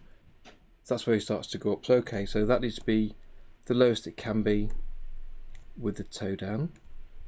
And it starts to go up to the top there, and I'm going to bend his leg in the middle, put the toe down. Ooh, bendy, so I need to paint some rigid on there. Hit save before I do any more. Thank you, Maria. I'll add that on. I'm not sure how much of the leg we'll actually get to see, but if we do get to see it enough, it needs that knee guard, as you say.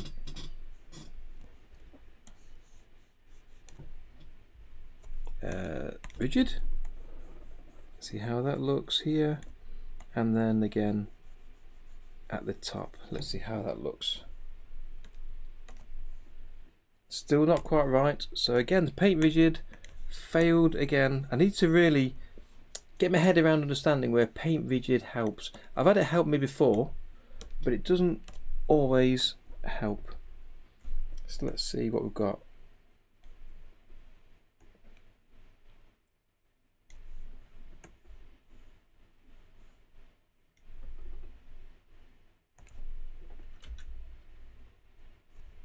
So he moves upwards to there, and he first starts to come down, so it's got to be on 4. I'll just, oops, animate mode, his leg coming up, and that bending down.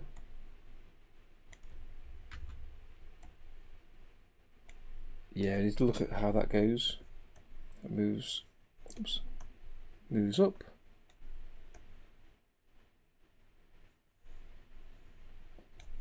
The foot needs to twist down, and then it twists up for that way.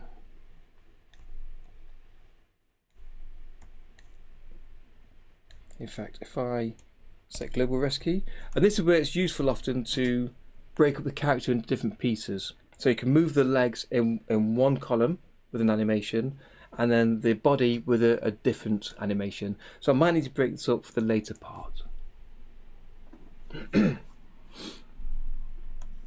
So if I just replay that, he's got a very jellified leg. Far too much. That bend is ridiculous. That's absolutely crazy. I'm sure paint rigid should. It's exactly what paint rigid is for, to help that kind of thing.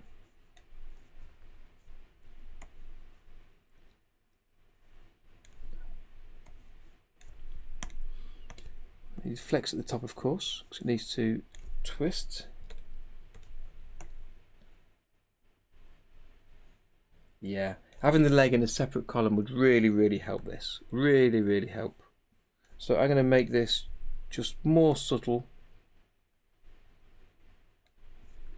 And the reason that's doing what it's doing is because I've painted too much up here rigid.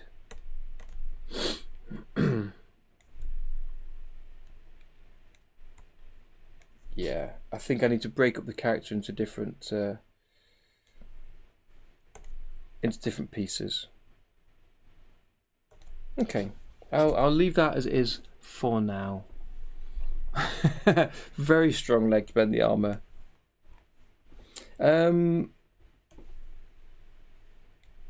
Yeah, so let me throw in a quick thing for his little moustache as well. Bring that down and bring that down.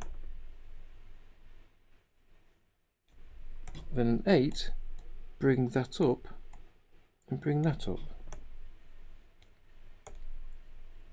Just to give it a little flick, and we'll refine that later, but that's okay. So I just want to draw the final thing, which is the right arm holding the spear thing, ready for moving. So I'll add another smart raster level. This is right arm. Okay.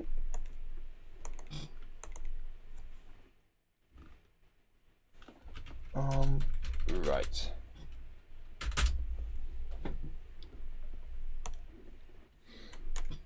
Okay, so again, looking at the colours.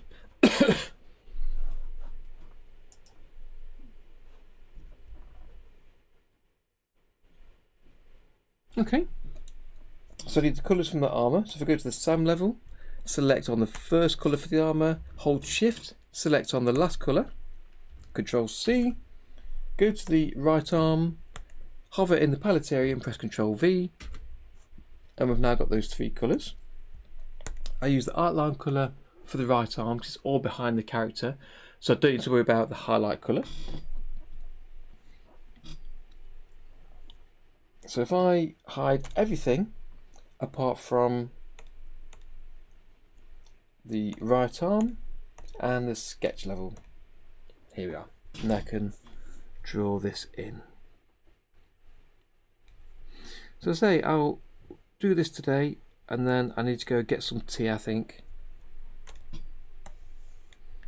So I'll call it a day for today, and we'll come back next week and continue the animation of this character. And I might even look at it during the week, possibly, depending what free time I get, because I do want to work on the rest of that, those 2 videos for the course, the Udemy course. I think the Tahoma videos on there will be really, really useful for people and get more people into using Tahoma. That's too far up.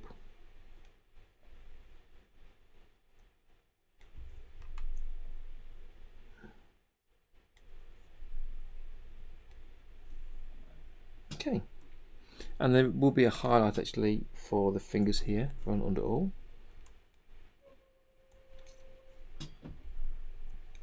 And let's fill with the fill colour, and then we need another colour for the outside of his lance.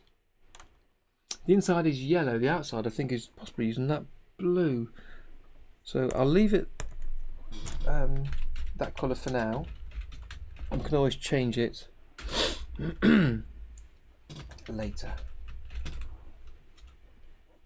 Okay, so let me go to the brush tool and really turn up the smoothing. Hit save before I do anything, and a lot of this will be behind Sam, so I'm not too concerned by this, but let me start with the top part here.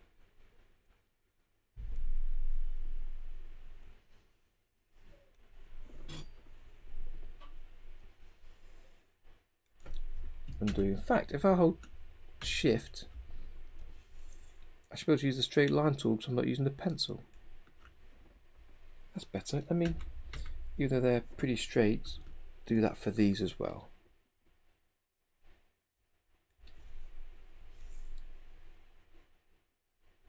It's a good time to use the straight line tool, I think.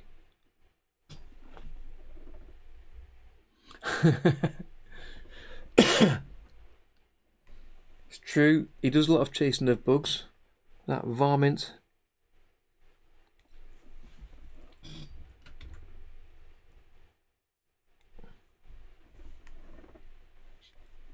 Let me go full screen on this, just to give me more room.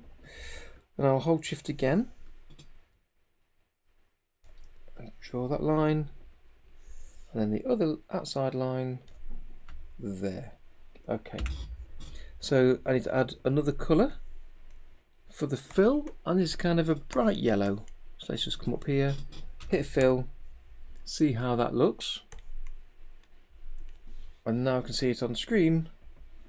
I can always dial it down a little bit. And we can see how that goes later. That feels like quite a thin length, so I might come back and change that. I'm not too concerned right now. Let's just add some depth to this. And fill those two. Okay, save that. You're off then, Claude. Good to have you with us today. Hope you've enjoyed the stream and maybe learned one or two things. I will at some point. Yes, I've got a list of, well, probably like 100 different videos I'd like to make. But after chatting to you the other day, I've added that on my list towards the top. So at some point I will. Whether I do it on the stream might not be a good idea, because if it goes wrong in any way, I'll have broken the program. I won't be able to demonstrate anything else. So I'll probably do it in a separate video. But yes, definitely at some point we'll get to that. So thanks for dropping in, and catch you next time. For this particular cartoon Stozzy, Sam's gone after Bugs Bunny. He's chasing after Bugs Bunny, and he's just been chasing him on the dragon here, and Bugs was running ahead of him, and Bugs has just jumped down a hole, and then he runs past him, and that's why he's facing backwards. So I need to have a head turn at some point. I'll add into there. Then he turns around facing forwards, and then slows down the dragon to a halt. So yeah, he's chasing Bugs. 4 hours. Yeah, started at 3. It's 7:30. So 4.5 hours, but I'll be finishing the next 20 minutes or so. I need to get some tea and see Mrs. T. So I'll be finishing pretty soon, I think. Let's extend the length of the right arm again for this part of the animation. I think we'll add a plastic mesh to this. I wasn't sure whether to do so or not, but it gives us more flexibility for the arm to move around. So again, I'll hit save first, plastic tool, create mesh. Let's make it slightly smaller. Okay, and then build skeleton mode. Let's click outside of the drawing first, then on his shoulder, elbow, wrist, and hand. And let's see how that looks. We might need something on the stick as well, so we can move that up and down like this. It can move his whole arm, he can bend his elbow, and he does that, but it does bend, so we need to add some more bones in. Build skeleton. So if I put that there and then drop a bone to the top and to the bottom, actually if I zoom in, let's bring this closer, and this one to the hand, and then at the top, and then from this one to the bottom. And then in animate mode, let's see how, no, that moves them separately. That's not I wonder if this is where Paint Rigid might help. We'll give that a go. Let me just take a quick read of the chat. In fact, I've not done this for a while, so let me and my little friend take a quick read of the chat. It does, yes. Just reading through Maria's comments.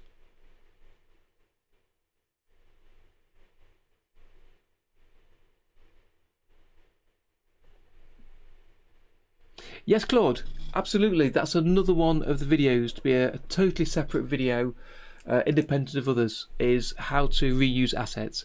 I've kind of shown it in different videos along the way in the streams and in tutorials, but I do intend to make one specifically for that.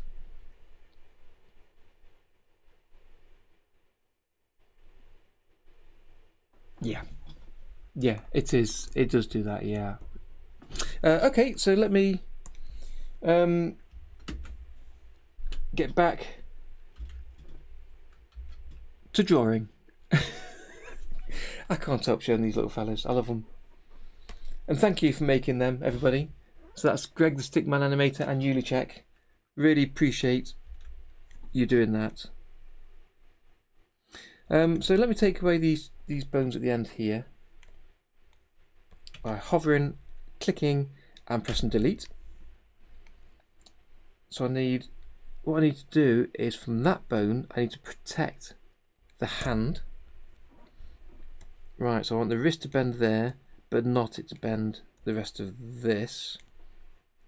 So bring some bones back here, so that when I animate, oh, that's already bent it. I want that. Oh no.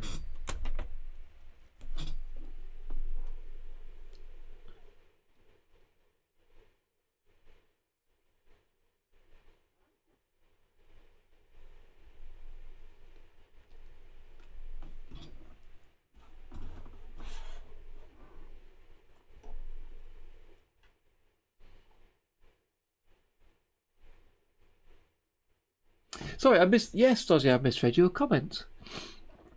Has Sam gone after Daffy, or is that just Elmer Fudd?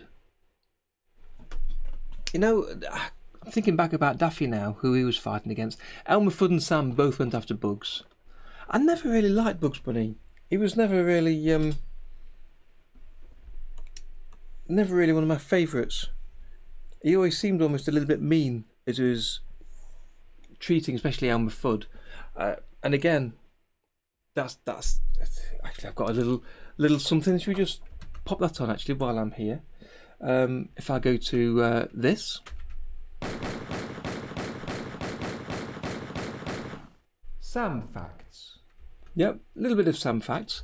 So I was reading about Sam as I was getting ready for today's stream, and one of the things I read about was Frisch Freleng created Yosemite Sam to be a more worthy adversary for Bugs Bunny, rather than just having Elmer Fudd going after him, because he was thought to be too mild-mannered and bumbling, and Bugs often looked like a bully. And I agree with that. When I was younger, I never quite could put my finger on it, because Elmer was always trying to kill him, but Bugs, he just didn't come over like someone trying to help himself. He was always trying to humiliate Elmer, or even Yosemite Sam, and he'd put like dynamite on them and what have you. So it wasn't a one-way fight. So that's why I created Yosemite Sam. So that was kind of why he was put into there, which I'm really pleased they did, and I'm hoping they bring him back properly in the new remake they're doing this year. They've already shared one cartoon which has got Elmer Fudd chasing after Bugs Bunny with a scythe, I think it was, instead of using guns. They've already said they're not using guns in the remake, which is a bit of a shame, but it's understandable. And they're making a Space Jam 2, I know. So interested to see how that looks.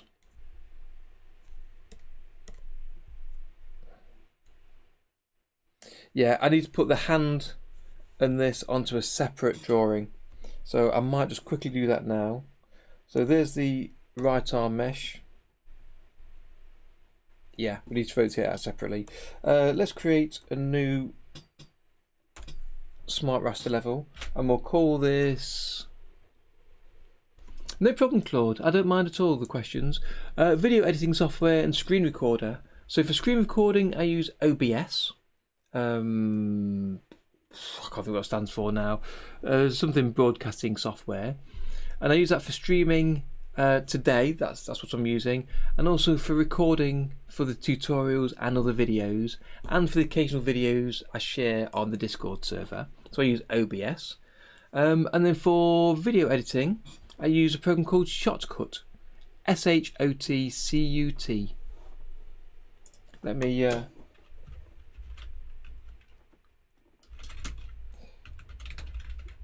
pop it into the chat for you.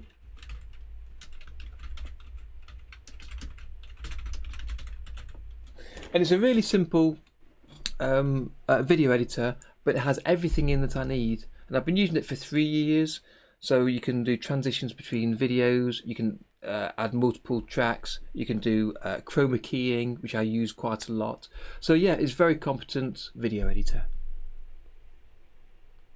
No, Jim, I don't really. Don't have that many problems rendering.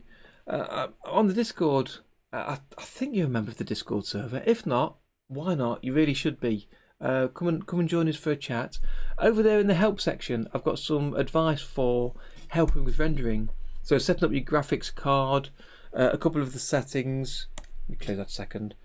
Changing your output timeout. Mine's on 10,000 there, for instance.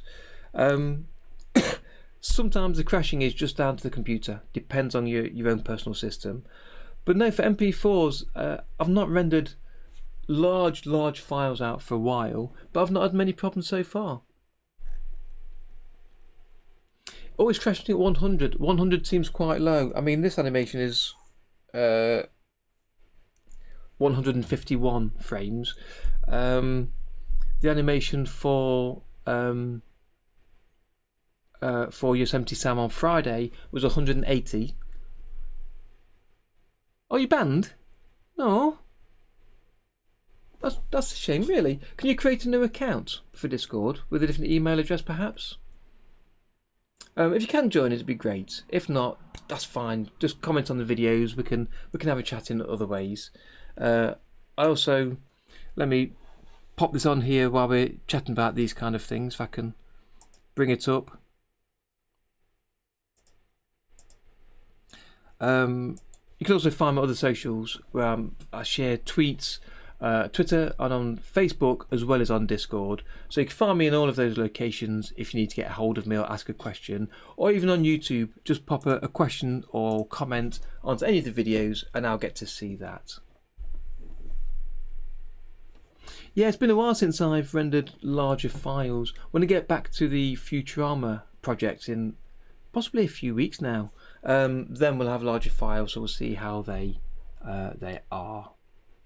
But yeah, setting up the graphics card, if you've got one, to use Tahoma or OpenToonz could be a big help. Helps lots of people for rendering issues, so that's worth trying maybe. Excuse me. So there's a few things you can do, so it's worth taking a look at those. But otherwise, yeah, if you know you can only got a limit of 100, excuse me, then maybe that's what you have to do. Render 100 at a time and then stitch them together.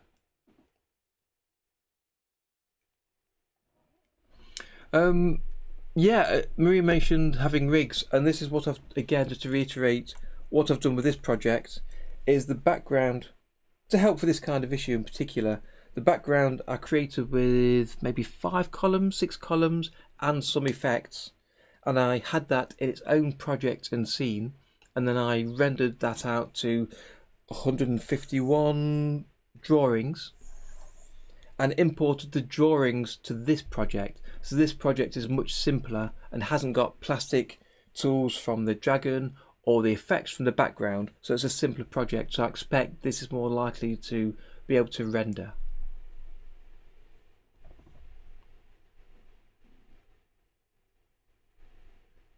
You can't sign into Discord or GitHub. Okay, that's a shame. Again, maybe if you can reset your password or try with a different email account, that might be useful. Might be worth trying. Let me get back to this quickly then. I want to do something with this. So if I go to the FX room, I've got the right arm. Should I get the name correctly? There we go, called arm right here. I'm going to disconnect it from the mesh for now. And that's the right arm, and I'm creating a new smart raster level for the lance and his hand. I'll press OK for that. So from the right arm, I'll use the selection tool, let's copy it all, and then paste it into my new level, which I'll call Lance. Again, extending that level as far as this first part of the animation is. And then in the Lance level, I'll delete by selecting with the selection tool everything but the hand and Lance. And then the arm right, I'll delete everything apart from some of the hand and Lance. If I hide that, I can see exactly what I'm deleting. And then I can connect those two together like that. So if I go to the arm right and hit create mesh with the plastic tool,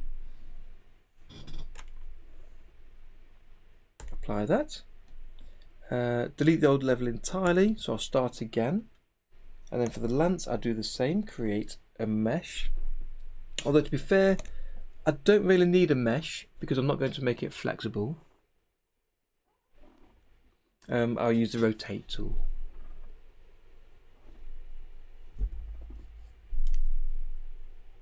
That's good to hear, Golden Slime. Great to hear. There's a lot of really helpful people that understand the software, that understand animation, that it's worth asking questions for. That's okay, Stozzy. Any questions are fine here. If it wasn't, I'd tell you, so don't worry about that. I've often said that when I'm doing the streams, if I get to the end of a stream and I've done very little of my animation, that's a good stream. If I've been answering questions and chatting about other things, I don't mind jumping on a stream and not doing much animation at all. Today I've not quite got as much animation as I'd like to have done, and I've been on for quite a long time now. But I've helped answer a few questions, we've demonstrated quite a few things.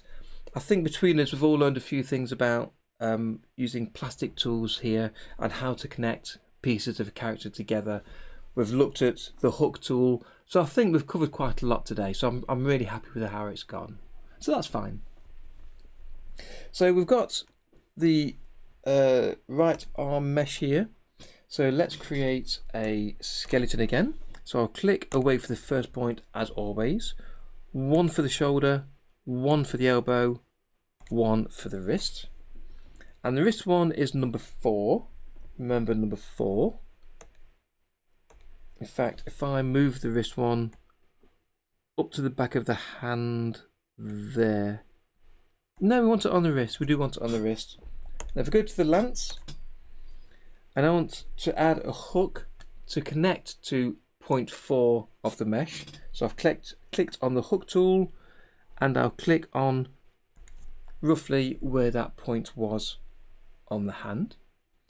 And we'll get the Lance and the arm right mesh close together. So here's the arm right mesh, that's the old one.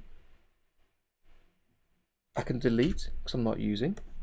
So the Lance, we said we've got hook tool. Oh, firstly we need to connect it to the arm mesh. And we added a hook onto point, well, hook number 1 onto the Lance. So we'll click and drag over those arrows that appear when you hover on the Lance column. So number 1, and that's connected to the arm mesh number 4, I believe we said. So click and drag up to 4. So that's connected the hook point 1 on the Lance to the mesh point 4 on the right arm. So now the hand and the arm are both together, and then hopefully we can use the animate tool in rotation mode. If we move the center point, the center point will be on the hook. So in rotation mode, I can rotate the hand and the Lance around that point as he moves. So I'll hit save before I connect that up.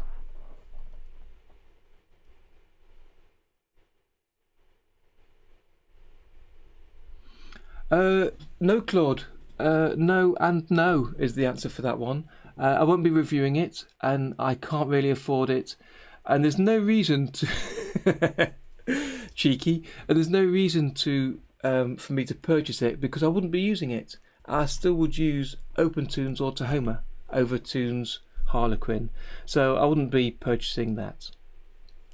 I believe Rodney from the Discord server had a trial copy and he took a look over it, and I think most of the features were basically the same with a bit of a different skin, so it just looks slightly different. So no, I've no plans to do that. Okay, so the right arm mesh on to connect to the body. So let's show Sam and the Sam mesh.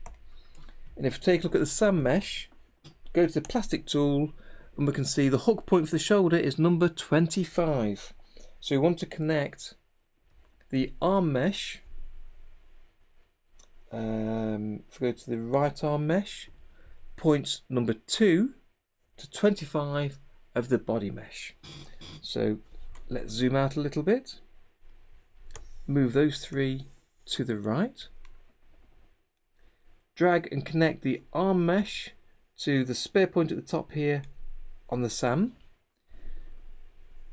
So point 2 on the arm, 1, 2, needs to be 25 on Sam. So let's bring that down, gives me room to click and drag up to 25. And that's the same as the left arm. It's not 25, it's a different one, so let's connect again. Okay, look at the Sam mesh and the right arm. Actually, did I add a new point? Let's add a new point here. So there's the neck, and click and add one just to the left, and that is point 27. So click and drag that up to point 27 there. So the right arm is now connected. And if I just animate the right arm to bring that down, there, great. So let's show the other columns.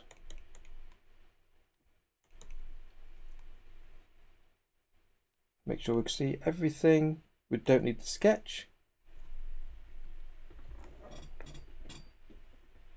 Let's take a look at those. Hit save, save early, and then take a look at the preview settings, frames 1 to 8, that's fine. Preview that and let's see how those 8 frames look with each of the pieces in the right place. Not all of them animated, but in the right place.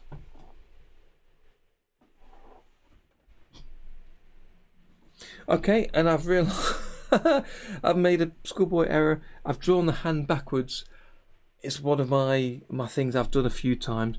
I'll fix that separately. I need to have his hand where you can see the pole coming through his hand rather than at the back. So I need to fix that up, which I will do. Or at least having his fingers coming across the front. I'll take a look at that. So let's just hit replay.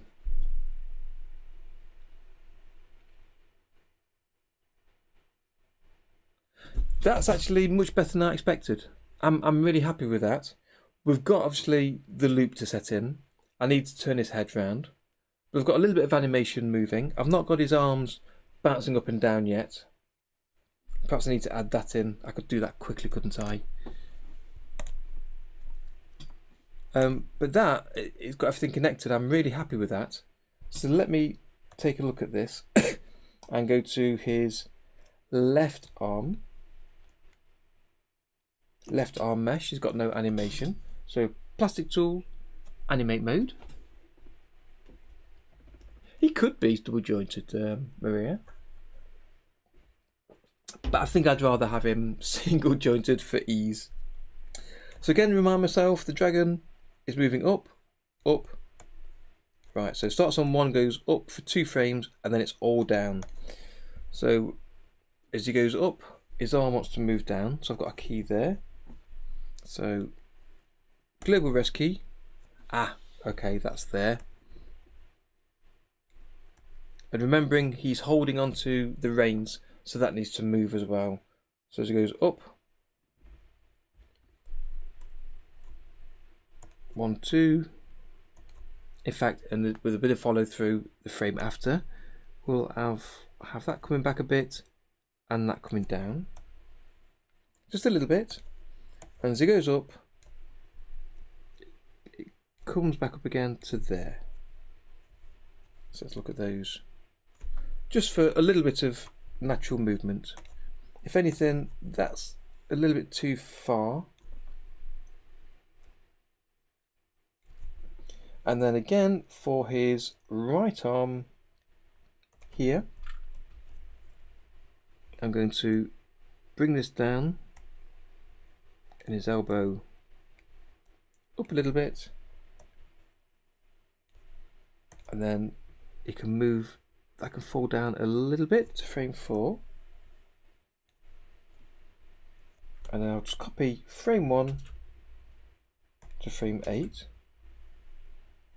And I'll repeat that by clicking the repeat button, and let's see how that looks. Yeah, just a little bit of natural movement.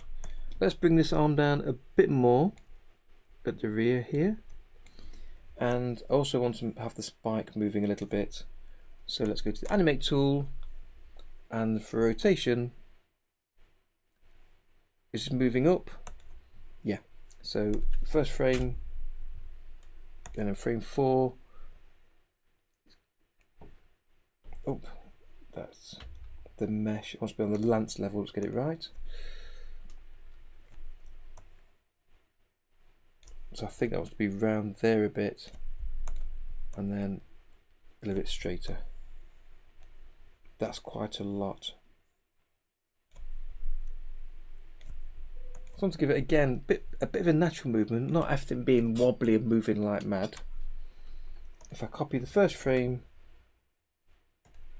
up to there, hit repeat, and let's see how that looks.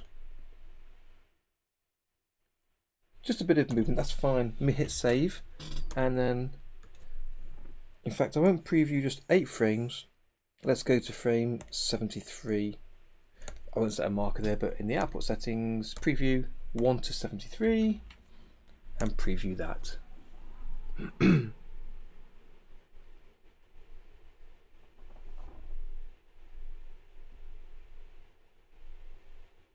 Actually, Stozzy, if you take a look at the original video, Sam does turn his head 180 degrees.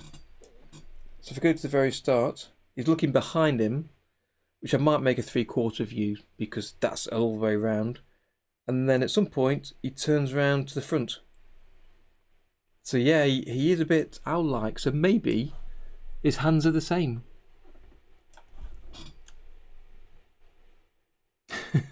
I think we all need all the help we can get against bugs. Let's leave that roll in a second. Claude, so will I include the 3D models tutorial? I think, to be honest, the 3D models tutorial, what I've got in mind, I'd put on the main YouTube channel so that more people can get to see that and how you can use it. But I'll possibly include something about it in the course maybe. But the intention of the course was to be trying to create traditional style animations. That's kind of the title of it. So things like this, the Bugs Bunny, of where you're drawing, but where you're drawing frame by frame. So in the course I've not covered the plastic tool, skeleton tool, hooks, quite a lot of things that we could have covered, because I kind of want to teach the basics of using the software for the basic style of animation, which is frame by frame. And then potentially later, if I get some time, I'd like to create a secondary course about using skeleton tools, cutout animation, plastic tools, those kind of shortcuts. With a third course coming forward of how to use the effects. So how to use the effects schematic, how to use the basic effects, and then to go through a selection of effects that could be useful. And again, that would be probably another 4 or 5 hour course to cover all of that. So yes, I'd probably break them down to smaller courses, but the 3D models, not likely at the minute, I think. Because again, the 3D models idea is just about rendering your 3D models to a static image or to a number of static images. So you all that it affects Tahoma and OpenToonz is you're pulling in static images in the same way as I pulled in the background here on this stream. It's a series of static images that happen to be rendered outside of Tahoma, but if you rendered outside of Blender, the rotation of a room or of a prop or a robot that's floating in the sky and is just spinning around, you'd still render out a series of static images and pull them in exactly the same way into Tahoma. So I don't think it needs too much extra adding for the course or into OpenToonz or Tahoma. Hi there CG, good to have you with us. Do I have a video on merging raster levels? I don't. And there are a number of rules to follow and to understand in merging them. So basically, as I recall, you'd select drawings in 2 different columns, and then from the levels menu, is it levels or cells? Cells menu, you choose merge, but the merge only happens if I select, for instance, a number of cells here going across, so 8 drawings in the dragon level or the dragon column and only 1 drawing in the Sam column. I don't think that can merge because you're trying to put 8 drawings into 1, which doesn't make sense. If it's the other way around, you could put 1 drawing and copy it over those 8, so create a copy in each of those 8, but not this way round. And they need to be of the same level type, and these are different level types, which is why it's not showing. So I've not made one yet. People have asked this question a few times, I've come across it, and it could be a useful video to make. So yes, at some point I think I will do, and if I remember after the stream, I'll add it to my list of videos I want to get to at some point, because I think that'd be useful to have. So thanks for that question.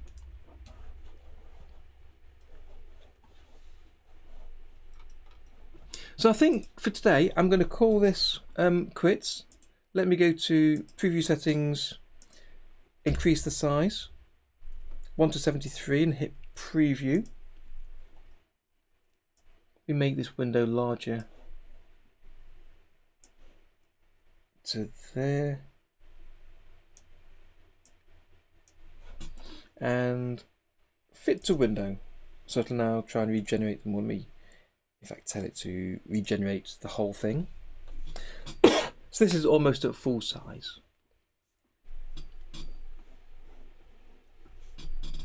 Thank you, I appreciate that. It's going well. A lot of people are interested in animation and are interested in using free animation tools like OpenToonz and Tahoma, as well as Blender, Critter and others, but OpenToonz and Tahoma mainly for the channel. And I've received a lot of support over this. And hopefully I'm doing something to help people create their own cartoons. So it's been a pleasure to do. But thank you for joining us. Thank you. Yep, no problem, Casa. How do you rotate an image? Let me close that. Good question. And now's the right time to put in any questions, because I'm about to close off in a few minutes. So do fire any questions through. Let me save this so I don't lose where I am. Let me update my backup, so I've got a copy of where we are. So this is first pass fully animated. So let me wait till I've got a copy. There we are, that's backed up. So now I've got a copy of where we are now, so I won't lose this. So let me just bring up the background so I can see that as well. Actually, yeah, I've got the sound in there, which is good. And let me choose the lance level. So if I show just this, actually the lance I'm already using, so let me not do that one. I'm trying to find a simple level to show you this with. To be honest, let me change projects. Yeah. Create a new project. It's a lot easier. It won't take me a second. So just bear with me. It'll be the easiest way to demo this. Test 3. Discard changes because I've not made any since I saved last. call you test, create a scene.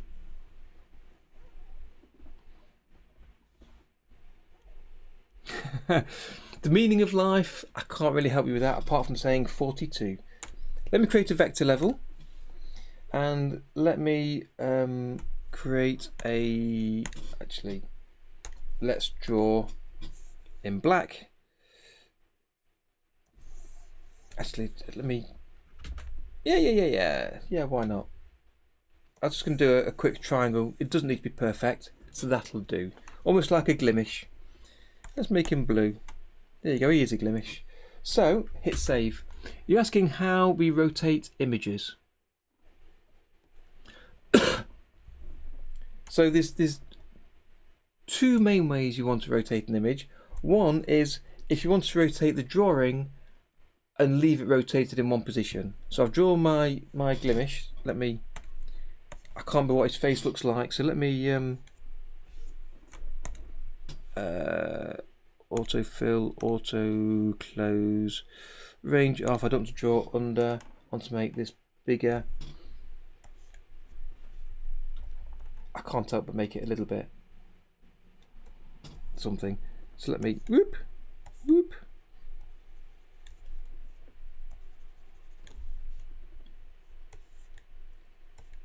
There we go. So we can see which way round he is.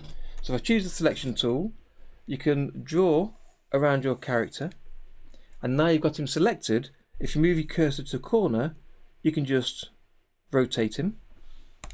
So now he stays rotated for the rest of the animation. I can bring that over like that. Alternatively, but when you do that with, and doing that with a, doing that with a vector level is perfectly fine. Using the selection tool to rotate him, he looks perfectly good. It'll render out lovely. But if you use a smart raster level or a raster level, every time you rotate, it'll introduce a little bit more anti-aliasing. So your character, especially smaller ones, will get blurred around the edge. And the more you do it, the more blurred they get. So let me create one now just to show you very quickly. I've got time to do this, so it's fine. Let me create, how about a nice rectangle here. And fill the rectangle, let's change the colour to red and fill it. And then zoom in so I can see just the rectangle. If I use the selection tool and select that rectangle and rotate it a bit, and if I don't rotate it 90 degrees so it's at a peculiar angle, and then click away, when I click away it adds anti-aliasing to the edge. And if I do that a few more times and click away, it'll keep adding anti-aliasing each time. So every time you've adjusted it, you lose a little bit of the clarity of what you're drawing. So you end up with quite a fuzzy edge to your character. And for smaller characters with just a few pixels for some of the features, it can look quite messy. But for vector levels, you can rotate using that way, it's fine. But if you want to animate your character, you're best off using the animate tool, which is the top option here on the toolbar options. And you can choose the type of animation. So if you choose rotation, it'll rotate at the point where the center is of the drawing initially, but if you change the option to center, you can move the center anywhere on screen. And now when I rotate on frame 1, click and drag, it rotates about this center point I've made. And the good thing about using the animate tool is you don't lose any clarity because you've still got the original drawing behind the scenes. It's just choosing to rotate it ready for the render, so it still keeps the image looking crisp. And if you rotate it on one frame and move to a different frame, you'll get this line joining them, and that's interpolation between the two positions. And then if I copy the first key to the end and hit repeat play, you now have a rotation moving between those points I've just set up on the toolbar, on the timeline. So that's the two main ways to rotate. You also asked another question, I believe, before we concerned ourselves with the meaning of life. And how do you rotate images in 3D space? Basically, you can't. We haven't got a 3D option here for rotation. What we do have is a 3D option for placing flat planes behind each other. So if I've got one drawing here, another drawing closer, as you can see with my hand, the one closer to you can look larger. As you move them sideways or move the camera, they'll move relative to each other. So you get this three-dimensional type of view, but you can't rotate them in that way. But what you can do is you can change the shape of them by using either shear to shear in the horizontal or vertical directions. And if I had to get rid of these keys here to bring it back to its original shape, and now if I use shear, you see sort of smudges to one side or the other, and then up and down he does the same. So that can be useful to give a kind of fake 3D movement. And then of course you can change the scale, but you can choose, instead of scaling larger and smaller evenly, you can choose to lock the vertical scale by clicking the lock button. Excuse me. You've got to press a key. Is it the control key? There you go. Holding control allows you to scale in one direction. So you can imagine he looks like he's kind of turning here. And you can also adjust these values, delete the key, by clicking and dragging on the toolbar at the top here. So if I set the H to be 100% to create a key there, frame 15, click and drag the letter H, and you can increase or decrease this to change it, or you can type a figure in here in the box, and then again at the end, and if you do it outside of frame 30 where the drawing shown, you get a cycle, and then back to 100% on the end. And if I play that, you kind of get this rotation. So you kind of can pretend you've got a little bit of 3D movement, but it's basically, imagine this drawing is on a flat piece of paper and you're turning that piece of paper, but it can give an effect in the right place.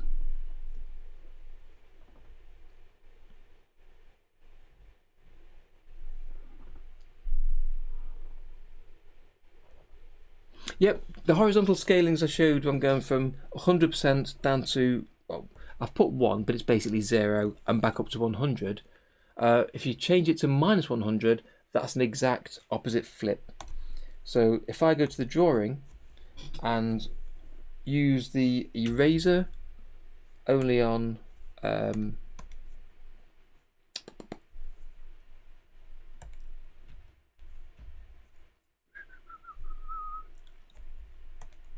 I'm looking for just on, get rid of selective. Thinking if I erase one of the eyes,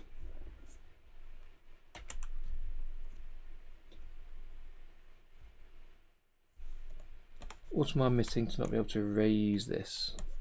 Oh, of course, yeah, if I use the selection tool, it's easier. And just delete that eye. And then with the pen, draw kind of like a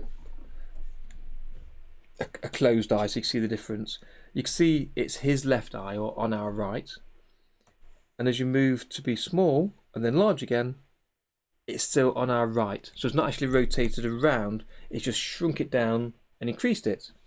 What you can do is you go from wide to narrow, and then instead of going back up to 100, go to minus 100, which is a complete flip the opposite direction, and then again down to a small figure and back up to 100. Now if I press play on that, you will see the eye go from one side to the other as it goes from positive 100 to 0 to negative 100 back to 0. So that gives you kind of a rotating style, but again, it's a flat piece of paper that you're rotating.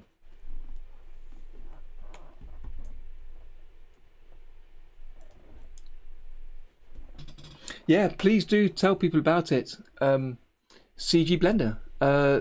Yeah, we're trying to get the word out there as much as we can and shout about the software. It's really good. It's great. We just need people to come across it and use it.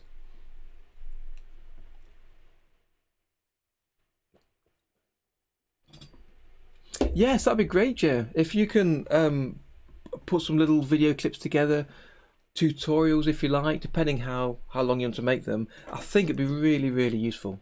I do enjoy when I get a chance dropping in on your stream just to see you working, because as I said earlier on the stream, watching other people work in the software, there's half a dozen ways to do everything, and seeing other people working in different ways really helps us to learn to learn the software and to learn alternate ways to do different things. Absolutely, Blender's fantastic if you've got time to learn it, which unfortunately I haven't. So if there's any other questions, please fire them out to me before we disappear. Is there anything else you wanted to ask? Anything about recent videos I've made, today's stream, or anything else?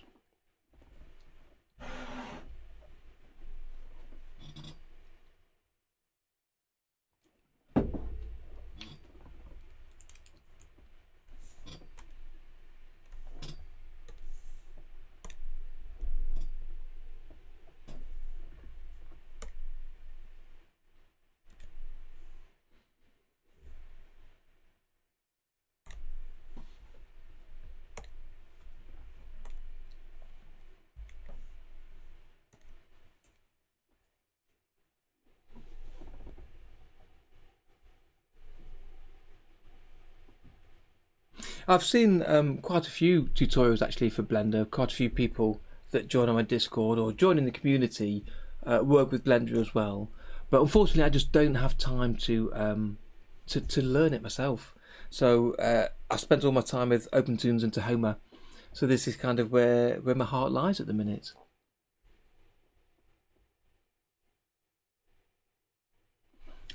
Yeah, for me there's plenty in here, and this is the style of animation I like to do, traditional 2D, although I am trying to get the benefit of the tools, which is why I did this project, to try and use the plastic tool as much as I can to understand how best to use it.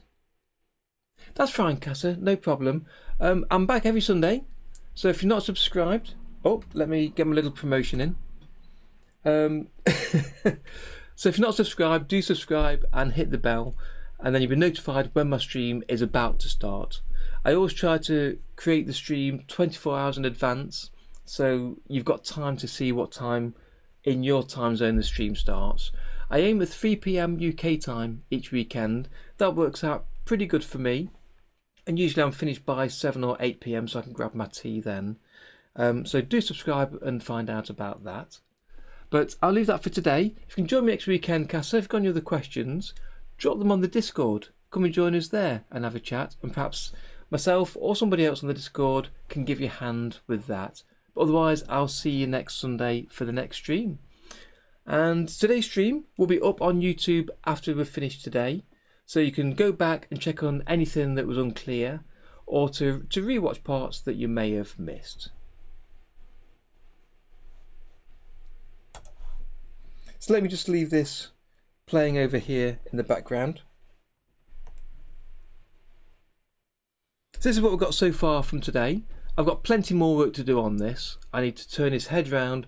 He needs to face backwards at the start and then turn to face forwards, and then he's going to lean back to pull back on the reins of the dragon, and then his feet will come up and he's going to bounce off the dragon onto the floor, and then a little bit of smoke or dust particles coming up as he lands. Thanks everyone, really appreciate that. So I'll see you next week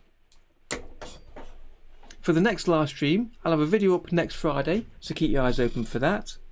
And until then, I'll see you next time. And that's a guarantee. Have you always wanted to animate but didn't know how to start, and software seemed expensive and difficult to use? Well, with OpenToonz, it's free, powerful, and once you know how, it's easy to use. And it's my mission to get you animating with it today. Hi, my name's Darren, and I've been teaching OpenToonz for the past 3 years, showing thousands of students just like you how easy it is to animate with. I'm cutting through the jargon to show that anyone can animate with it. And by the end of the course, you'll be able to animate traditionally using OpenToonz. And the course is designed for students brand new to OpenToonz, as well as those new to animation. So take a look at the free lessons I've offered below, and then why not sign up and join me animating traditionally with OpenToonz.